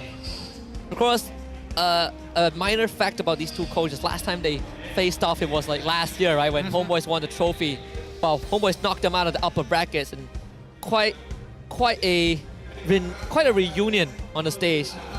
This Nolan ban means that Matilda goes through. SRG want that. They're considering a number of options here, right? For the Niners, it's a lot less stress because it really comes down to what SRG wants to prioritize. I'm seeing the nod from Innocent. This could be a Roger lock-in instantly for the side of SRG. That makes sense to me. They haven't really changed their drafting pattern since the beginning of the season, right? Nobody's really been able to like shake them up, but yep, there we go. Roger, as expected. And there goes the crowd. Release the dog. It's out of his cage again. That means that Niners now, they have access to the Matilda. So far, Matilda has not gone the game without getting picked all bans, still 100% in that overall stat. They can go for Barras Matilda. It is a very common pairing. I feel like Niners might just go for like Barats Ruby. I think that the Barats Matilda should be the standard procedure here for the Niners, or at the very least, because I don't think they want to give Barats over to SRG. The real question is whether Yums is impactful enough on the Matilda to take it away as well. So Matilda Ruby. Interesting. So that means SRG is going to lock in the Barats and then hold off on their jungle pick. That means they could also get Stormy a pick here as well. It could just be the Farmis, to be fair. Yeah, they could. Farmis, I think Novaria. You can not just hide Sakai's pick, but also make can you hide Yoon's pick as well? I think you also can. You're essentially hiding 3 different roles at once. Yeah. If you go for the Barats Farmis. I mean, there's still other good picks and notable picks from SRG's side. For example, Arlot, right? On Yums. Really, really dangerous. He is not afraid. He very much plays an aggressive game, but worse yet, he outplays it 2v1 sometimes, which is another layer they have to consider. Here we go, Fredrin and as well as Minotaur. Wow. Pretty straightforward from SRG's side. Yeah, very, very straightforward. In fact, just giving the Barras away to them, not a priority. And the Yuzong instantly gets locked in by Niners. They want to have that solid XP lane for year 3. They've already revealed their entire composition to the Niners, right? Wearing their hearts on their sleeves, it makes sense. Now, SRG, they just got to clamp down on some of these damage junglers. We might actually see a scaling damage jungler, to be fair. This might be like a Max Yishun Shin situation if it really boils down to it. What else? What else? I mean, Fanny Assassin. What is that? Assassin is possible. Natan? Okay, never mind. I don't think so. I don't think Natan is going to be a choice here. It's a little difficult, right? Because that begs the question of what exactly is going to the mid lane, right? That means Matilda would have to go into the mid lane, and then Ruby is taken away from the gold? I don't see that happening just yet. Farm is banned from the Niners. Smart option. Start to really clamp down on Stormy, who has been a very crucial playmaker, right? We already saw his Loi eliminated. No Vanity and no Faramis. I think they can go on a bit harder. Perhaps looking at Novaria next. It does leave some priority for that XP lane. Now that Yuzong is out, we have Barat still, there's Lapu Lapu. If you ever want to go down the fighter route, there's Paquito and the Benedetta for SRG. Still, I think that SRG is in a much more comfortable position here, right? Now that they have their first 2 tanks, and especially already predetermining where their gold lane jungler and roamer is going to be, now it's all about figuring out how do we get a good EXP lane matchup, seeing the Yuzong in play. They could go for Thamos if they want to guarantee early, but they get rid of the Carmilla to ensure that Niners don't pull up some funny business. Only 2 teams have picked the Carmilla, right? Like Niners and Team Hawk. It was a recent development also. So no Carmilla means that they're trying to eliminate the Carmilla jungle potential for Niners, considering that there's already Matilda and Ruby. What else is left in the XP lane? Damus, Phobius? Oh, Terizla or Arlet, yeah. Yeah, I think the EXP is a little too hard to clamp on. There's too many flex picks at this point in time. I think SRG for them is just eliminating jungle options and then finding the best option to play against the Niners. They get rid of the Nana. All right, so they want to take a very direct approach. They don't want the Molina Blitz to slow them down on the initial dive. So it's about SRG, how do they start peeling backwards? I think Lilia is also a really good option, but I feel like Niners is going to pick it up first. They definitely are lacking a bit damage right now. Fredrin and Minotaur doesn't exactly give you that. We saw a bit of that small bump, small issue when you have a very teamfight-oriented comp, but Roger is the only damage dealer, right? That's what KG kind of demonstrated, where Roger at one point is going to start struggling. You need a secondary layer to that. So yeah, Lilia, I think Lilia Novaria still up on the table. While Lilia banned out, that means we are down to just Novaria and the artillery mages of Yves and Farsa. Yeah, okay. At least I'm following along the lines of Coach Arcadia here. Now, Niners, they have to pick their mid laner here. They don't want to show their jungler just yet to give options over to SRG. SRG doesn't have a lot of dives so far, but here we go. Novaria gets locked in for the side of the Niners, and SRG must complete their comp. They're going in blind. I'm guessing... What could they go for here? Esme probably not going to be the option. They could go Benedetta. Paquito is not that bad, but you're already up against a Ruby. So it's all about peel, so Benedetta probably going to be favorable for Cram. That's an option. I'm looking at mid also. So that's, again, right, XP lane, there's a lot of options, but for mid, what else is there? Probably artillery mages at this point. Yeah. Yves doesn't sound too bad. Yves over the Farsa, only because Farsa can naturally get cancelled by both Yuzong, Matilda, Ruby, and I think that even in Stormy's case, right, he needs to get quick damage down. It's got to be a burst-oriented mage rather than long proceeded fights, just to make sure that Roger is able to find these resets. Then for CC and Aurora! I respect it. Wow. I respect this a lot. It means that even if Stormy is susceptible to dying, he has a passive that works similarly to Nana, giving him a second life and potentially an opportunity to escape. This does change the playing field a little bit because Niners, you want to be up close and personal. You have to be in range of all these abilities from the Aurora, right? You are at risk of getting crowd control in a major way. Not just the Aurora, there's also the Minotaur to follow up. Yeah, just a lot of ways to disengage from fights, a lot of ways to re-engage the fights as well. SRG is going to be playing a very reactive comp focused around their lanes. Now that they've locked the CC as well, I think at this point, the Niners, they need a way to speed things up, and here we go. It's going to be on. Wow! Talk about the final series of today. I like this. I think it's smart because when Amon cloaks, you can't jump on him with the Lycan Pounce because you need to visibly see your target to lock onto him. Interesting strategy coming out from the side of the Niners. They're going to have to push the tempo as fast as they can, but it's all dedicated around that mid lane, right? Expect Stormy and as well as Yums to get very aggressive, to trade actively against both Munji and as well as Barbosa. Worst case scenario, it's going to be up to Cram to peel off the rest of the team, but keep in mind that if Max finds a singular kill in the side lanes, this might just snowball out of control after the first turtle. The gloves are coming off in game one already, so let's hop into the land of Dawn. Selangor Red Giants on blue side, Niners on the red. I guess some pretty interesting first-time appearances. The debut of Aurora and Amon of all junglers in this game. It'll be an interesting one. Again, Max, he's going to be the focus of Niners. See how far ahead he can get his team. All right, let's see this, because right now it's about lane priority. Oh my goodness. No. Oh no. That's not go back. Right? No, it can't be right.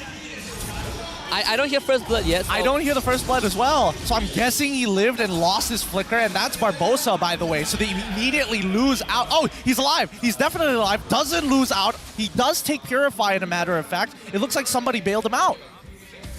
That could have been deadly. And Stormy, he's just walking forward because Yums is around, denying Munji's space. He's like, what you gonna do, buddy? What you gonna do? Hey, KOF skin, man. KOF skin. Oh, boy. Man. One bad move from Barbosa, and they've already lost control over the mid lane. Litho Wanderer, don't care about it. We're going to be playing towards our gold lane regardless. And Yums is going to just keep Munji. Look at this. The wave he's losing. This is out of Munji's not even going to hit two. That means he's going to hit two now. Oh my goodness. If Stormy was just a second quicker on that stun, that would have been first blood right there. And Moonji loses an entire level because of that one move onto Barbosa. Oh, unbelievable. Man. And I don't even know whether they recognize that this was Barbosa's fault. That's the worst part. Moonji is like, man, I'm getting zoned out. I wonder why. He's like, man, I could really use some help right now. Barbosa shows up, you know, with a couple of bandages. He's like, I'm here, buddy, I'm here. Don't worry, I made it back. But look at this lane gank. Oh my god, this lane gank is actually disgusting. Niners have a good read on this, though. Yeah. Max can't afford to wait. It's not worth it. Not worth it. Especially he is going to be a bit faster than Sakai's. It's already ahead in experience, so SRG is going to shove the wave and look for the first turtle. They really shouldn't be fighting for this. They should just give this up, play on the opposite side, and look for a dive. Wow, they used that Black Dragon form already, so there's intention, but Ye3 runs out of it. Oh, still wants to go on the Cram. Sakai continues to be on the turtle. Ye3 finding access to the back. Max has now shown himself. Sakai to the ult and the retribution to get the turtle. First blood going over to SRG, and it's in the hands of Cram. I don't know if that was that worth it. Was that worth it, buddy? I don't think so. It really wasn't. I think that Ye3 was very confident he could at least try and break the passive of Stormy, but gets no passive, gets no flicker as well. All resources gone, and even committed to Petrified to it. So nicely done by SRG. Really holding the perfect balance of making sure that you're right on top of your neutral objective, but at the same time keeping your backline safe. That is gonna hurt Max. And Ye3, he's brought to the mid lane temporarily just to make sure that no further invades happen.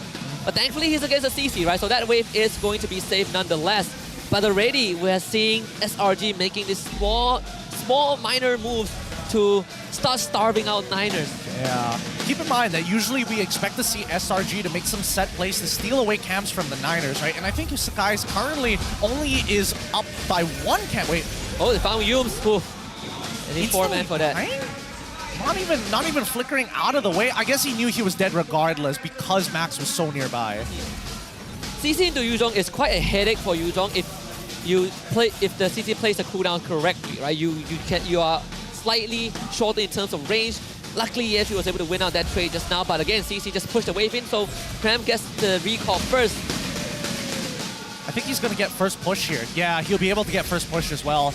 It looks like Cram is going to be a lot slower to actually make up the extra time to make it to this turtle fight. Slanger Red Giants, you can see them, right? They're now proactively looking for these trades. Even for Innocent as well, he's focusing on this wave as hard as he can just so he can be part of this upcoming fight and get a lead against Savs. Yeah. This guy's trying to get the Purify out of Barbosa, not able to do that, and Max gonna go for the invade with Ye3 to help him. Cram, yeah, he's gonna see this now. Wow, SRG entirely give up on this turtle. They're like, we want Max. Yeah, Cram is gonna go on to Max with the and Youth instantly flickers the Endless Shot is not gonna help him. The response time is just so good, so precise from SRG. Beautifully done. And in Moonji, all Moonji had to do was just drop down the Astral Echo towards turtle side. SRG really abusing Fog of War here. They knew that the mid waves haven't crashed yet. They gave zero information over to the Niners of what the rotation would look like. And Cram did have to use the Vengeance, but it's so much worth it, right? The second another orange buff given to SRG, Max, they can take the Purbo, and SRG, they're not worried about rushing down the turtle. They can play this out. And Innocent, at this early timing, he is ready to fight if needed. Yep, he's got the Windtalker in hand, and Cram is now going to start abusing Ye3 now that he's completed the War Axe. Let's see whether or not they're going to make this turtle fall into their hands, because I feel like SRG, their objective is just to slow down the Niners. They'll eventually outscale them. Man, that heal from Yums, that is rejuvenating. Stormy, one more heal, he's going to be back to full. But I don't think Niners can contest this. I feel like you just let it go. Maybe let Max go up a little bit. That's the problem with the Ruby Gold lane, right? You need to have a stable start. Ye3 out again, Frigid Breath from the Aurora. Easy retribution for Sakai. Max spent all that time waiting only to find nothing. Cram could be the target, now pops the Vengeance, pull back by the I'm Offended. Yums is gonna use his ult as well. Cram drops, but Ye3 follows. Unfortunate. Max, he just threw his ult at the very last second and walked away. He did not want to fall into the Minoan Fury. Whoa! Oh my goodness, Sakai! Oh! The Purify itself, but not enough! Oh my, read that to a T. And that's mid tier 1 at 6 minutes. Oh my god. Wow, I did not think that Sakai's had enough to actually kill there. I really thought that Barbosa was going to make it away, especially since he had Purify at the same time, right? He even used it. Oh. Is this like the old Fredrin that Surkais is playing?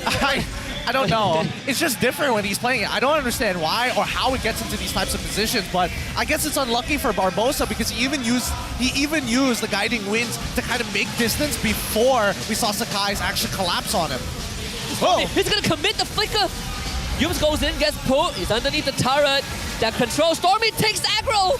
Cram shows up. The damage. It's bad. Just a bit lacking. Max should be able to collect this. A good attempt from SRG, but Niners stop it. Man, Cram gives up his life just so that Sakai's can take away a purple buff. I don't know how worth it was, but the idea definitely was there. At least they are aware that Aurora can disable turrets with her abilities.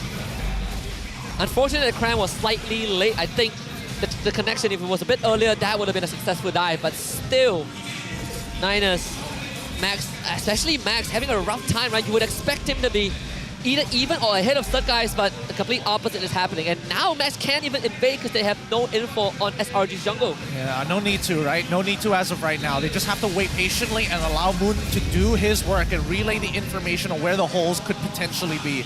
Next Lethal Wanderer falls into the hands of, oh, Max, he actually committed his retribution here. So that means Sakai's gets to be able to get this neutral for free. Top tier 1 being sacrificed. SRG happily take this trade. But obviously the biggest advantage they have right now is the fact that the mid-tier 1 for Niners is down. And so SRG gets to play the wave a bit more. Niners is gathering at this middle lane. Zabs is in the bush, but realizes they can't find anything. Oh boy, Barbosa taunted up again. This time, guiding wind to get out. Very patient from Barbosa. Very patient. Didn't use his Purify this time round. Max is successfully able to get his orange buff, but will not have access to his purple. The slow but steady strangulation from SRG. That bottom tier 2, they needed ENG to get it. Another taunt, Barbosa, they want to get something out of it, but Barbosa still holding on to his resources. Oh! He's a turret, ENG becomes a target, hit by the frigid Pef. Gets pulled away by the guiding wind. Cram, a bit overextended, should go down, punished by Niners. Doesn't find it, doesn't find it. Sakai's and Yums had already disengaged. It was kind of up to Cram to finish off that kill. Very good idea coming up from the side of SRG. Execution could have been a little bit better, right? They got the dive set up almost perfect. They used that Frigid Breath. They even committed the ultimate to it, disabled the turret to allow Cram to jump in. And as soon as he is targeted by the turret, he uses the Lycan Pounce to basically de-aggro the turret, and Stormy walks forward into turret range to absorb it. The coordination out of this world. Right now, I mean, you look at the goal lead, it might not look much, just 2.4k. Also because Cram did went down 3 times, but overall, it felt like it's not just 2.4, right? The grip that SRG has over this game already felt like it is a challenge for Niners, and Barbosa, he just, look, the damage from Surkais. What does he have? Brute Force Breastplate. This guy. First item, Brute Force Breastplate. I'm telling you, he's so greedy. He's so greedy, and he always gets away with it because of his team. But here we go. Once more, keep in mind that at least 3 items is already complete for Innocent, right? With this setup of Malefic Roar, Endless Battle, and Windtalker, he is looking for members who are low. He is a big executioner in this game. First Lord finally up, and SRG casually marching their way. Not sure if you saw Max though. Max could find an angle. Surkais taunt onto Zabs. Damage, control, everything thrown at Zabs. And just no way out. Chain CC to the ground, and Zabs did not want to flicker out of there. He's holding in to try and make a play for his team, but now Niners have to figure something out. 4v5. And that's Purify out from Barbosa. Systematically expanding the resources of Niners. Moonji needs to find info for his team, but I don't think his team can even get in. Cram is going to use his body to block this. And you can see that ENG is still committing the ultimate by Innocent. He's pounding him with the damage. Actually gets interrupted by the circling eagle, but it doesn't really matter. Innocent, he just chases Niners away. And Surkais even waiting for the Star Shatter before the retreat. Man, really smart, really smart. Stormy is making sure that he's covering any holes in SRG's play, right? That Tri-Brush, he is just dropping his first skill into it just to make sure if Max walks up and goes in camouflage form, it instantly breaks and he loses that movement speed and gets instantly slowed. So Stormy is making sure that Max, and as well as the rest of the team, has no opportunity to sneak into the Lord Pit. First Lord in the hands of SRG. That bottom wave set up by Max, but unfortunately that's where the Lord spawns as well. So all that effort undone. So far Innocent still clean this game. honestly, by 11 minutes, we've seen a lot of teams crumble really, really fast, right? This is kind of reminding me about like SRG versus KGE. It feels like the Niners are still holding on, and more importantly, like Max is not too far behind Sakai's overall. But this is also what we are already used to from SRG, right? Just not much of big explosive plays. It's just small decisions that gradually gains them the lead, and before you know it, they are suddenly overwhelmingly strong. The 5k goal lead already, the Lord still slowly pushing. And Max, he doesn't feel safe trying to manage the Lord himself with how much space SRG is commanding over this map. Yeah, I think they just have to give their outer tier turrets in play and for their high ground, make sure an inhibitor doesn't fall. And then we'll see whether SRG is able to kind of hold on at this point. Niners, they need a tempo breaker here. We're all keeping our eyes on Zobs because if they're too close... Oh! That's in already. The Frigid Glacier dropped the frozen target. It's going to be Barbosa. He managed to get out in time. Petrify used onto Innocent. Max from behind finds Stormy. Stormy still has the passive, but Max and LeShot, not enough damage! Cram survives with the vengeance, and SRG now finds that opening to get 2 of their own. What a heal. What a heal from Yums. What a vengeance from Cram. They were waiting for that moment. Here we go. Is this endgame scenario? Circling Eagle from Barbosa. Oh! They hit Innocent. Oh! The KDA not broken yet. Yums heals them up.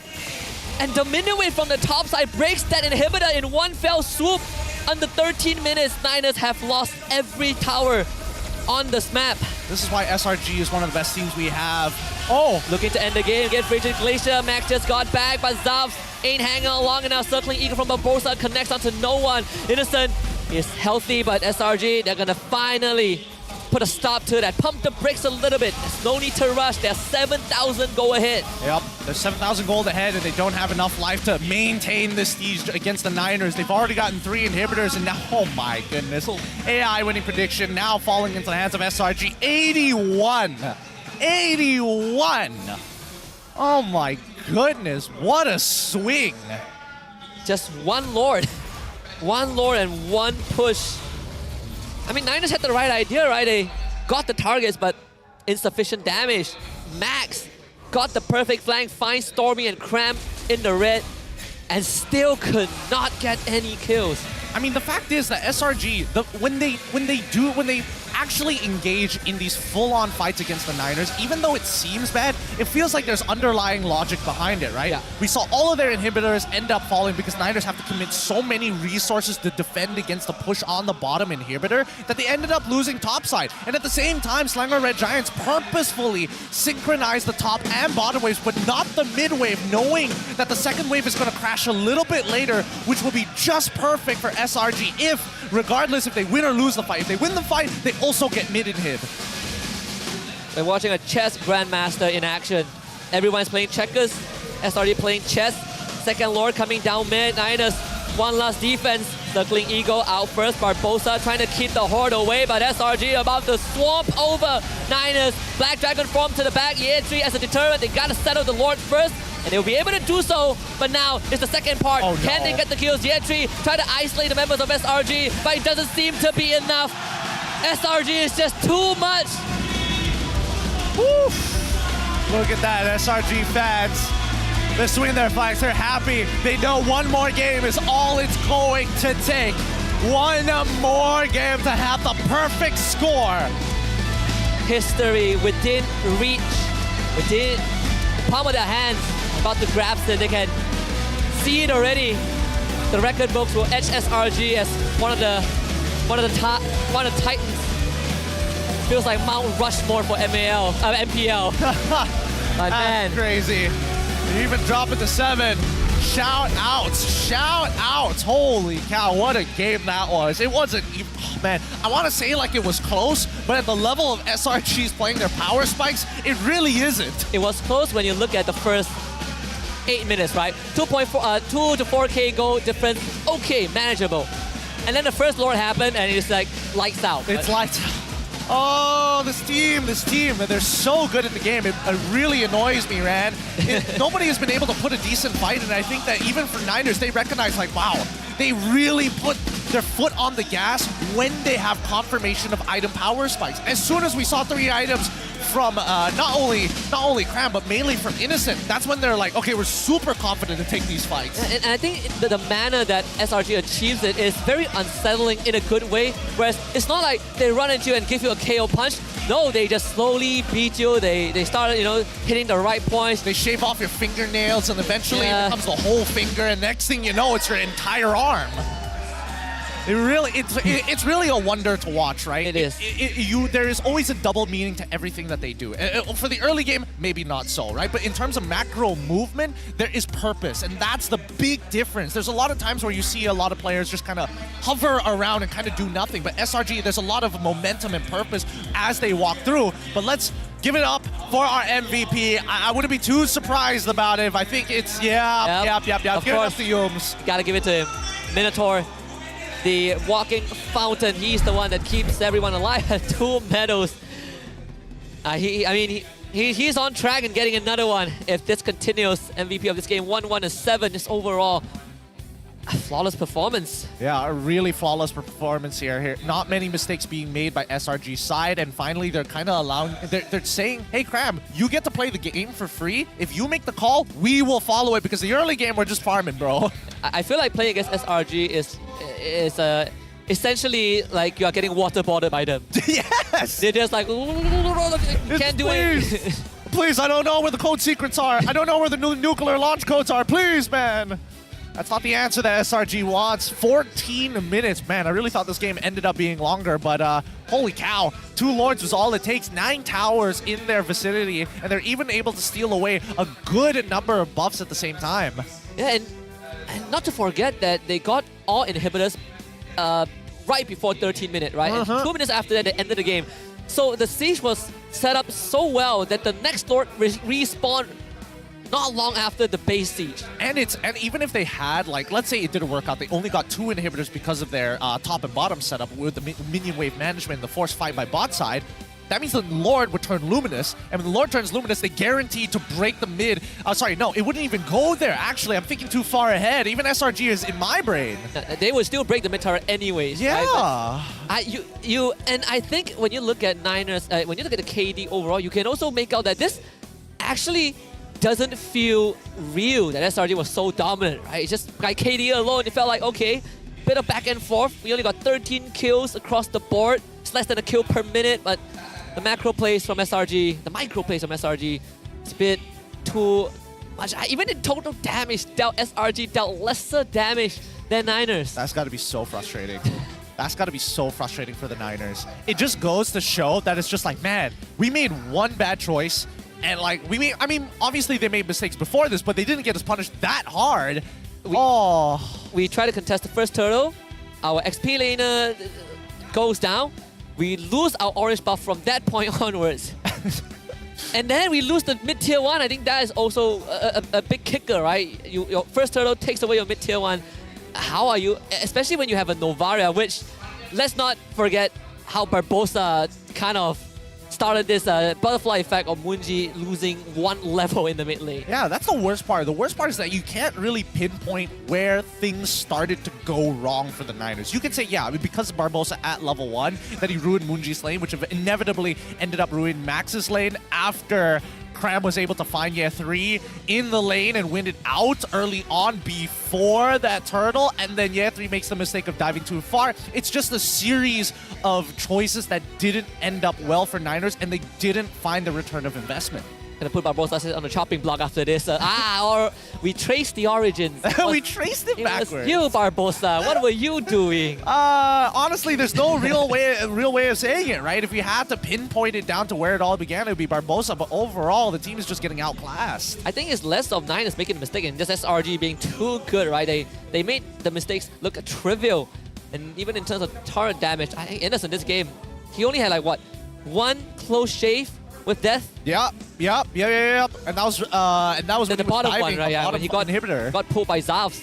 That was it. Oh, dude. Ruby draft is so hard to really pull off when you don't have that good early to mid, right? Like, that's the thing, right? I would have expected Niners to play on opposite sides of the map, or maybe not match like match SRG. But I think that also goes to show that even SRG recognizes that they cannot let Niners do what they want. So it's not like they're bullying them, they're just man-to-man defense, right? Every time you see Barbosa move across the map, you expect Max to be on that same side. And whenever that happens, and especially when you have Cram winning out on his lane, he gets to walk into enemy jungle for free to relay the information to SRG is, yes, his jungle path is still exactly the same. The first power spike for CC, once she gets that War Axe, the damage really comes out of nowhere. I think Yetri learned that the hard way, was bullying Cram early on. He gets the War Axe, Yetri could not even get close to the CC. I hope that maybe Game 2, Niners has tried this kind of playstyle in Game 1, didn't work out. Gives Zavs that traditional marksman, right? Harith, Roger, Natan, he can do it, no problem. But Hall of Famers for this game, we have Innocent, it's the rich guy, Stormy, the carry, Yetri, the sandbag, and of course, best wingman being Yums.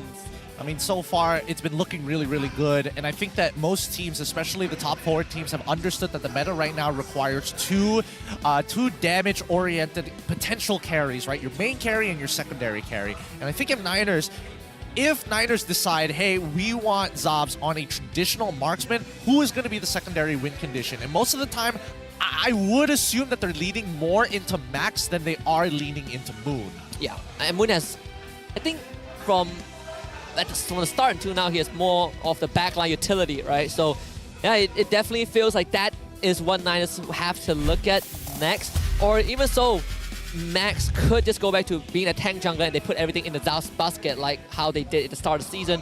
Some adjustment needs to be made by Niners, but overall, it's just SRG. This rotation is just... Who would do that, right? Teams would have normally went for the turtle, but SRG, they were 2 steps ahead. Yeah, and they even noticed that the minion waves haven't collided, and by the time that they crossed over through that mid wave, you can't even see them. It's too late. You've already missed them. This kill as well, it just goes to show when you have a snowball, well, I can't even say it's like a hard snowball, but if you have that level lead and you have brute force breastplate, you do a lot more damage than you should be doing. It's actually absurd. This was kind of Max's best chance. I think he threw the endless shot onto Cram because Stormy still had the passive, and regardless, right, Cram survived through the Vengeance with Yum's heals, and the rest is history. SRG, one push to get all the turrets, and another one right after that to secure the game.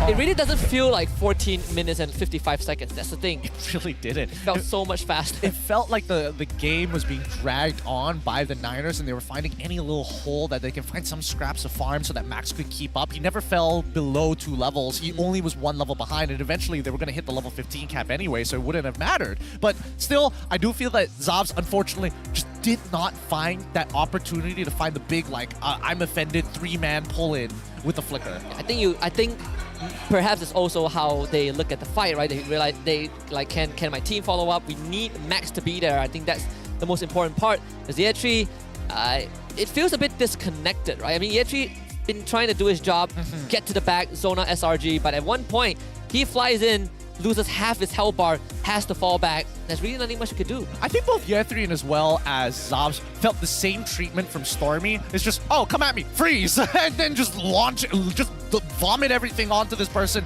They're gonna disappear in a couple of seconds. Then we pull back, wait for the cooldowns, rinse and repeat. And even if they get poked from Munji, Yums is just like, sorry, buddy. Nope. You see this button? One more. Whoa. Wow, you hit Stormy's for half his health bar. Did you? Didn't feel it. Just a scratch, just a flesh wound. I don't know, it's tough. I think right now it's really hard to kind of crack open SRG because they have a lot of different ways to achieve their win condition, right? And I think they play around power spikes very, very well. From a drafting standpoint, number one, we got to get rid of this Roger. We got to stop giving Innocent this Roger. I think he's too good with the setup from the rest of his team. We need to also start crippling his teammates as well, right? If Yums doesn't go for something teamfight oriented and they get something like Matilda, again, a lot of the common causes is, hey, if you are playing a poke-heavy composition, take away their enchanter styles, or at the very least, people who can top up their teammates during these fights so the damage can actually stick. If there's one role that Niners can kind of go in on hard, like which leg would you break? Is it Innocent? Is it Stormy, Sakai's? I think it might be Cram. I think Cram needs to get targeted here. I think he plays an independent lane, but nobody's really pushed him to the edge just yet, where he's getting hard targeted every single time. You're committing resources just to dive this guy. Yeah, he's been given like what, Barat, CC, Export. He plays it all. Look, he plays it all. He needs a bad matchup, and I think he's the only other person that I can think of who hasn't been really like hard tested yet. Yums has been hard tested. We've seen it before. Same goes for even in this game. They were making sure that but Stormy didn't have his comfort picks. He ended up playing Aurora of all things, and that was just the perfect match here. Yeah, and he still went flawless this game, right? Still went flawless somehow.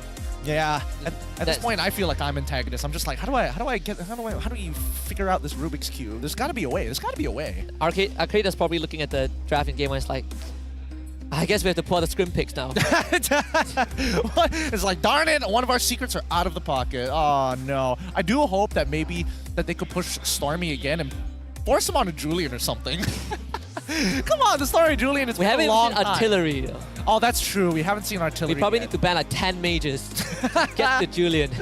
Oh boy. Man. It's rough. It's really rough. I don't have like a clear answer to cutting open SRG. I mean, one of these lanes needs to be able to man fight SRG one-on-one. And even that is pretty difficult.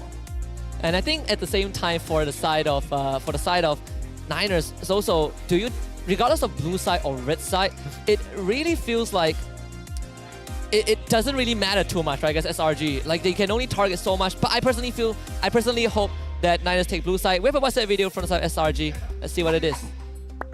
Aish, kalau last week 2-1 ni, ada satu lagi meme tu. Marketing susah doh.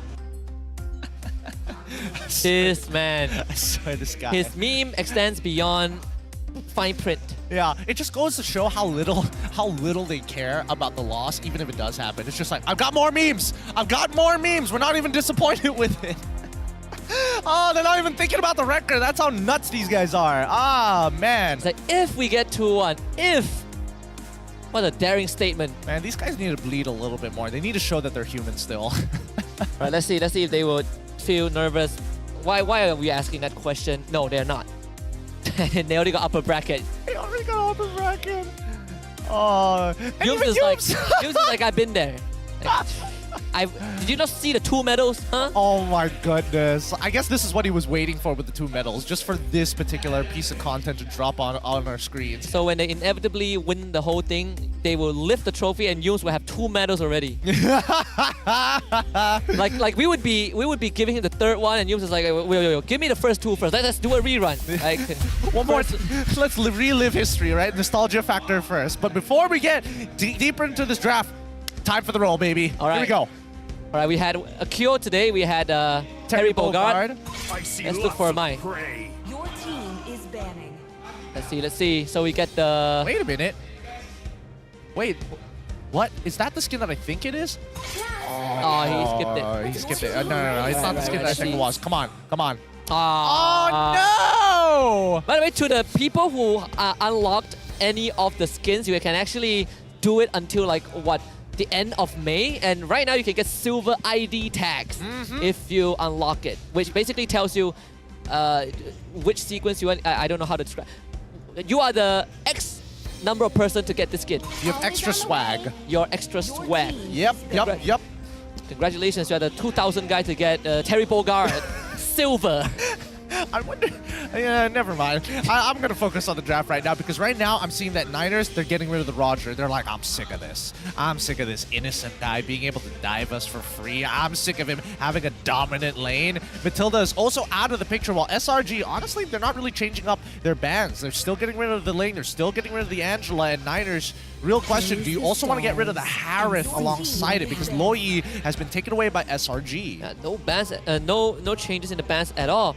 And really, I mean, the fact that they figured that the main issue was Max's lane, right? I think you really had to go above and beyond to come to that conclusion.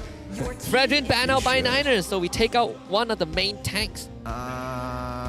Okay. Baras, Nathan, Arlet? Harith, right? Harith? Oh yeah, Harith. Yeah. It's just the pick Harith. Then Niners, I hope Barbosa plays Guinevere. Or Guinevere first pick.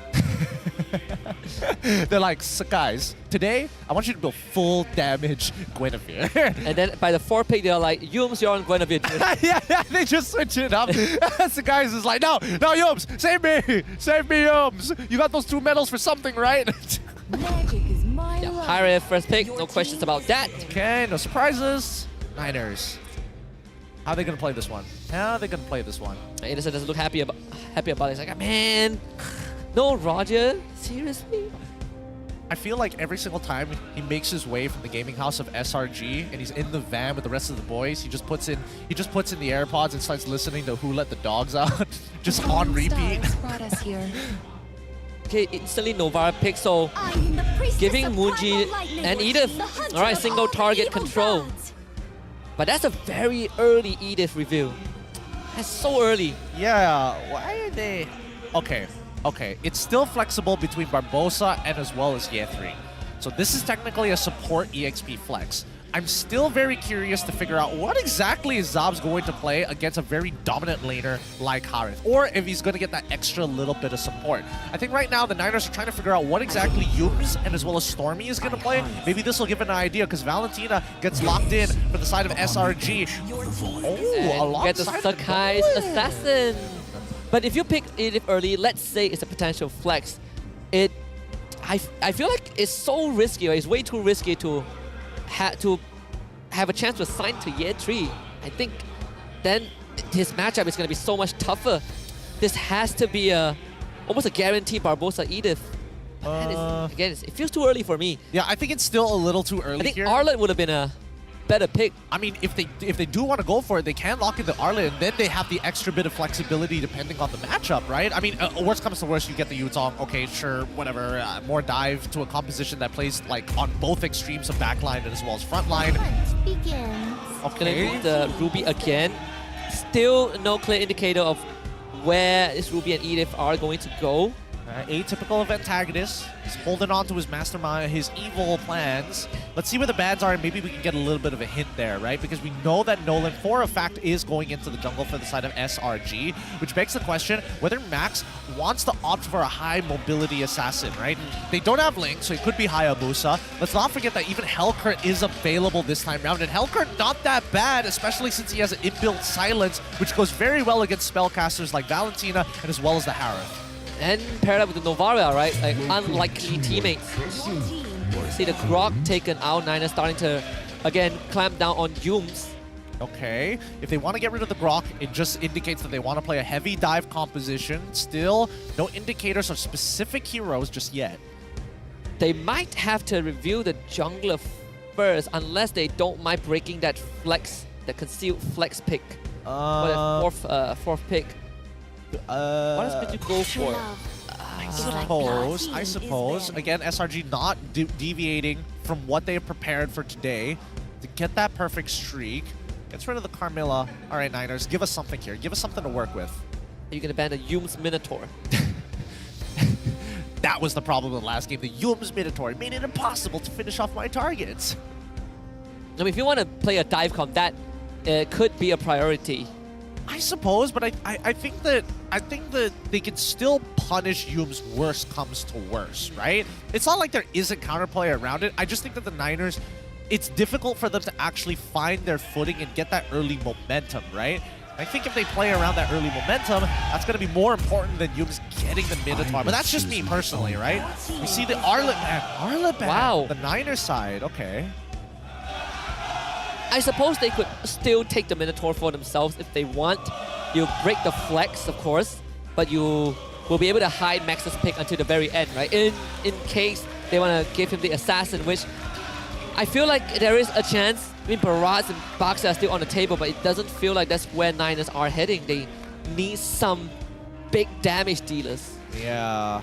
Yeah, the fact that Niners are getting rid of like really strong disengagers, really strong engagers, just goes to show they're probably setting something up for maybe Max this time. SRG, I think they're sniffing it out. They understand that, like, okay, if they get rid of the Arlo and the Grok, we're gonna follow this up by getting rid of the Fanny. Very smart option for the side of SRG. I love that ban. Max looks over and is like, oh, they got us, they got me. Good read, good read. That's the only different ban from game one. Yeah. Really high level stuff. I mean, SRG, that's what I'm telling you. No mercy, no crumbs. They give nothing over to the... So this is a Ruby gold lane guaranteed. Yeah, Ruby gold lane guaranteed. Yuzong in the EXP and Edith going to be played as the support. SRG need to keep in mind about potential assassin junglers. Is there anything else that could really enable their comp for Yums as of right now? The Matilda has already been banned out. CC Minotaur? You can go back to that. CC Minotaur. They can technically play a little bit more early game oriented if they wanted to, but they have Nolan on their side. Thamus? That's what I was thinking. I was thinking maybe Thamus is a good potential here. Deals well against both Yuzong as well as Ruby. Can eventually get into the anti-heal sector. This one's tough. Let's see how SRG handles it. Oh, okay. Show to Rizla. Wow. So big team fights, pick up potential. If Niners want to go for Assassin, they gotta think twice this time. I like it, because now that you have Rizla, you have the extra flexibility of not only being able to forcefully push your lane, but still being very impactful in these upcoming fights. I was thinking that at this point, they've already got too much damage, so it doesn't make sense if they want to build into something along the lines of Benedetta, for an example. Or even if they pick up Paquito, it's probably going to be Brute Force Breastplate into War Axe or something along that sort, right? The Hesu build from Barracuda. Final pick, we're gonna see what Max is gonna get. Assassins again, higher boost up. I don't know if you want to go back to the Amon. If you want to play it safe, I can't even say Baxia because they don't have the damage, right? So Amon again, we do a run it back. Not much choice left for Niners. All right, this one's gonna be a little rough for the Niners here. I think it really comes down to who's able to find that first blood, and SRG, they're going to set up for it. I think the Niners, they got to be very, very careful with the way that they have managed their waves here. They need to make some hard reads on SRG. It's not like they're not telegraphed, but finding that information, it's all up to Munji to be able to sniff them out. Game sense at an all-time high for both of these teams. With how SRG's team comp, they can be around the map at any given time. Nolan, Cho, Valentina. Niners have one last chance. Gonna put a black stain on that record of SRG. Let's find out as they head into the land of Dawn for game number 2 of this best of 3. Selangor Red Giants on blue side, Niners on the red. All right, let's jump into this. Let's see where both of these junglers are going to start and where the priorities are going to lie for both teams. This is an important one as the legacy is about to be made by SRG. The question is whether the Niners are able to tarnish it. Welcome to Mobile Legends. One game away from history in the making. SRG ever so close. Rare sight to see Sakai's on that Assassin. So we've been blessed with that appearance. And at least this time when you had the Edith and Novaria, you're not worried about getting punished early on by SRG's Romans. And Edith to help you manage to wave a little bit better. Yeah, just stay. At the very least, Barbosa even opted to go for Brave Smite this time. Interesting. Okay, so he's not even going to go for Concussive Blast. He knows that the natural Earth Shadow should be enough to kind of skew the lane in favor of his side of the map. But Stormy, he's not going to make it easy here, right? He's not going to make Unji breathe in lane. He's going to deny as much EXP as he can. Oh, they found Sakai's.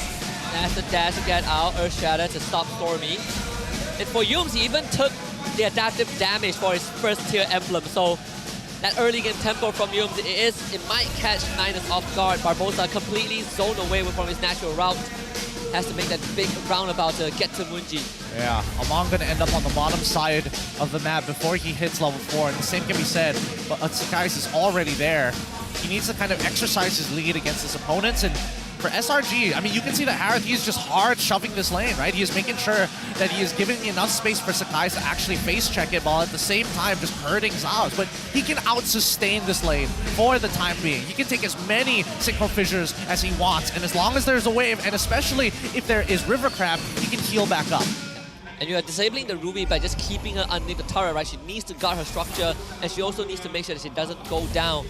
Of course, the mid and XP laners are gonna kind of tussle for level 4. Both of them will hit it in time. And obviously, SRG will get there first. Both assassins. At least for Sakai, he will go for the purple buff before they go for the turtle. Oh, Max finally hitting level 4, but Sakai's, he's fast, and he's already ahead. He's already level 5 right here. Level 6? My God. 2 levels ahead. Yum's instant flicker finds the pick. Bosa could not respond. In the blink of an eye, he goes down. Yetri petrified onto Stud Guys. And Stud Guys bleeds out to the Shard residue. Stolen. Black Dragon form. Stormy finds Max and LeShard does not enough. Stormy collects the kill. And Cram even gets away. Both Black Dragons finding their target. Stormy tries to outplay this. But he has Yums with him. And the Terrify stops the entry. Following up, SRG gets a freebie. Moonji responds. That's what we want to see from the Niners. Consistent trades against SRG. It may not be the best situation in the world, but at least you're not giving them a free game. Got to make them work for every inch. Yo, Yus predicted the bash. Gets knocked up and still has the follow-up with Jit Kundo. Unbelievable mechanics. Disgusting. Yums is just so disgusting. Here we go. Once again, contesting for the turtle. So guys, they can delay this. The guys is about to hit level 7. Cram is low in the red. Needs to heal up with the wave a bit. The entry effectively pushing him away. Black Dragon from not up just yet. But Stormy, he's going to have it soon if he steals this one. But he's holding on to the ultimate. Not in a rush, Year 3, okay, matching out the combo a little bit. Slick Guy just walks in with the red tree, and now penalty zone. Oh! It is easy pickings 2 for SRG. Man, they make it look easy. They make it look like they're chewing food in this game. Like this is nothing off their backs, no sweat whatsoever. Every decision they made thus far is just working out for them so conveniently. And now, 4 minutes into the game with a 3K lead, this is like the worst possible scenario for Niners. Even more dire compared to the last game. Oh no, Yu's gonna see this. He's gonna kick. Here comes the kick. Here comes Stormy.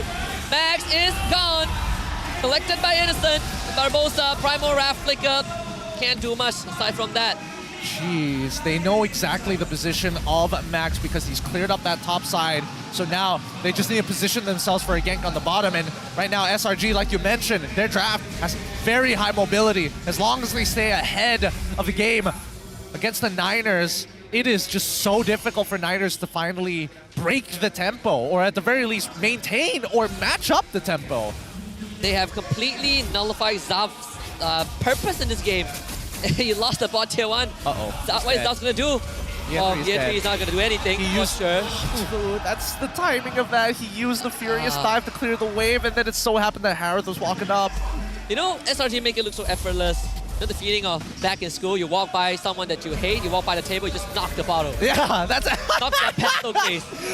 Get them a kick in the shin. It's too real. It's too real, man. Oh, dude. Especially when they're trying to like balance on the chair as well with 2 legs instead of 4. Oh, man. And this is, does this classify as cyberbullying? I don't think this is cyberbullying. Like, SRG is giving respect to the Niners, but they know that they're ahead. They know that they're better. They're not messing around with the Niners by like purposefully delaying the inevitable. they're just outclassing them. And Okay, they find Cram, but no follow-up. Yums again. Find the pig. This time onto Zavs. What can this man not do? Bruce Lee incarnation. Year 3 ain't getting away. Max finds the kill finally. On to Stuck Guys, but ends up going down. SRG finds 4 kills and it's tier 1 mid to go down. Oh my God. Niners just got bored. They got desperate. They're like, we need something back. We need it so bad. And oh my God, Stormy losing 50% of his HP just to try for an I'm offended on some of the backliners here. They're going to be able to get out, but dude, I think this game is already over. SRG, I don't see them losing the snowball unless they make a mechanical mistake. Yeah, me too. I think you can straight up just call it right now. Third total non-contest, and yep. Nobody took Purify on the side of the Niners. Niners, everybody there is just literally trying to survive or make a play to turn things around SRG. And SRG is closing their hands tight. There's no gaps between their fingers. They got the baby grip. They got the baby grip. They got the baby grip. I mean, Niners heroes can't even take Purify, right? That's the worst part. None of them functions well or wants to take Purify. Oh. All right, Niners. What else you got? I don't know. This is the earliest checkmate I've ever called. Usually I wait for the 10K mark to know for sure because usually there's an opportunity. But it feels like right now, Niners, right, even if they want to find the play, what would that play look like? you pull, I think it's, you pull Sakai's and you also have to catch Stormy at the same time with the I'm Offended, or maybe an Earth Shatter. I think that's one way. Even Year 3, right? Oh my goodness. Okay, didn't follow up with that one. Yus didn't follow up with that kick, but man, that's the Earth Shatter. Combo out from Niners. Damage. Is it enough, Cram? He's gonna throw his life away in the back. Guys, this time needs to get out. Barbosa though is low. They break the combo on the Harry, but it isn't. He is going past enemy lines, and yeah, 3 dies in the back. Max also cannot survive. Stormy with the stolen I'm Offended to get Zal's back. Innocent does go down, but the cost is just too much. Team wipe in favor of SRG. I'm so mad at Niners now. It's official. I'm mad at them. I'm so mad.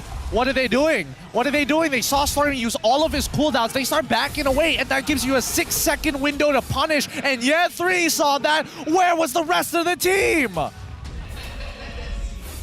That is so unacceptable. Oh, man, I feel so bad for Year 3. He is finding these really good opportunities, but unfortunately, it's either he's going without the consent of his team, or the Niners are just not talking to each other. I think you're in defensive mode. You just forget that opportunities present itself. They even got Innocent. I mean, that was towards the very end, but imagine if Niners were a bit more connected that fight. Yeah. Best possible combo, right? You literally were talking about it. I'm Offended, Earth Shatter, follow up instantly. And still, best chance kind of squandered. Man, that really hurt me. That really hurt me. Oh, dude, that was like the prime opportunity. I mean, obviously, it would have been great if they also caught Stormy in the mix, which I think, again, probably caused a little bit of hesitation from the side of the Niners, but I think that's the best one, the best opportunity they've had in a while in this 9-minute game. I mean, Innocent literally just ignored the front line, right? Yeah! Went straight for Moonji. Oh, boy. Okay, so Moonji now has Lightning Truncheon. 8K ahead for the side of SRG. Let's see whether or not SRG makes a mechanical mistake. They do see you, but again, all 3 waves will be synced up. Innocent will go and cut that bottom wave. I think SRG waiting to repeat the all inhibitors in one goal run. Oh, this is such beautiful position from the side of SRG. Just look at their positions, right? They're expecting to eventually, the Magic Sentry is eventually going to come out, and when it does, but that's only when the inhibitors come out, so they walk up forward, they send Yums for the potential pick. Oh! Good! Oh! This is the catch you need. Niners perfectly prepared. Well done. Yeah, 3, he's playing on top form here. What a petrify save! And Barbosa forced to go for the early immortality just because of how far they were behind. All right, Innocent in front of the turret. Yeah, no petrify, but turret shield can only hold on for 1 wave. They took care of the Lord thanks to Max. So this time, Niners will not lose any inner tier structures yet. Yep, they're still in this game. Oh, so guys, all right, overextended, punished by Max. SRG loosening that grip a bit. Was that a limit test? Was that a limit test for Sakai's? I don't think he needed to do that, but he did it anyways, right? I mean, at the most, he did get a flicker out, right? Yeah, he got Zal's flicker. My God, that damage. What was that? I mean, it's Innocent, man. He's been farming this entire game. He's 5-1-4, uncontested. I think he went for his greedy build of like Starlium Scythe, Feather, yep, Holy Crystal. Yep, Holy Crystal. Jeez, this guy. He's going Winter Truncheon next. He's gonna go Blood Wings. Oh, he's gonna go Blood Wings, I swear. I swear, if it's a Blood Wing and he just let that Health Crystal sit there. Nah, he has to be a Winter Truncheon. Oh. He's greedy, but he's not that greedy. I would like to believe that, but something in my gut tells me that if this game is going to invigorate him and really start put a burning passion in him to win it at all costs, then maybe he'll go for the Winter Truncheon. Red pill, blue pill. I get 1 more kill. Okay. Oh, okay, it's Winter Truncheon. Okay. All right. All right. Woo. He is a human being, and he does think for himself. Thank God. Oh, imagine if he went for Blood Wings. Oh, he would have been such a greedy little innocent player. Oish. He would be greedy and, like, you can't say anything about what? Sakai's just bought GDS. Why not, right? Why not? I think at this point, Sakai's is looking over at Innocent. It's like, you had too many days where you had fun. It's my turn now. Yeah, they were like, dude, why are you buying GDS? Movement speed. Do you not read? Huh? Yeah. Imagine if one day, one of these fights, I'm gonna auto somebody to death, and that last hit, it's gonna be a crit. Yeah. Like Innocent bought GDS on Roger. I can buy GDS on Nolan. What's the problem? And you're like, sorry. I'm sorry, bad, Sakai. At this point, we're just role-playing SRG members until this game is done. Niners, they literally cannot do anything. They're not even willing to walk out past their inhibitors. That's how dangerous SRG is right now. Even with a Novaria, it just does not feel safe enough. Gotta clear waves, gotta check vision. Magic Sentry, Barbosa is gonna use it now. Well, the only thing it reveals is that SRG about to storm the front. Lord is still not there yet. It's not synchronized as SRG would have wanted it to be. Endless shot already thrown out, tossed at Sakai's. Wow. Looks like Sakai's has a bit of beef with Max here. You saw the 1v1 opportunity, and instantly when you saw the retry come up, Max replied with his own retry. All right, bottom inhibitor, gone. Guaranteed, okay. Next waves from top and bottom. They just give it up. Okay, interesting. Playing it slow. SRG, they recognize that they're not that strong on the siege. They need Niners to bite on something first. Well, next Lord we go. It's just prolonging the suffering of Niners. I mean, look at the network. I mean, SRG, they're about to hit that. It's not even critical mass. They're about to hit full build. I think here's the problem, right? If they don't try and end this game now, Niners is going to hit the 42k mark. Wait. See, Yums, a kick again. Flicker this time finds Yentry, but his combo gets broken. But oh boy. They found Munji in front of the crystals. The guys, he's gonna go down to max, but Barbosa still dies even though he has immortality, and this should be it. SRG finding all inhibitors, 3 kills. Zavs and Max, the remainder of Niners, stand against SRG. They don't have good wave clear. I don't think they have much left. The wave is coming in. Zavs the next on the chopping block. SRG looking to complete the perfect run, and they have achieved it. History in the making, first ever of its kind. Legacy etched in the record books of MPL Malaysia. SRG 2-0 and an 18-0 regular season. Look at the faces of the members of SRG. To say that they wanted the perfect run here at the regular season, that's just, you're disrespecting them. It's all natural. SRG fans make the rounds. GG, well played. Red wave conquers the entire league. Just the roar of the stadium, the crowd going absolutely ballistic. A culmination of more than almost 2 months of effort, and beyond that, behind the scenes, the Niners can only gracefully accept this defeat. SRG started the season with a bang, taking down Homeboys 2-0, and they ended it with a perfect ending. Perfect ending here, a beautiful story. Another representative that we are hoping to see make it out of playoffs and break the biggest curse we have in MPL MY. What a journey it has been for Selangor Red Giants. I can't wait to see and hear what they have to say about this win. Let's talk to Rose. Rose, take it away. Legacy baru, record baru, and guys, Selangor Red Giants just made history in MPL MY. Sepanjang 13 musim, kita tak ada lagi pasukan yang dapat sapu 2 berbalas kosong untuk 6 minggu regular season. Guys, give it up for Selangor Red Giants! What an amazing run this regular season. First of all, Sakai's. Yeah. How are you doing? Apa perasaan tengah duduk atas? Paling atas untuk regular season, tak pernah kalah pun 1 point. Rasa macam gaya lah juga. Sebab lagi tak pernah kalah 1 game pun kan.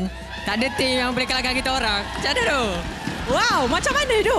Okay, so sekarang you cakap kan macam mana? So kita dah tahu bracket playoffs macam mana. You kalau Todak dengan KGE dulu, lepas tu siapa menang akan jumpa korang. You rasa you guys boleh mengekalkan tak momentum ni sampai grand finals and sampai champion lah, tak jatuh pun 1 point? InsyaAllah, of course boleh. Alright, so kalau let's say lah kan, you guys actually wrap up this season tanpa kalah pun, apa pasukan dekat international scene yang korang sangat-sangat nak jumpa dan kenapa? Happy brand kot sebab dia dah seru kita. So kita sahut dia. Wow, Selangor Red Giants tak main-main tau. Dorang nak kejar terus the world champion AP Brand. And of course, AP Brand pun nak jumpa dorang. Okay, so sebelum apa kan, apa kata kita pergi MVP dulu? Boleh? Boleh. So untuk korang, siapa MVP anda?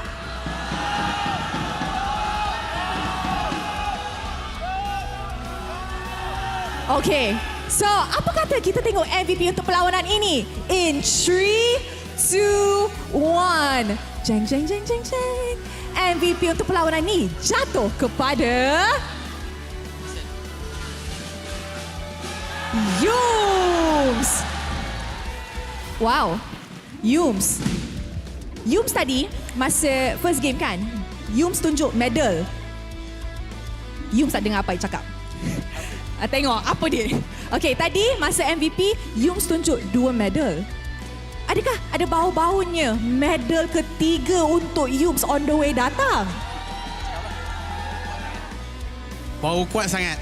Kuat sangat. Yums dah lama main dalam MPL ni tapi tak pernah lagi dapat rekod macam ni. So, berapa yakin SRG untuk masuk ke playoffs dan dapat rekod macam ni juga? 800%. Wow! 800%.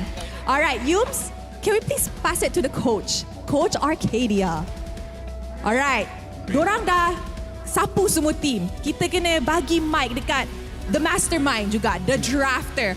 Alright, so coach, you guys honestly a very amazing run this season. But is it alright if we know, like, what was your expectations coming into this playoff? And honestly, what was the biggest factor that you guys actually performed this well this season? As for the expectation, we were expecting to really win a lot of games. We just before the start of season, we're just really happy with what we are getting in scrims, and going into the start of this season. It's just we just need to translate our scrims to the regular season, and we're very happy that we were able to do it. And as for the biggest factor, I would say it's our teamwork. Like every single player, every single coaches, and even our management, I think all of us contribute in a way that the team will be better. And that's why I want to give my appreciation also to Zach and Gojes. Even though you guys were not able to see them play in this regular season, I just want to say that without these two hardworking boys, our historic regular season wouldn't be possible. I love it. I love the family bonding. I love the teamwork. All right, can we please pass the mic to...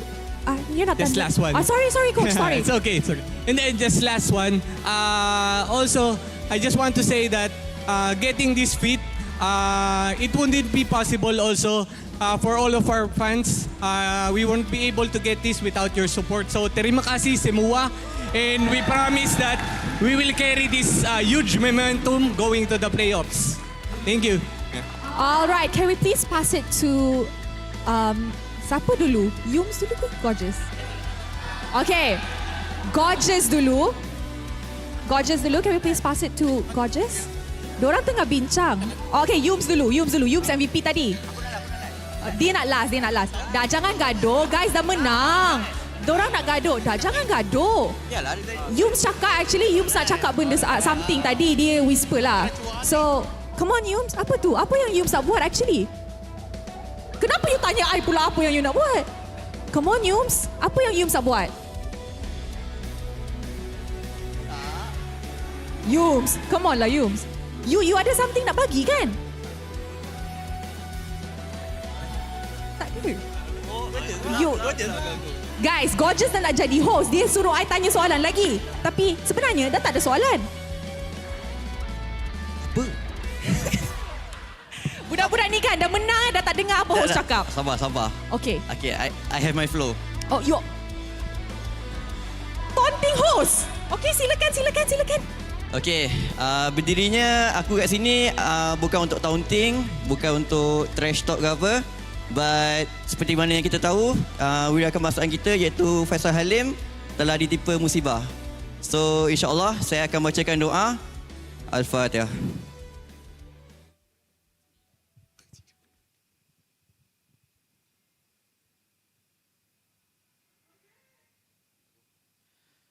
Bismillahirrahmanirrahim. Alhamdulillahirabbil alamin. Wassalatu wassalamu ala asyafi anbiya wa mursalin wa ala alihi washabihi ajmain. Segala puji hanya Engkau ya Allah, Tuhan yang Maha Penyayang lagi Maha menyembuhkan. Sesungguhnya Engkau Maha mengetahui bahawa pemain bola kebangsaan kami Muhammad Faisal bin Abdul Halim telah ditipu musibah yang menyayat hati dan merisaukan kami ya Rabb. Engkau berikanlah kesembuhan kepadanya. Engkau angkatkanlah darjatnya asbab kesabarannya mengharungi dugaanmu. Dan Engkau pemudahkanlah ya Allah baginya segala urusannya. Syafaqallah syifaan ajilan syifaan la yugadiru ba'adahu sakaman. Engkaulah Tuhan yang menyembuhkan dan juga yang memberi kesembuhan dan perlindungan. Engkau lindungilah jua ya Allah pemain-pemain bola kebangsaan kami dari musibah yang memudaratkan dan dari bala bencana dan wabak penyakit. Hanya kepadamu lah ya Rabb kami memohon pertolongan dan perlindungan. Rabbana atina fid dunya hasanah wa fil akhirati hasanah wa qina azabannar. Wa sallallahu ala sayyidina Muhammad wa ala alihi washabbihi ajmain. Walhamdulillahirabbil alamin. And untuk Faisal Halim, semoga get well soon and cepat recovery. Kami semua berharap Faisal Halim dapat kembali balik kepada performa dia dan dapat main bola. Kami semua menunggu Faisal Halim. Thank you very much, Gorgeous, and may Faisal Halim get well soon. Alright, before we wrap things up, can we now please pass the mic to Yums? Ada lagi? Bukan. Oh, okay, ada lagi. Cancel. Oh, cancel. I yang tak kena brief dengan SRG ni. Go. Okay, tambahan. Sempena Hari Ibu, saya juga ada ucapan kepada ibu saya. Iman saya sangat kepada ibu. Terima kasih sebab jaga iman. And saya juga wakil kepada ibu-ibu daripada tim-tim saya yang ibunya jauh, yang hanya support dari jauh. Terima kasih sebab support kami. Dan kepada ibu-ibu yang datang tengok MPL, yang support MPL, selamat Hari Ibu. And ada special juga Mama Stormy, silakan.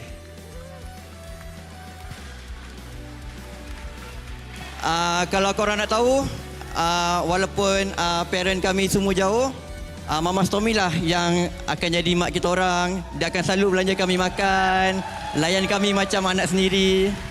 And Stormy.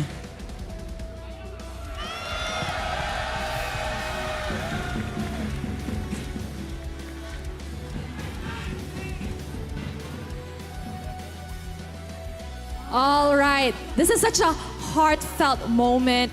And first of all, Mama Stormy, happy Mother's Day.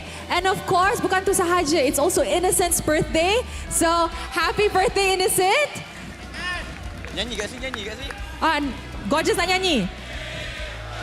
You, happy birthday to you. Happy birthday to Innocent. Happy birthday to you.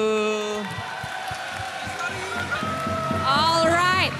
Thank you so much kepada Selangor Red Giants. You guys may now go celebrate the history you guys just created.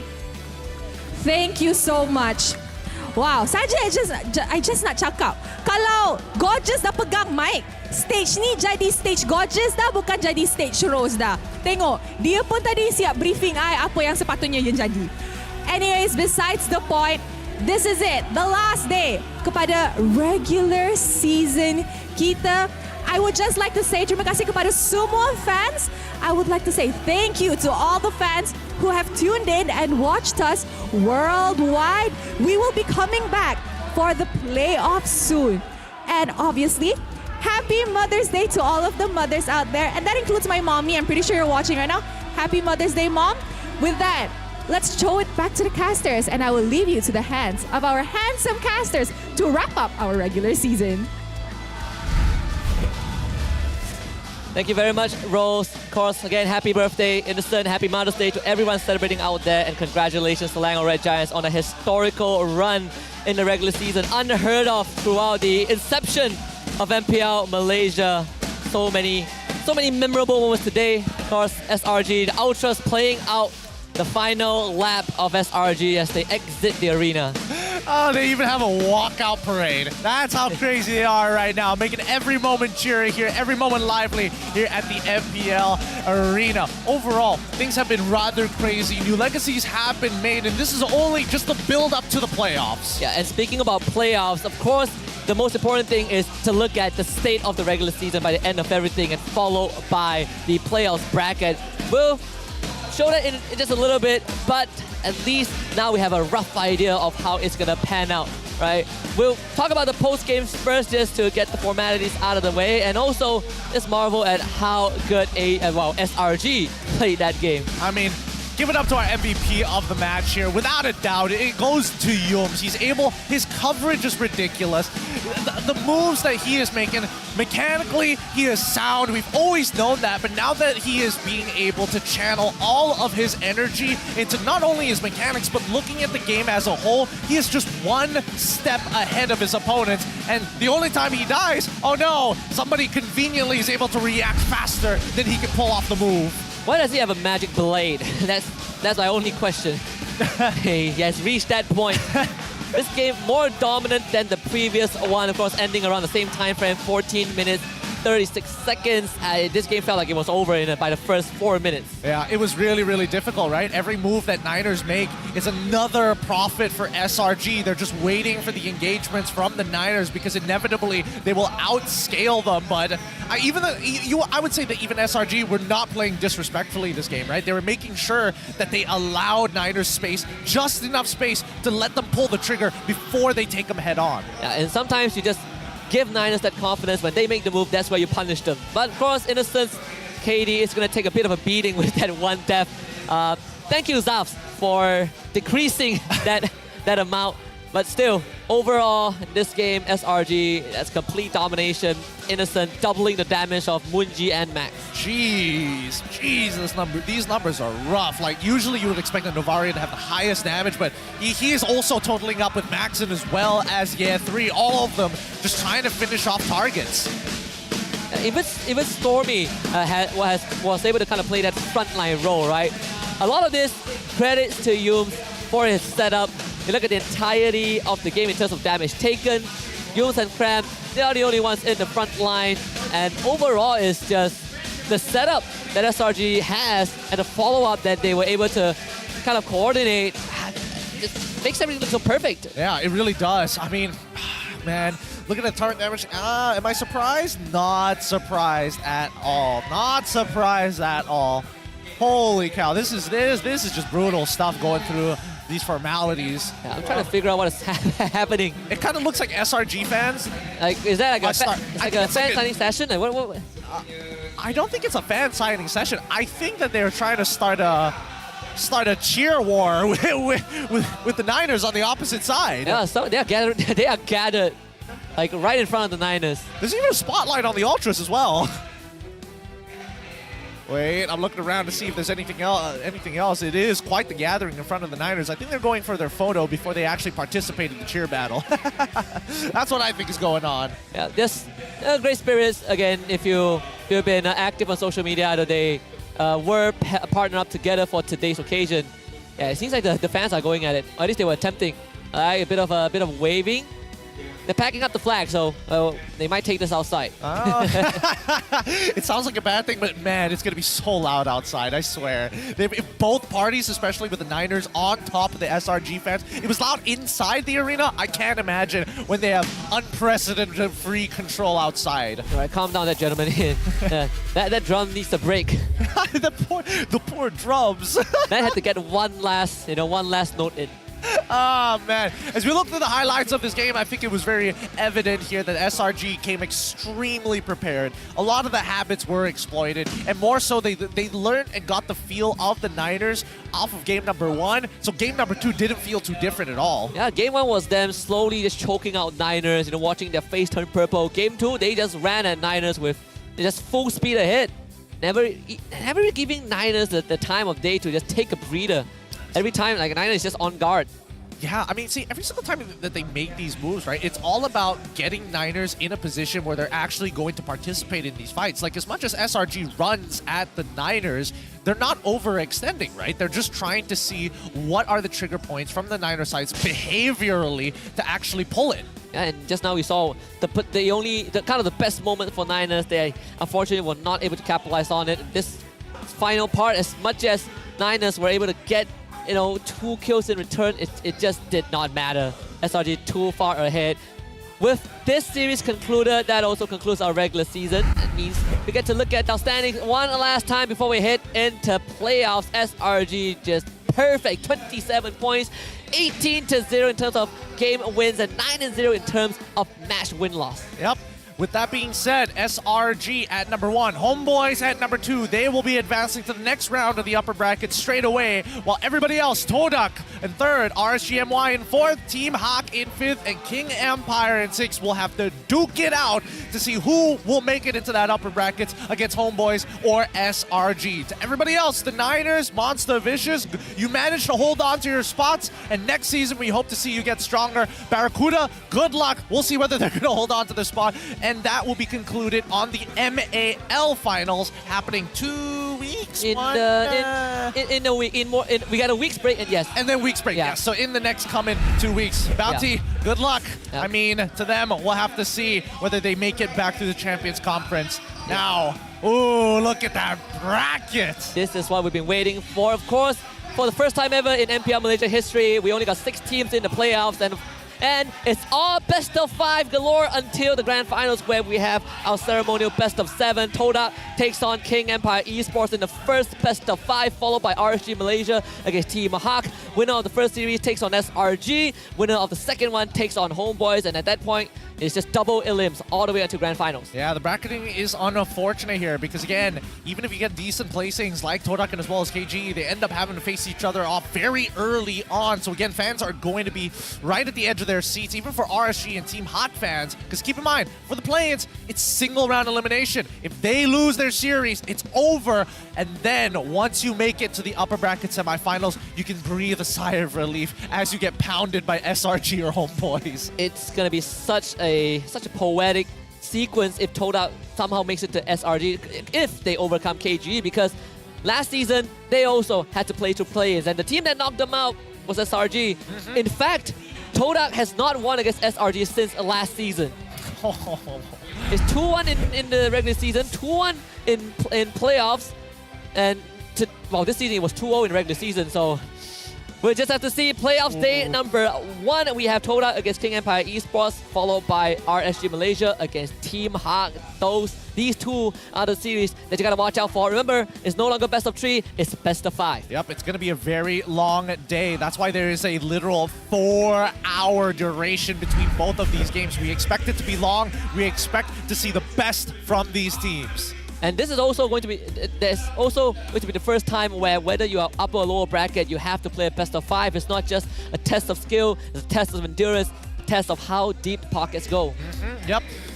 Man, it has been quite rough. It has been quite rough for all of these teams, but keep in mind, for you guys, coming to the arena was free off charge, but this finals is going to be extra spicy, and we, considering how packed this arena can get, hopefully for you guys, you're going to book your tickets early. You need to watch these games. You might not have another chance. On May 30th, it's going to be our play-ins, the series that you saw just now. It's free entry. Then for May 31st and June 1st, ground floor is 10 ringgit per ticket. The terrace seating is going to be free entry, but for grand finals, ground floor sold out, so you only have terrace seating left. That's going to be 10 ringgit. It's only available on June 1st, so mark that down on the calendar, because mark my words, you're going to need more than just your phone. You're going to need multiple devices, because that website is going to start crashing. Oh, yeah. I was not looking at the graphic. I did not realize that the grand finals has already been sold out on the ground floor. Oh, boy. We only announced this yesterday as well, at towards the end of the show, so this is kind of nuts how quickly it went away. SRG fans, Come on. that's how you're gonna play him. Not the Homeboys fans, or even Hawk, or maybe even I don't know. Maybe the Niners are just like, we're salty. Take up all the grand final slots. That would be hilarious. That would be hilarious, right? Niners, they take all the spot and no one shows up at playoffs now.